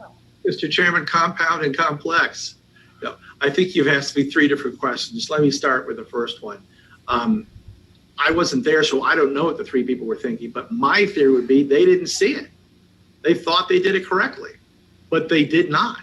And we know they did not because the court allowed us to go look at it and we found the error, right? So I don't think they made the error, looked at it and said, that's okay. They didn't. They were not aware, I'm sure. I can't be 100% sure. I wasn't there. They made the error and didn't catch it. So let me guess. What's the error? How did those adjudicators, how did they count that ballot? Like a non-vote because it was? No, let me back up a little bit, go through the steps. So the voter filled out the ballot. The one that I'm talking about right now, the voter did the correct thing. This particular voter voted for Donald Trump. Okay. Now the adjudication team looked at it and said, the ballot's damaged, the machine won't count it. By law, we have to hand duplicate it. By law, have to. So they hand duplicated and they made a mistake. Now it's a vote for Trump and a vote for a write-in, but there is no write-in. Now by law, the ballot has to be counted by the machine. They don't know that they made the mistake. If they knew they made the mistake, they would have done it again and just been a vote for Trump. And then it goes in the machine, and the machine counts it, as it accurately would if it were an actual overvote, as an overvote. So where it should have been 1 vote for Trump, it was 0 votes for Trump and 0 votes for Biden. That's what happened. Okay, because that adjudication team accidentally counted it as a vote for Trump and a vote for a write-in, and then that couldn't be counted. Yeah, and Senator, it's not an adjudication team, it's a board duplication or Okay, ballot duplication board. Board, Terms, okay, right? tell me that again. It's a ballot duplication board. Right, but what they're doing though is determining the intent. That board though is determining the intent of the voter. Okay, then voting that let's call clean ballot and then feeding it into the system so that it's counted. And technically they don't count it, the machine counts it. Okay, thank you. And then the machine counts it. Okay. So you would ask me about that one, and there's one, and others had, different mistakes on it. I saw one that was supposed to be a vote for the Libertarian candidate, and it was duplicated as a vote for the Libertarian candidate, and I can't remember if it was Biden or Trump, and that also went through as an overvote and should not have. There's another that had somebody had voted, and I'm surmising, I don't know, but trying to correct it, made a bunch of holes in the oval and then made another vote. And then when you duplicated that, the duplicating board wouldn't know it, but it was read by the machine as an overvote. Okay. That ballot should have been spoiled. And so there were a total of 9. Okay. Any further questions, Senator? Please just. No, learning a lot. Thank you. Yeah, she's. That's so why we're bored. here. I'm Liddy to give her. All right, Mr. Liddy, please continue.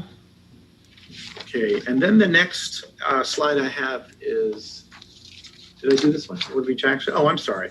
Same case, Word v. Jackson. This went up to the Arizona Supreme Court. It was appealed. And the plaintiffs asked the court to reverse the lower court's judgment and remand the case back down to the Superior Court to allow for continued inspection of ballots, which would be a larger sample size. Remember, we started with 100, and I don't think anybody was happy with that. Too small. It's not a statistically significant sample. 100 out of 27,869. We went to 1,626, and that is a statistically significant sample. The court found that the challenge fails to present any evidence of misconduct, illegal votes, or that the Biden electors did not, in fact, receive the highest number of votes in office. And those 3 things were required by the law in order for the plaintiff to prevail, let alone establish any degree of fraud or sufficient error rate that would undermine the certainty of the election results. That was the finding unanimously by the Arizona Supreme Court. And I would just remind this committee that was examining the total universe of 27,869 ballots that were duplicated. That's not all 2.1 million ballots. Okay. That case is currently on appeal in the United States Supreme Court. And next, we go to Bauer versus Ducey and Hobbs. So this is a lawsuit that was brought by the slate of Republican electors against the governor and against the Secretary of State. And all of the allegations, or the vast majority of the allegations, were about problems, alleged problems, allegations on the internet and what have you about Maricopa County. So we moved to intervene because, of course, with Mr. Jarrett and the board, we're the ones that have the knowledge of the evidence that the court would need to adjudicate that. So our motion to intervene was permitted. We got into the case, and I mean, this was a federal case. This is the only one that was in the federal court. So the federal district judge ordered us, which is not unusual, happens in every federal case, to get together. And under Rule 26, there's a broad discovery, and we have to start sharing information. This, Perry Mason stuff with a surprise at the last minute, that doesn't happen. That's not real. What's real is that the court's order and the Supreme Court has propounded rules that require lawyers to cooperate and share evidence. So what was really interesting about this case is it was based largely on the claims of an unknown witness. And the witness, in discovery, you have to give the names of your witnesses, and you have to give a witness list, and you have to say what they're going to say. And what we were told by the plaintiffs was that they weren't going to give us the name of one of the witnesses, but they would refer to him by the nom de guerre Spider. Wow, that's pretty intriguing, Spider, huh? That's pretty cool, except we, according to the rules of civil procedure, we have a due process right to know this guy's real name. So we actually got kind of contested there. They didn't want to give us the name, but the allegation was that Spider was a military intelligence expert, and that he had looked at the operations, presumably inside Maricopa County, because that's what the lawsuit was about, and he had found all kinds of problems. So I told opposing counsel, we couldn't keep his name under seal, but we got to know who this guy is, because we got to look at his background to find out the veracity of what he's saying. We have to be able to cross-examine this guy, find out, present evidence to the court to weigh his credibility. Well, they wouldn't give us the name, and we weren't too happy about that. We complained about that with the judge and filed a motion to dismiss. Well, it turns out after the fact, and this is actually significant because this claim, we prevailed on this claim as well. But this is also up in the Supreme Court. And turns out that Spider is Joshua Merritt. And Joshua Merritt was a soldier in the United States Army, but he was not a military intelligence expert. He was a four-wheeled vehicle mechanic at an Army base down in Texas. And he had deployed, served his country honorably. So I think it's really telling what he just said there. He said, we prevailed in this one as well. And so we don't have Maricopa County election officials and their board really and truly trying to get to the bottom of this. If they were a disinterested party, right? Like this case was Bauer versus Ducey, okay? Not Bauer versus the elections board. So the fact that he's saying we prevailed, he's choosing a side to say, we don't want to get to the bottom of anything. We don't want to listen to witnesses. We are going to only rely on the court's decisions. We are not going to do our own investigation. We are not going to take our hands off and say, listen,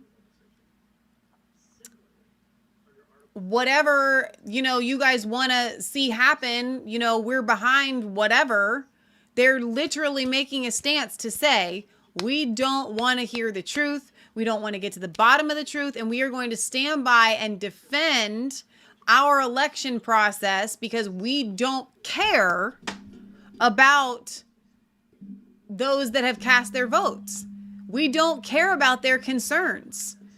Over half of Arizona, like these senators are saying, are crying out like blood-curdling screams of this was wrong. We're trying to tell that to you, and you and your legal people are sitting here saying, no, nothing to see here, nothing wrong. We don't believe you. We don't want to hear your stories. This is a very, very biased election board, which we shouldn't expect anything less than that coming out of Maricopa County at all. This is not a surprise, but it's also very, very, very telling. Like I said, I'm going to wait here until Leah gets back. We'll do a round off on all of this and probably sign off, and I'll continue to monitor it and listen to it. And if anything comes, maybe we'll bring you a show tonight or a small little show on updates. But so far, today has been a huge day, which we've been able to bring you live about the evidence coming out of Antrim County, the electors casting their votes. In Georgia, they are going to do an audit. And in Wisconsin, the Supreme Court has ruled that those indefinitely confined voters that aren't actually confined, those votes can't count. Big day, massive day. Twitter sphere that our chairman, Mr. Hickman, referred to Bill Gates. And that, of course, is Bill Gates' supervisor. Aha! In There's the the Bill Gates answer. Maricopa County Board of Supervisors, and a fine lawyer in his own right, and an individual who ably served on the Phoenix City Council. It is not billionaire Bill Gates who's trying to buy favor in Maricopa County. That is of great concern over the past couple of hours on Twitter. Yes, and so I appreciate that clarification. That's for those of us who knew who he is. We just know, but I can see if they don't know that absolutely they would confuse it with. Yes, Mr. Chair, it's an Arizona thing. Yes. Okay. I don't even related. Glad they answered that. So I appreciate that. Mr. Liddy, do you have anything else? I think that you've kind of laid out the foundation here for your position in defending the county. I would say that with some success. And I guess my question would be, do you have any sites or any lawsuits that where the plaintiff has prevailed against the county or against the state? No, Your Honor. We have been busy taking on all comers, and we are 8-0, and the court's still ours. I don't mean the court. I mean the basketball court. You know, winner gets the next game. We are undefeated, and we're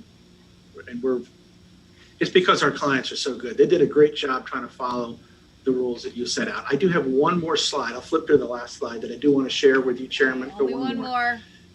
This slide, and the data supporting it is up above, shows the Maricopa County election reports on the night of Election Day. That's November 3rd, 2020.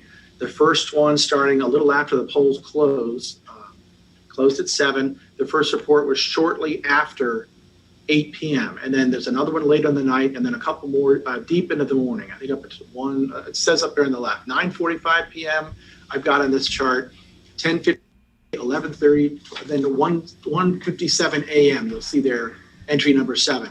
And as you'll see, this graph, which we've made, it tracks the lead that Biden had going into election night. And as ballots came in, Trump's voters vastly outperformed Biden's voters.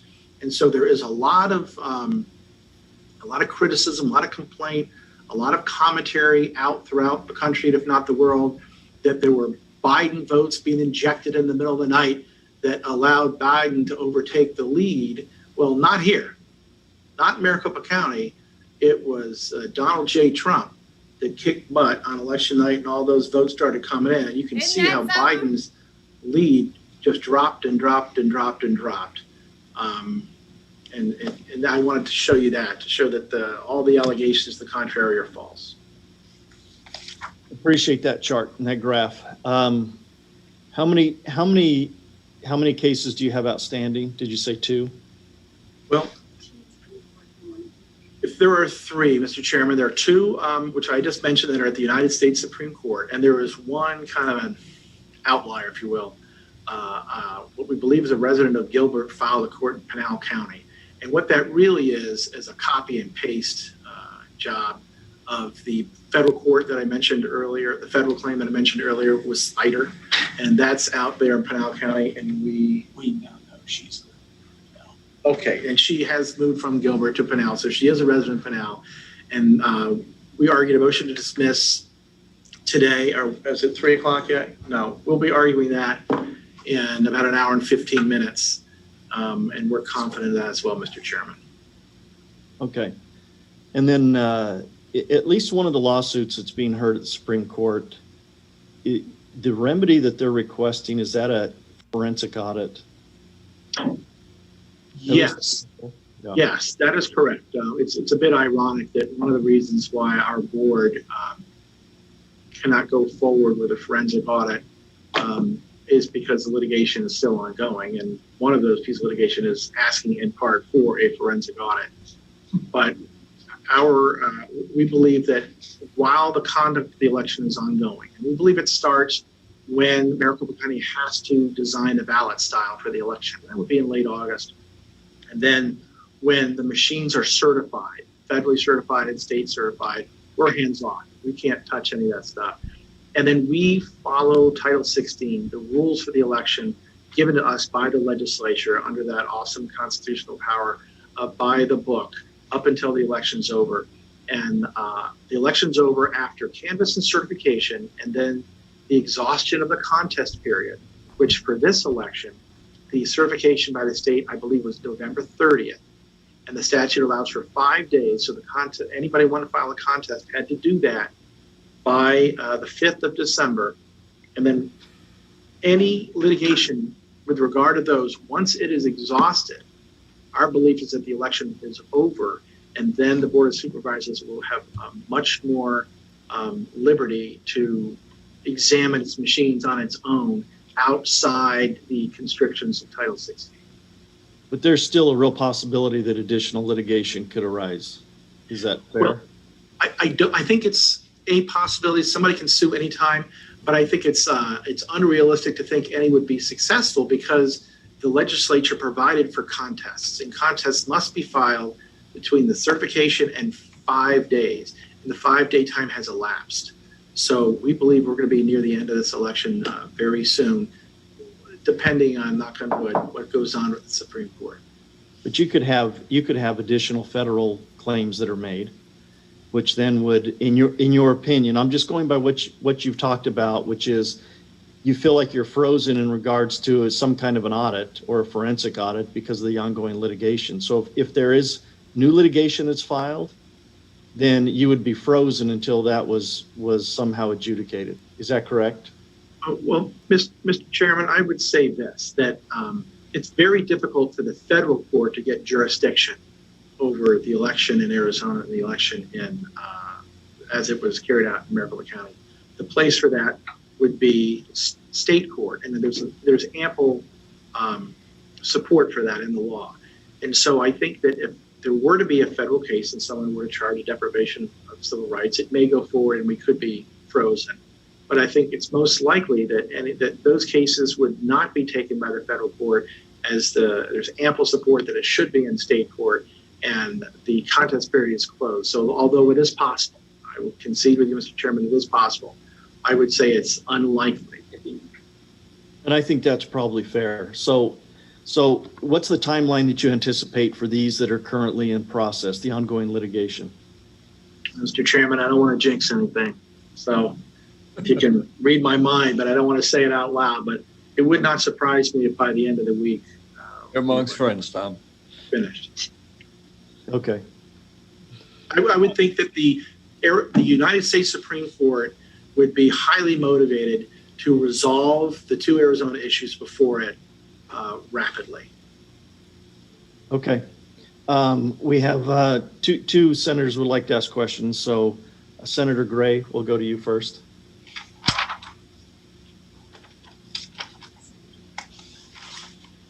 Thank you, Mr. Chairman. And Mr. Liddy, I appreciate your decades of election experience. So I'm going to throw this at you, and it's just out of a curiosity for me. But let's say over the next couple of days, the court cases get cleared off, and then the county does do a forensic audit and finds a malfunction or a compromise in the software. And again, this is just a question. Is there any recourse if it were to be proven that this election had been tampered with? What would be the outcome or consequences of that? Well, of course, I can't predict, what might happen in the future, specifically with a hypothetical, but I think, again, what we would do is we would stick to the laws of Arizona if that were found to have happened in Arizona. Obviously, that would be very valuable information if it were to come forward, valuable for the Board of Supervisors, valuable for the reporter, extremely valuable to the legislature of Arizona. But whether somebody would want to I think the only avenue that I can think of off the top of my head was at the end of the day, as the Electoral College vote, which occurred earlier today, is tabulated and then received by the United States Congress.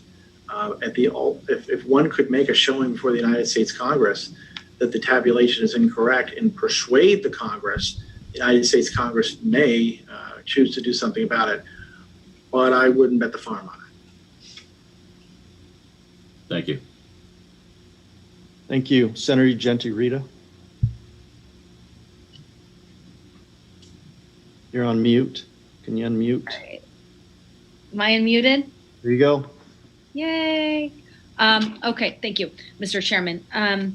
So the only thing prohibiting at this point a independent forensic audit is that there's ongoing litigation. Mr. Liddy. That is the only thing that I think is prohibiting the Board of Supervisors. That yes, because ongoing litigation related to this election that was filed within the contest period means this election's ongoing, and we don't want to be accused of tampering with the evidence. The litigation is about what's in the machines, and if the Supreme Court were to say, okay, we're going to remand this back to the federal court in Arizona, and we want you to order a forensic audit of those machines, I don't want my client to be in a position to say, oh, we already did it, and now we can't do it, because he can't go back in time. We can't do that. So we have to wait for this litigation to be over for that. Once it's over, and the election in its entirety is over, and then the board has much more freedom to look at its equipment in a manner that would, someone could accuse them of spoiling evidence. The evidence would be gone. But I do want to mention this. The statute does, the state legislature has demanded that every county keep all the ballots for 24 months and keep the cartridges, which have the tallies, for 24 months. Obviously, that 24 months far exceeds the 5-day contest period or any alleged litigation. So I think it's a fair inference that the legislature intended to, at least in some form or another, to have access to that which they demanded be preserved by each county. So that's just another point I wanted to make. Oh, okay. So it's your legal advice that a forensic audit not take place until the current litigation is somehow resolved. It's not that it says it anywhere. That's just your lawyerly opinion to the Board of Supervisors. First of all, I want to be clear that, Mr. Chairman and Senator Genti Rita, that I would never presume to give legal advice to the legislature. You are ably represented by some of the finest attorneys in the state. And if you're asking me what my legal advice would be to my clients, the answer is I will not provide that information to you. Okay, no, you are. That's okay, because you already did. You advised them not to go forward with an independent third-party forensic audit until all of the current lawsuits are either adjudicated or finalized or dropped. So I already got your legal opinion. That's fine. I can neither confirm nor deny that was the legal advice that I gave to my client. Okay. Okay. That's good. Okay, and so, all right, I got that. I do want to just make sure, I just want to comment here, because you said a couple of times the Board of Supervisors are just following the law, that they're at the whim of the statutory construction of Title 16. I do think it's important to note that we have, and you know this, but just for those that are watching, that we have a process down at the legislature that we utilize to change or modify the law. And of course, that includes not just welcoming the public to participate, but political subdivisions like yourself or the Board of Supervisors. And regularly, they do come down to register for and against bills, many of them election bills that would change Title 16 and thus change their responsibility in the management of our elections. So they're not kind of this party that sits by and then has to respond. They are actively either promoting changes and or stopping changes from happening in the legislative process as it relates to the management of elections. So they're willing participants. And I think that's important, because I do think that many of the issues that we have seen in this last election, 2020, and in subsequent elections in 18 and 16 could have been mitigated and reduced if we had, frankly, a county board of supervisors that was more willing to take a proactive approach. We talked about intergovernmental agreements. That was something that I brought to the counties, and most people said it didn't exist until I had to show documentation. And then even then, it wasn't enough to get the counties to kind of be proactive and maybe looking at it and revoting on whether that relationship was relevant anymore and if it needed modification. So, you know, if we're going to have election integrity and we're going to have voter confidence, we have to make sure we're thinking 2-3 steps ahead, and we're not just constantly responding to the state of current affairs. So in that light, the vast majority of people vote by mail. I don't see a lot of proposals coming from the counties to deal and address voting by mail. In fact, what I see is the counties wanting to push vote by mail. And the bill that they like the most is to allow counties to go to all mail elections. And we've seen that most people have concerns with vote by mail. In fact, most of the problems that we've talked about relate to vote by mail. And I know these aren't specific to the litigation, but they are specific to, again, voter integrity and making sure people have confidence and want to participate. And so I do think that I wanted to be on the record with that, because it's going to take a partnership to fix some of these things.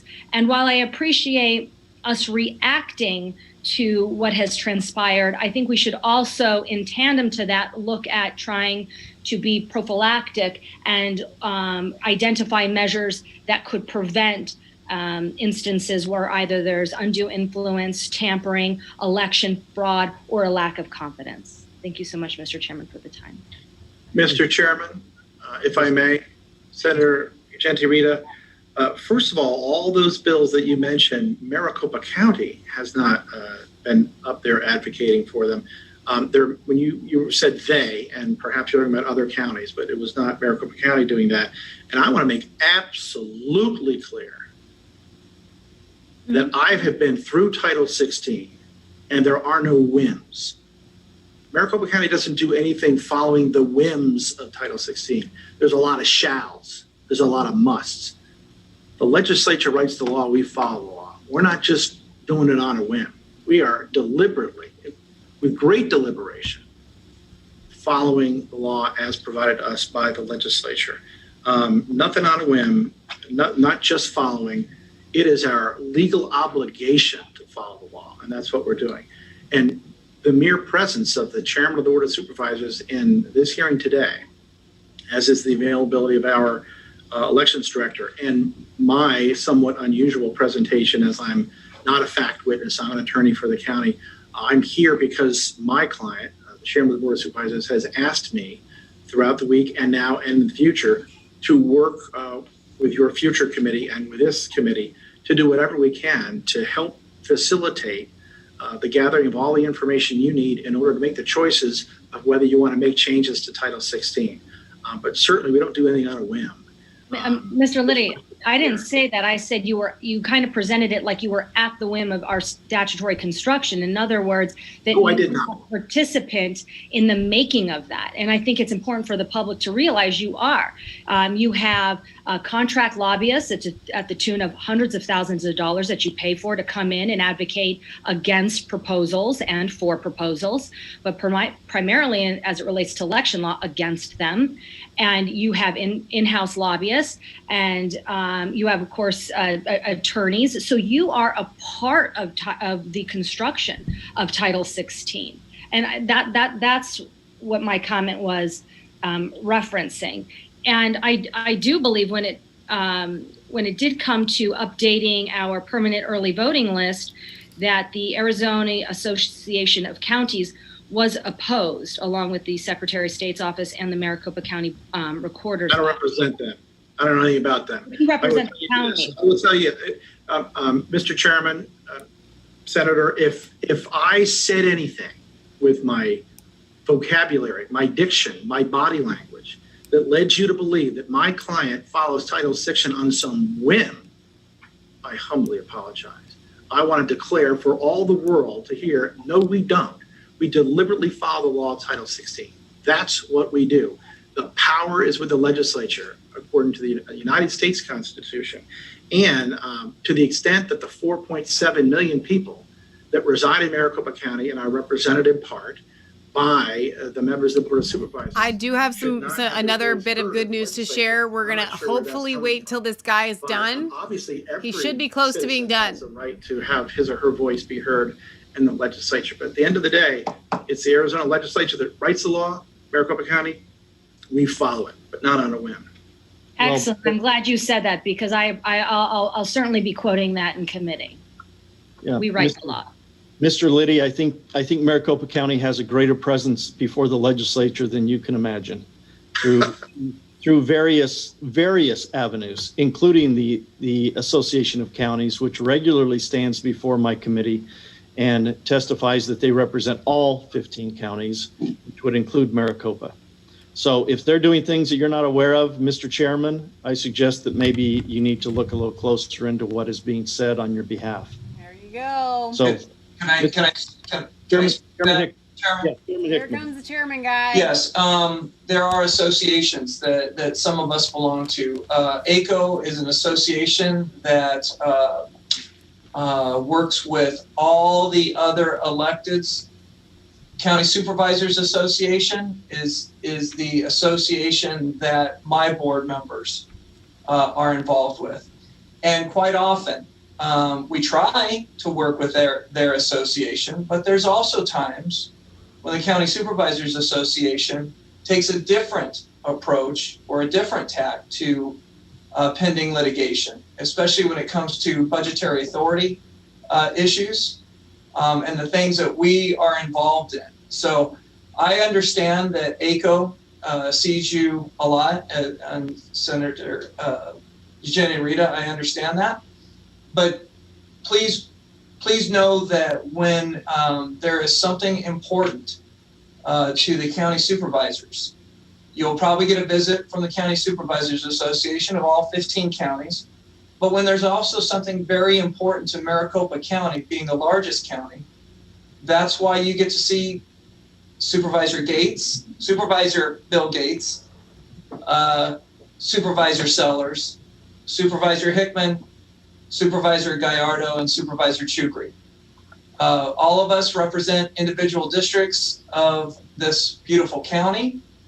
And one other key approach, a key thing for your legislature and your body to remember, when it comes to public statements, when it comes to strategies out there, when it comes to county supervisors that want to do something, understand that we do not have the ability to caucus.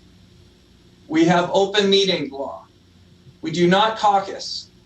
So that's why it's upsetting at times for all 5 of us to stand by and be mute, it seems, when something of such import that we are discussing right now, the confidence and integrity of the election, we have to get through litigation to see what the court proves as being innocent or guilty, and we have to go from there. So I just thought I'd make that statement for all 5 of us, because it's very hard right now to watch Twitter, to try our best to talk to our legislators in our districts, to tell how important this is without it making look like we're building some sort of vote.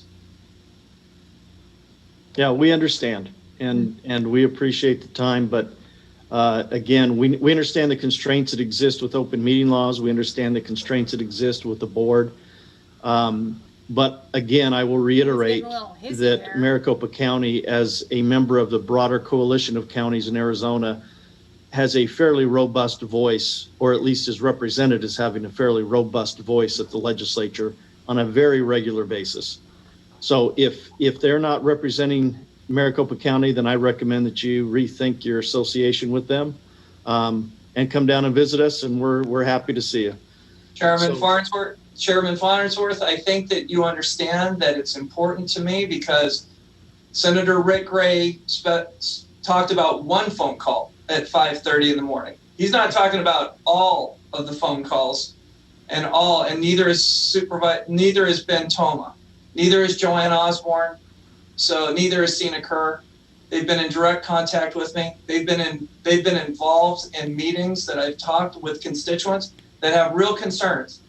Voters have extreme concerns. I just want to let you know, and your august body, as what our legal counsel calls you, because you are, that we want to work together when it comes to transparency and confidence in this election. And we want to work together. And I'm in front of you, and I brought my experts to the best ability that I could to be able to talk to you and your committee and to the upcoming chairman, Senator Eugenia Rita. And I just want to let everyone know we are going to work together in the space provided by you, the legislators of the state of Arizona. And we appreciate your willingness to do so. Okay, Mr. Leach, do you have questions? I have a comment. This will come up in the next session, but I want to say it because I don't want it lost in them. And when we hear from Josh Credit, I will remind everybody of the move that Mr. Fontes of Maricopa County was going to do in sending out ballots to everybody. And so that doesn't need to be discussed here. We can discuss it with Mr. Credit and the actions that we're taking thereof. Unnecessarily. All right, thank you very much. Mr. Liddy, do you have anything else? We do have some other witnesses we need to hear from, so.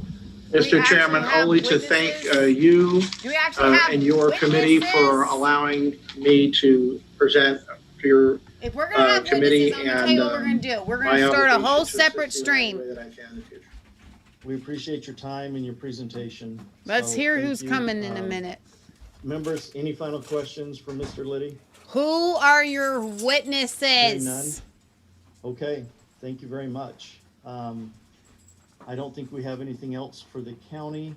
If you can stick around, that's great. We may have some questions. No, we don't have any more questions for the county. It's already been a fairly long day. I would say so I think we're going to move on, and we have a couple of people here from the Attorney General's office. Josh Credit is here. Josh, there you are. No. So, Josh, we appreciate you being here, and we'd like to hear from you kind of in the same vein that we did the Maricopa County. Here's the deal. Leah is here. Leah's in the house. We are not going to finish this thing. Okay? We're just not going to do it. But I have good news. I've been holding like I have to pee kind of thing. Not that I have to pee. I've been holding it in, right? Are you ready? Ready. Wisconsin signed their slate of electors. The Republicans did. So, from what I understand, the reason why a lot of these Republicans electors are signing their slate of electors is because today is the only day you can send your electors. You can't send them later. If you send them, send them, and then things get. We have precedent already. It's happened 4 other times, and most notably, or the one that most people are quoting, is the 1961 with Richard Nixon in Hawaii against JFK. Mm-hmm. So, Angie, we already did. We watched it an hour ago live. The signing of Nevada. The signing of Nevada. We did, and we sang. Now, for really your own hilarity, are you ready for this? You're not ready. In Michigan, they sung the national anthem when they signed their electors for Joe Biden, and they sung the very serious Black national anthem as well. So, just so you know, there are 2 national anthems in the United States that you have to sing in order to be woke. And that's the Black national anthem and the national anthem. How did that go? Nobody knew it. They had singers on a screen. You know what I'm saying? Ellen says, Michelle... it's not a national anthem if you're picking just a race. Right. It's a race anthem. And it actually just promotes it's called racism. A segregated anthem. Exactly. And it actually comes from condescendingness, like you black people get to have your own vote and we'll have our own, your own national anthem, and we'll have our own national anthem because you can't be part of our national anthem. Ellen says, Michelle, President Trump's going to pardon Assange. That we have not had confirmation on that. I appreciate you putting that in there, Alan. That is Mark Burns, Pastor Mark Burns put that out there. People are like, I hope this is true. We have to wait for confirmation. The White House so far has said that White House officials have said, well, what's in the works? Maybe we're talking about it, but nothing concrete. So have you seen this video? No, what is it? This is going everywhere. We showed it to our people. This is the electors for Michigan trying to get in where they were singing the Black National Anthem to cast their votes. They had their papers, and Governor Whitmer had cops there not letting them in. Now, other people have been tweeting out that it wasn't just the cops, that somehow the GOP was behind it as well, keeping the electors out from casting their votes. But they did sign the votes, but they weren't allowed in. They were kept out by the police to cast their votes. So everyone is sharing that. Here they are with the Black National Anthem. Can they see it? They can't see this right now, no. Okay. So breaking, Senate Intelligence Chairman Marco Rubio announces that he plans to hold a public hearing on Fang Fang and Chinese espionage as soon as possible in the new year. So, yeah. Wow. I was hearing rumors. I thought it was legislatures that were being kept out of the Michigan House. I didn't know the electors were being kept out. The electors to cast their vote for Trump. Now, the good news is... How did you figure all this all out while you're doing the show? I was monitoring Twitter while listening. Because I can do that now because I have a new system, thanks to Ann, and other donations from you guys. But we are looking at right now, without Wisconsin, we were looking at 274 of President Trump having these votes, okay? Biden stays at his number, okay? But Trump at least makes it to 274 for these contested states. When you add Wisconsin's slated electors for a contested election, you put him up at 285 or 285. This is fun. So yeah, it's been a massive day. Somebody had said this is going to be a chaotic 48 hours. A chaotic 48 hours. Now Joe Biden is set to do a speech tonight at 7:30. I kind of think that Trump should do his own. Like, look, I won. Ali Alexander says, are we living up to the hype 15 hours later? But wait, there's more, because he's the one who said it's going to be a wild 48 hours. CJ Pearson said, and I tell you guys, the reason you cast your electors is that then you have standing. Exactly. So if you're going to be doing any sort of legal challenges as an elector, then you have standing to go before even, the state courts and the federal courts and everything like that. So especially with the Wisconsin, the electors are already there. They can go for Trump. My spirit has always said that Georgia and Wisconsin would go red and that Arizona would go red. I don't know if Arizona's electors were cast, but Arizona has I don't even know if they cast any electors today or if they're just sending 2 slates of electors. Well, apparently they were meeting here today to kind of discuss that. I don't know, how it actually, I don't know. I'm really confused about today's hearing. I'm just so at a loss. And this is what I was telling our viewers. And I don't think you have an answer for it either, but I'm going to pose you the question anyway. Okay? Did Pennsylvania send their electors? Pennsylvania sent their electors for Trump. They did too? Yeah, so we have, that's how we get it 274. And Michigan's trying to, but Michigan is trying to. The only ones that have, we have officially Georgia, Nevada, Pennsylvania, and Gateway Pundit is now saying Wisconsin. Okay. That leaves us still with Michigan and Arizona. We are not sure about their electors. Well, but they're trying to. Michigan is trying to, and we don't know about Arizona. But anyway, how can the governor do that? It wasn't just the governor. Rumors on Twitter are that it wasn't just the governor. The actual GOP was behind getting the cops to keep them from coming in. But they signed their papers. Okay. And they were they even said to the police, can you at least take these papers inside? And he refused. And he was asked, can I speak to your sergeant? And anyway, you had been watching, what was it? Was it Finkham? Whoever it was that was trying to get, is Finkham here in Arizona? Mm-hmm. Who was trying to get this hearing to happen. Yeah.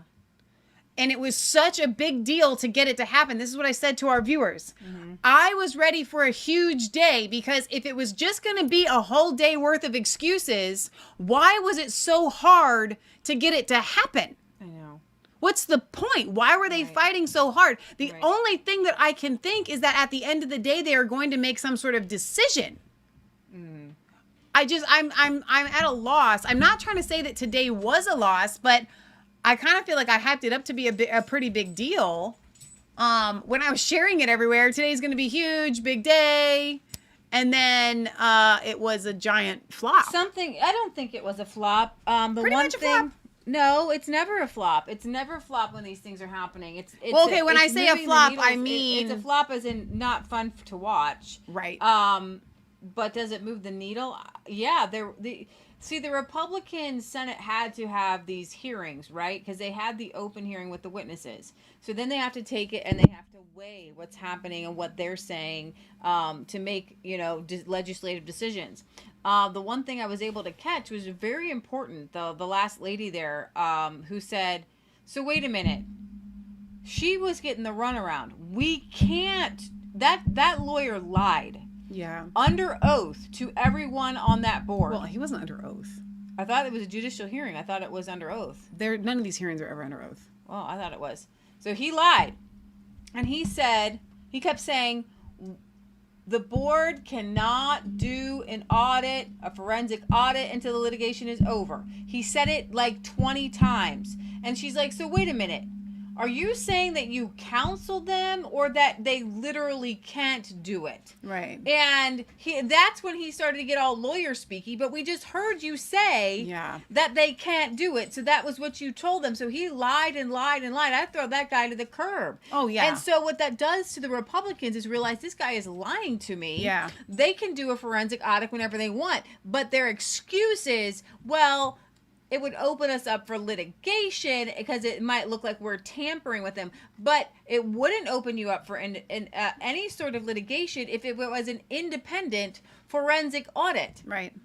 No, if you took your Democrats in there, right? And if it was somebody who the Republicans and the Democrats decided on, you certainly can do the forensic audit. They're trying to run out the clock because they they know that something is on those computers. Yeah. Oh my gosh. Yeah. So, to round off today, because what we're going to do is we're going to sign off. If anything happens, if it's big, we'll do a whole big stream and I'll pull it up and everything like that. If it's kind of just big, we'll just do one on my cell phone. Okay. As far as the rest of the day goes, because Arizona right now is on a 2-hour leg. It's only 2:20 there. They got all day. They can just keep going at this thing. But they only took a break for like 5 minutes for that lawyer guy to pee. The rest of them, I don't think have taken a break. Mm-hmm. But they're on Zoom so they can get up and go potty whenever they want. But to round off today, once again, in Georgia, Governor Kemp has finally ordered an audit. I don't know what it's supposed to be, a forensic audit of some sort or, signature matching. I think it's a signature matching audit in Georgia. It's kind of too little too late, but it's something. In Wisconsin, we have the Supreme Court saying, the state Supreme Court saying, if you voted via indefinitely confined status and you are not indefinitely confined, your vote will not count. So we're going to have to wait and see how that moves forward. Secretary of State Brad Raffensperger says Georgia will conduct a signature audit in Cobb County. In Cobb County. Results to be released in 2 weeks. What about Fulton County? I have no idea. Next, we have Wisconsin, Georgia. I'm going to use my fingers. Wisconsin, Georgia, Pennsylvania, and Nevada casting their slate of electors for President Trump and Mike Pence, in addition to Michigan attempting to do the same We're still waiting on Arizona. Arizona has now sent dueling GOP slate. We now have 53 disputed votes. Nice. Okay. So the only state that has not sent their electors is Michigan, and that's because it was election interference and kept from doing so. The day isn't over yet. This is crazy. The day isn't over. No, I'm not saying it won't happen. I'm just saying the very attempt to keep it from happening. I think it'll be official. I think they'll get sent. They signed their documents. Okay, whether it actually made it inside of the House and all of that, I don't think that really matters. They signed their official papers. I think that so I think that that's huge. Okay, but I am curious. Sandra Fairbanks says, I actually don't know how anyone isn't radicalized at this point when she's seeing them keeping the electors out. Oh yeah, and she's like, my thoughts scare me. what kind of 1776? We want to pull. So here's what I don't know, and I wish that I did, and I'm sorry for being a political commentary host and not knowing. But the only reason it got brought up in my mind is them saying that it was the GOP that was also participating in keeping them out. What we have here, fellow citizens, is a contested election. I retweeted that out from RSBN. On Reasons Chicks? Yeah. Okay. So here's my question.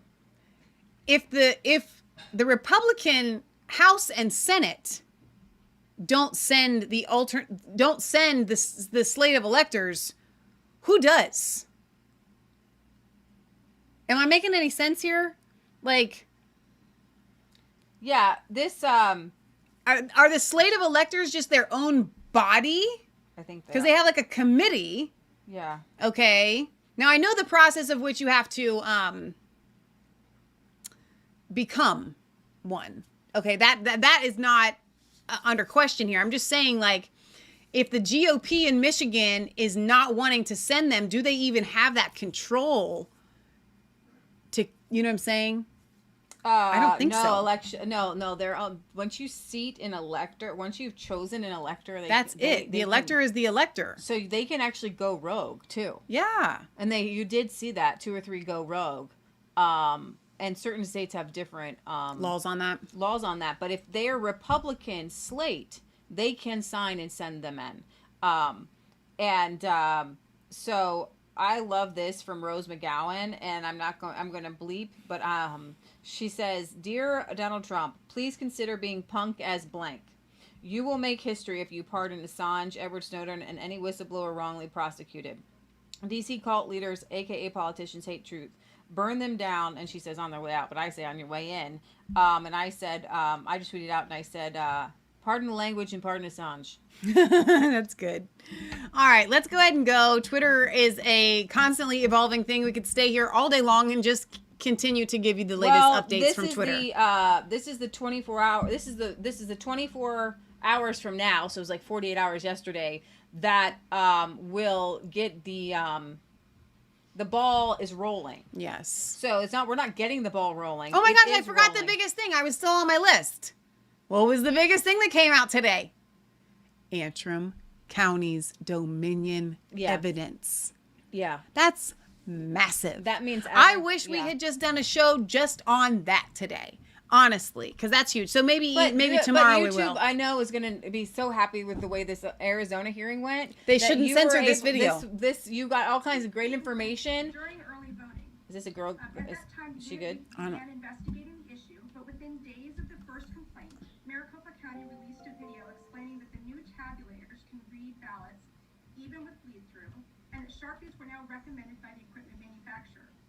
Based on the official response, we forwarded the Maricopa for their records and closed those pre-election complaints with the complainants. On election day, the unit received more Sharpie-related complaints. According to interviews that I personally conducted with election day witnesses, the ballot tabulation machines were not alleged to be rejecting the ballots based on those election day reports. In the days following the election, we received over 1,200 Sharpie-related complaints. More than 1,000 of those were generalized concerns about having to use a Sharpie, but failed to allege specific problems related to their use. We gotta go. Okay. However, about 60 of the complaints alleged their ballot was rejected and either placed in that slot 3 or for later tabulation, or that they or the poll worker pressed the green button to force the defective ballot to be cast. Accordingly, on November 4th, we requested a formal explanation from the Maricopa County Elections Department regarding the use of Sharpies. Based on the county's response and subsequent court testimony, the unit is satisfied the Sharpies did not cause widespread disenfranchisement. Regardless, Arizona law is silent as to writing instruments, the use of double-sided ballots, and bleed-through. As just kind of an aside, while Title 16 provides civil enforcement tools for campaign finance issues, including civil subpoenas, the legislature has not provided specific civil remedies or tools elsewhere in Title 16, leaving our office primarily with criminal remedies. This is especially true. Okay, so she was saying about 60 people had problems with the Sharpies. Okay. Listen, I'm going to continue to monitor this, and I'll tell you what we'll do. If anything else comes out and it seems like they're going to be bringing in like a slew of witnesses, I will come back and we'll start another stream. Okay? I promise you that. But if they aren't going to do that and we're just going to listen to a whole host of excuses, I think that we can better serve our time for the rest of the day. We can. But I want you guys to walk away from this feeling really, really awesome about today. The fact that these, I want you to feel awesome. Today was a breakthrough every day. single, well, here's the thing. Every single state attempted to cast their electors. Here's the thing. The electors are people chosen from within the party who are loyal to the party. And they're more loyal than the legislature and the governor and the secretary of state. Yeah. And the pressure on Georgia now, they would probably try to make that audit of the signatures go out as long as they can and just go walk it real slow. Right? Because they want it to, they don't want the results out of the signature audit. So you can do a lot of things, but number one is just pray that the truth comes out and that the right people are in charge of this signature audit. You know, it was the same thing that happened with the ballot checking in Wisconsin. You had Bob, the bobsled. Okay. And because of Bob, we now have Wisconsin, basically. Because if they do that right, we have Wisconsin. If they do it right. Now, do I have faith that they'll do it right? I do. Why? Because God told me that Wisconsin was going to go for Trump. And because it's unthinkable at this point that you're going to go find 150 or 60,000 indefinitely confined people who just became disabled overnight just this year. Right. Okay. So you're going to have to fake their disability. And this is the way I was telling this to Kansas. So our uncle, he is disabled. Okay. He doesn't get out on his own and he cannot drive. But in Ohio, he has to have a license or an identification to get an absentee ballot. Okay? What we were seeing in Wisconsin is these indefinitely confined people are supposed to be so indefinitely confined that they can never, ever, ever, ever, ever, ever, ever leave their home to go get an identification. Right. So if they have ever left their home, besides going straight to the hospital and back, then they are not indefinitely confined. If they go to the doctors, then they can go and get an ID. Okay, this is a very small, small carve out for people who cannot leave their homes, who are permanently disabled. Right. So the fact that the clerk told people, if you don't have an ID, just claim that you're indefinitely confined. Yep. And she's put it this way, not if you don't want to show one. If you don't want to show an identification, and that was in the Wisconsin's Supreme Court's decision, right? The clerk had no authority to tell people that if you do not want to show your ID, just claim that you're indefinitely confined. Right. Also, that another interesting part of the Wisconsin hearing is there were two radical liberal judges on that. They did not side with Trump. I guess it was a 3-2. I don't know. I guess it was 3-2. And one of them said that the case was racist, and you just want to get your King Trump back in office. Wow. What kind of judge says this is a racist case, and you want to get your King Trump in office. There's a white lady. Your King Trump. Wow. Oh my gosh. How would you sit on a bench with somebody? I don't think I could do it. I really don't think. All right, I don't guys, know. we can sign off. No, we're definitely gonna sign off. Thanks, Michelle, for holding the line here. I didn't watch most of this today. I'm just gonna be honest. This was hard. This was a hard thing to go We through. took a lot of breaks and went other places to Twitter, and we watched the Nevada signing and stuff. So it wasn't a complete wash, and we had a good time together. There was a lot of you here watching all day, and there were a lot of people watching on Twitter, and there was a lot of people hoping that there would be some bombshells coming out of here. But we got. I tell you what we did, and let me, and then this. I'm going to end with this. I want to point out that the unit not only engages in it just keeps going.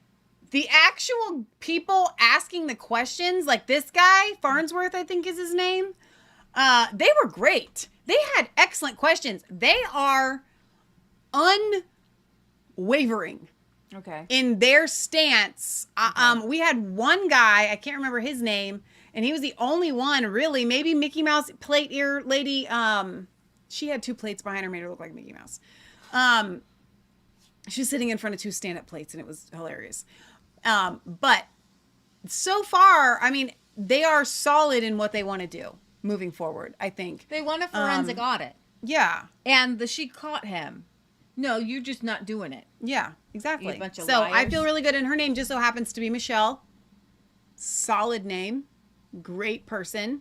So I think she's actually going to be the new chair when he steps down. There's brave. This is took us. These electors have more bravery than the legislatures. Let me just tell you that. And they just thank them and pray for them. Pray for their safety. Pray that God would fill them with strength.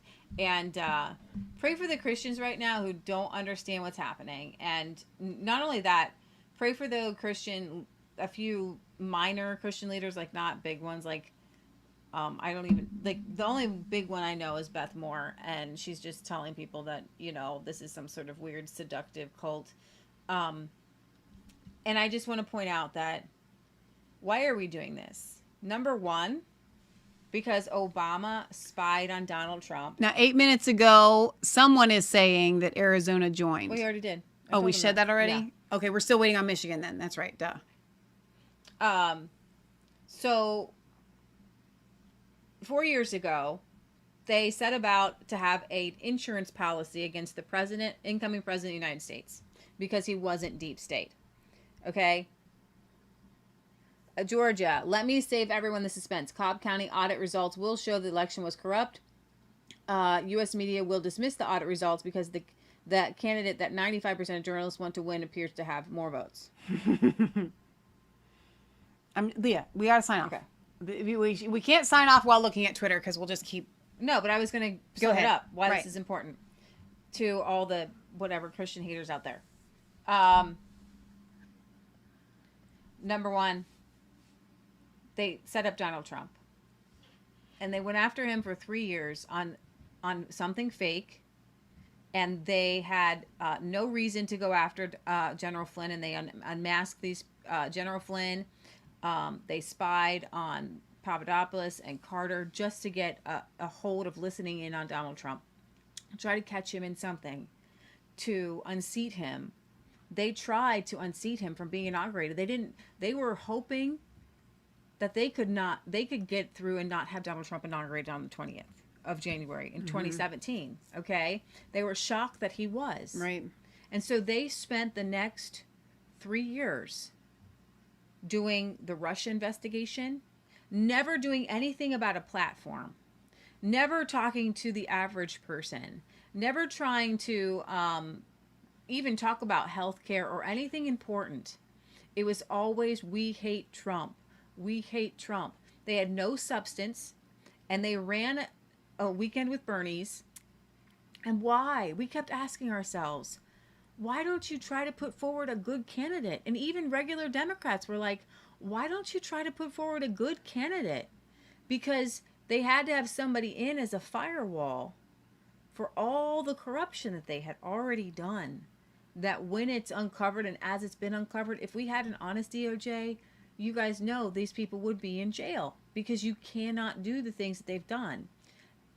You think that Republicans are fighting hard for this election? We have over 1,000 witnesses to election irregularities. We have 1,000 witnesses in these cases. They had one hearsay witness, and they impeached the president in the House over a transcript that everyone can read. There was nothing untoward in that transcript. Right. And they impeached the president, talking about trying to overthrow the will of millions of people. We have to remind ourselves of what they are and who they are and what they're capable of. And why didn't they run a good candidate? Why did Joe Biden say we have the widest election fraud organization in history? Why did he say, I don't need your help to get me elected, I need your help after I'm elected? Why did he say that?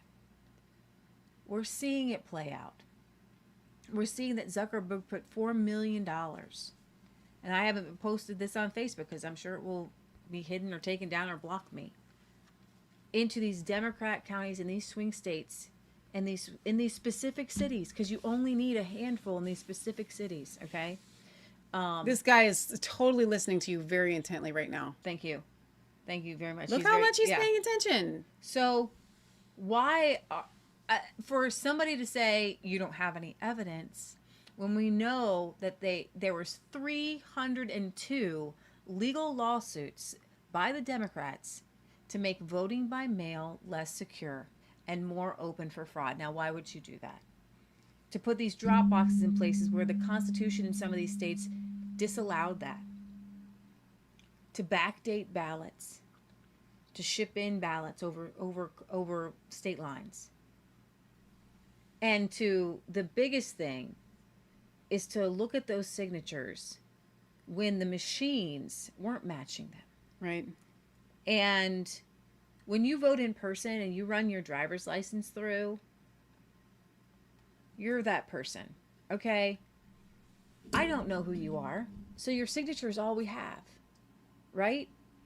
So anyways, you had the people who had backdoor access to register voters into some of these election polls. They're wiping the poll books. And what I told Kansas in Michigan on that Antrim County audit, they wiped them clean. Mm-hmm. They wiped the evidence. If you're the FBI and you knock on their door, on the door of a criminal that you're serving a search warrant on, and you see smoke coming out the chimney, they're probably burning documents. Yep. And why would they be burning documents? So when you have to prove these criminal cases, a lot of times you have to present a case. So I'm throwing that out there. God, we lift up this day to you. We thank you so much for the victories that we had today. We thank you for the electors and for giving. I pray they feel so good inside.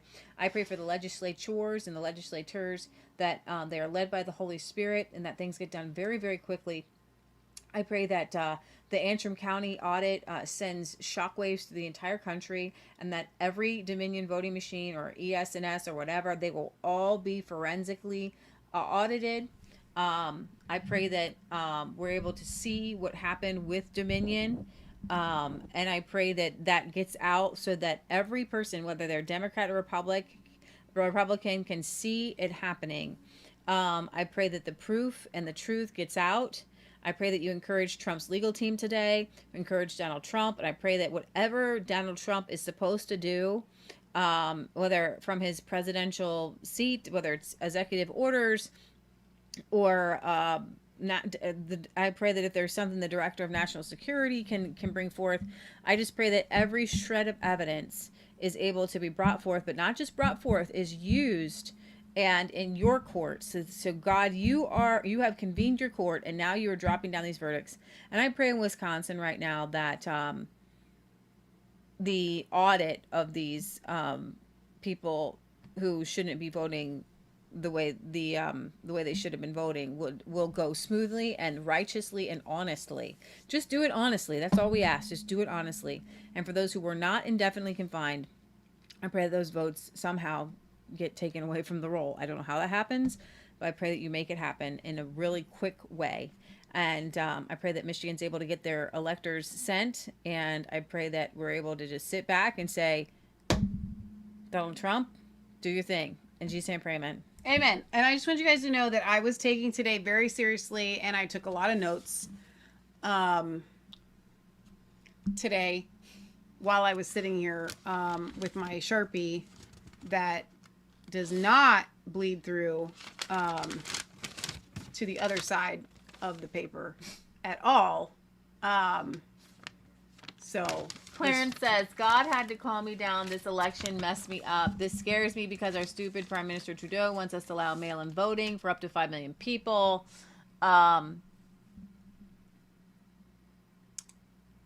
Okay, again with the must-have and the did nothing. Stuart, Trump is a president, but he's not God. Okay, we have branches of government. We have 50 states. You are one country. You're like one state. Okay, no offense, but you're small. You're one state in one country. You can't even get Brexit to happen.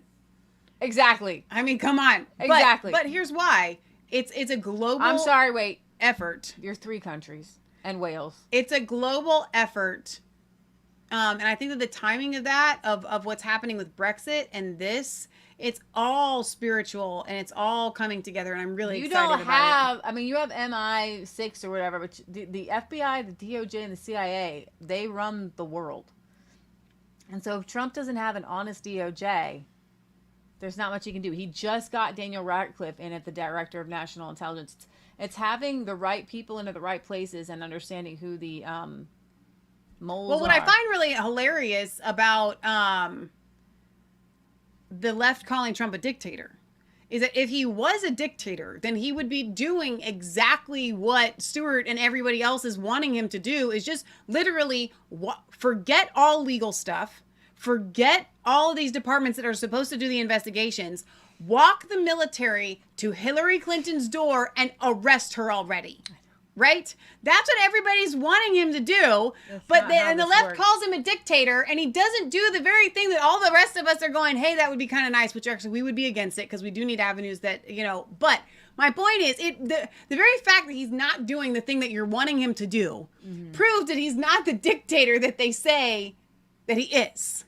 Okay? Because we have laws and procedures that they are actually usurping right now. So, all right, we're going to sign off. We'll be back probably later tonight if something comes up, maybe a short little video. If not, we'll be back tomorrow. Ollie said that they're going to do a press conference, really big deal. I don't know what it's going to say, what they're going to talk about. Nothing. I don't know, but we'll cover it. We'll be here or be square. And a lot's going to keep coming down the line. I do know that our Senate, our big Senate, is supposed to have a hearing on the 16th. About election irregularities. So I need to get more information on that. I'll give it to you tomorrow as far as us covering that. So well, if it goes the way of all the well, we'll still cover it. Of the Facebook hearings, it's well, yeah, I know, but that one we will still cover. We don't cover the Facebook hearings live and all that junk. But all right, you guys have a good night. Be blessed. We'll be back at some point, but for sure on Friday at 6 p.m. Eastern Standard Time and on Sunday at 1. Please be following us on resistancechicks.com. 107 Milford, Ohio 45150. Follow us on resistancechicks.com. Yeah. 107 Milford, Ohio 45150. If you send us your letters, we will read them on air. So good night. God bless. Elvis has left the building. Be really excited. I think you should walk away from today. I kind of feel like got all this work done today. I feel really good about it. Really excited about Prince everything Charles that's come out. Is the great reset prince. He just is. So that you're fine with saying that. Right. All right. We love you guys. Bye.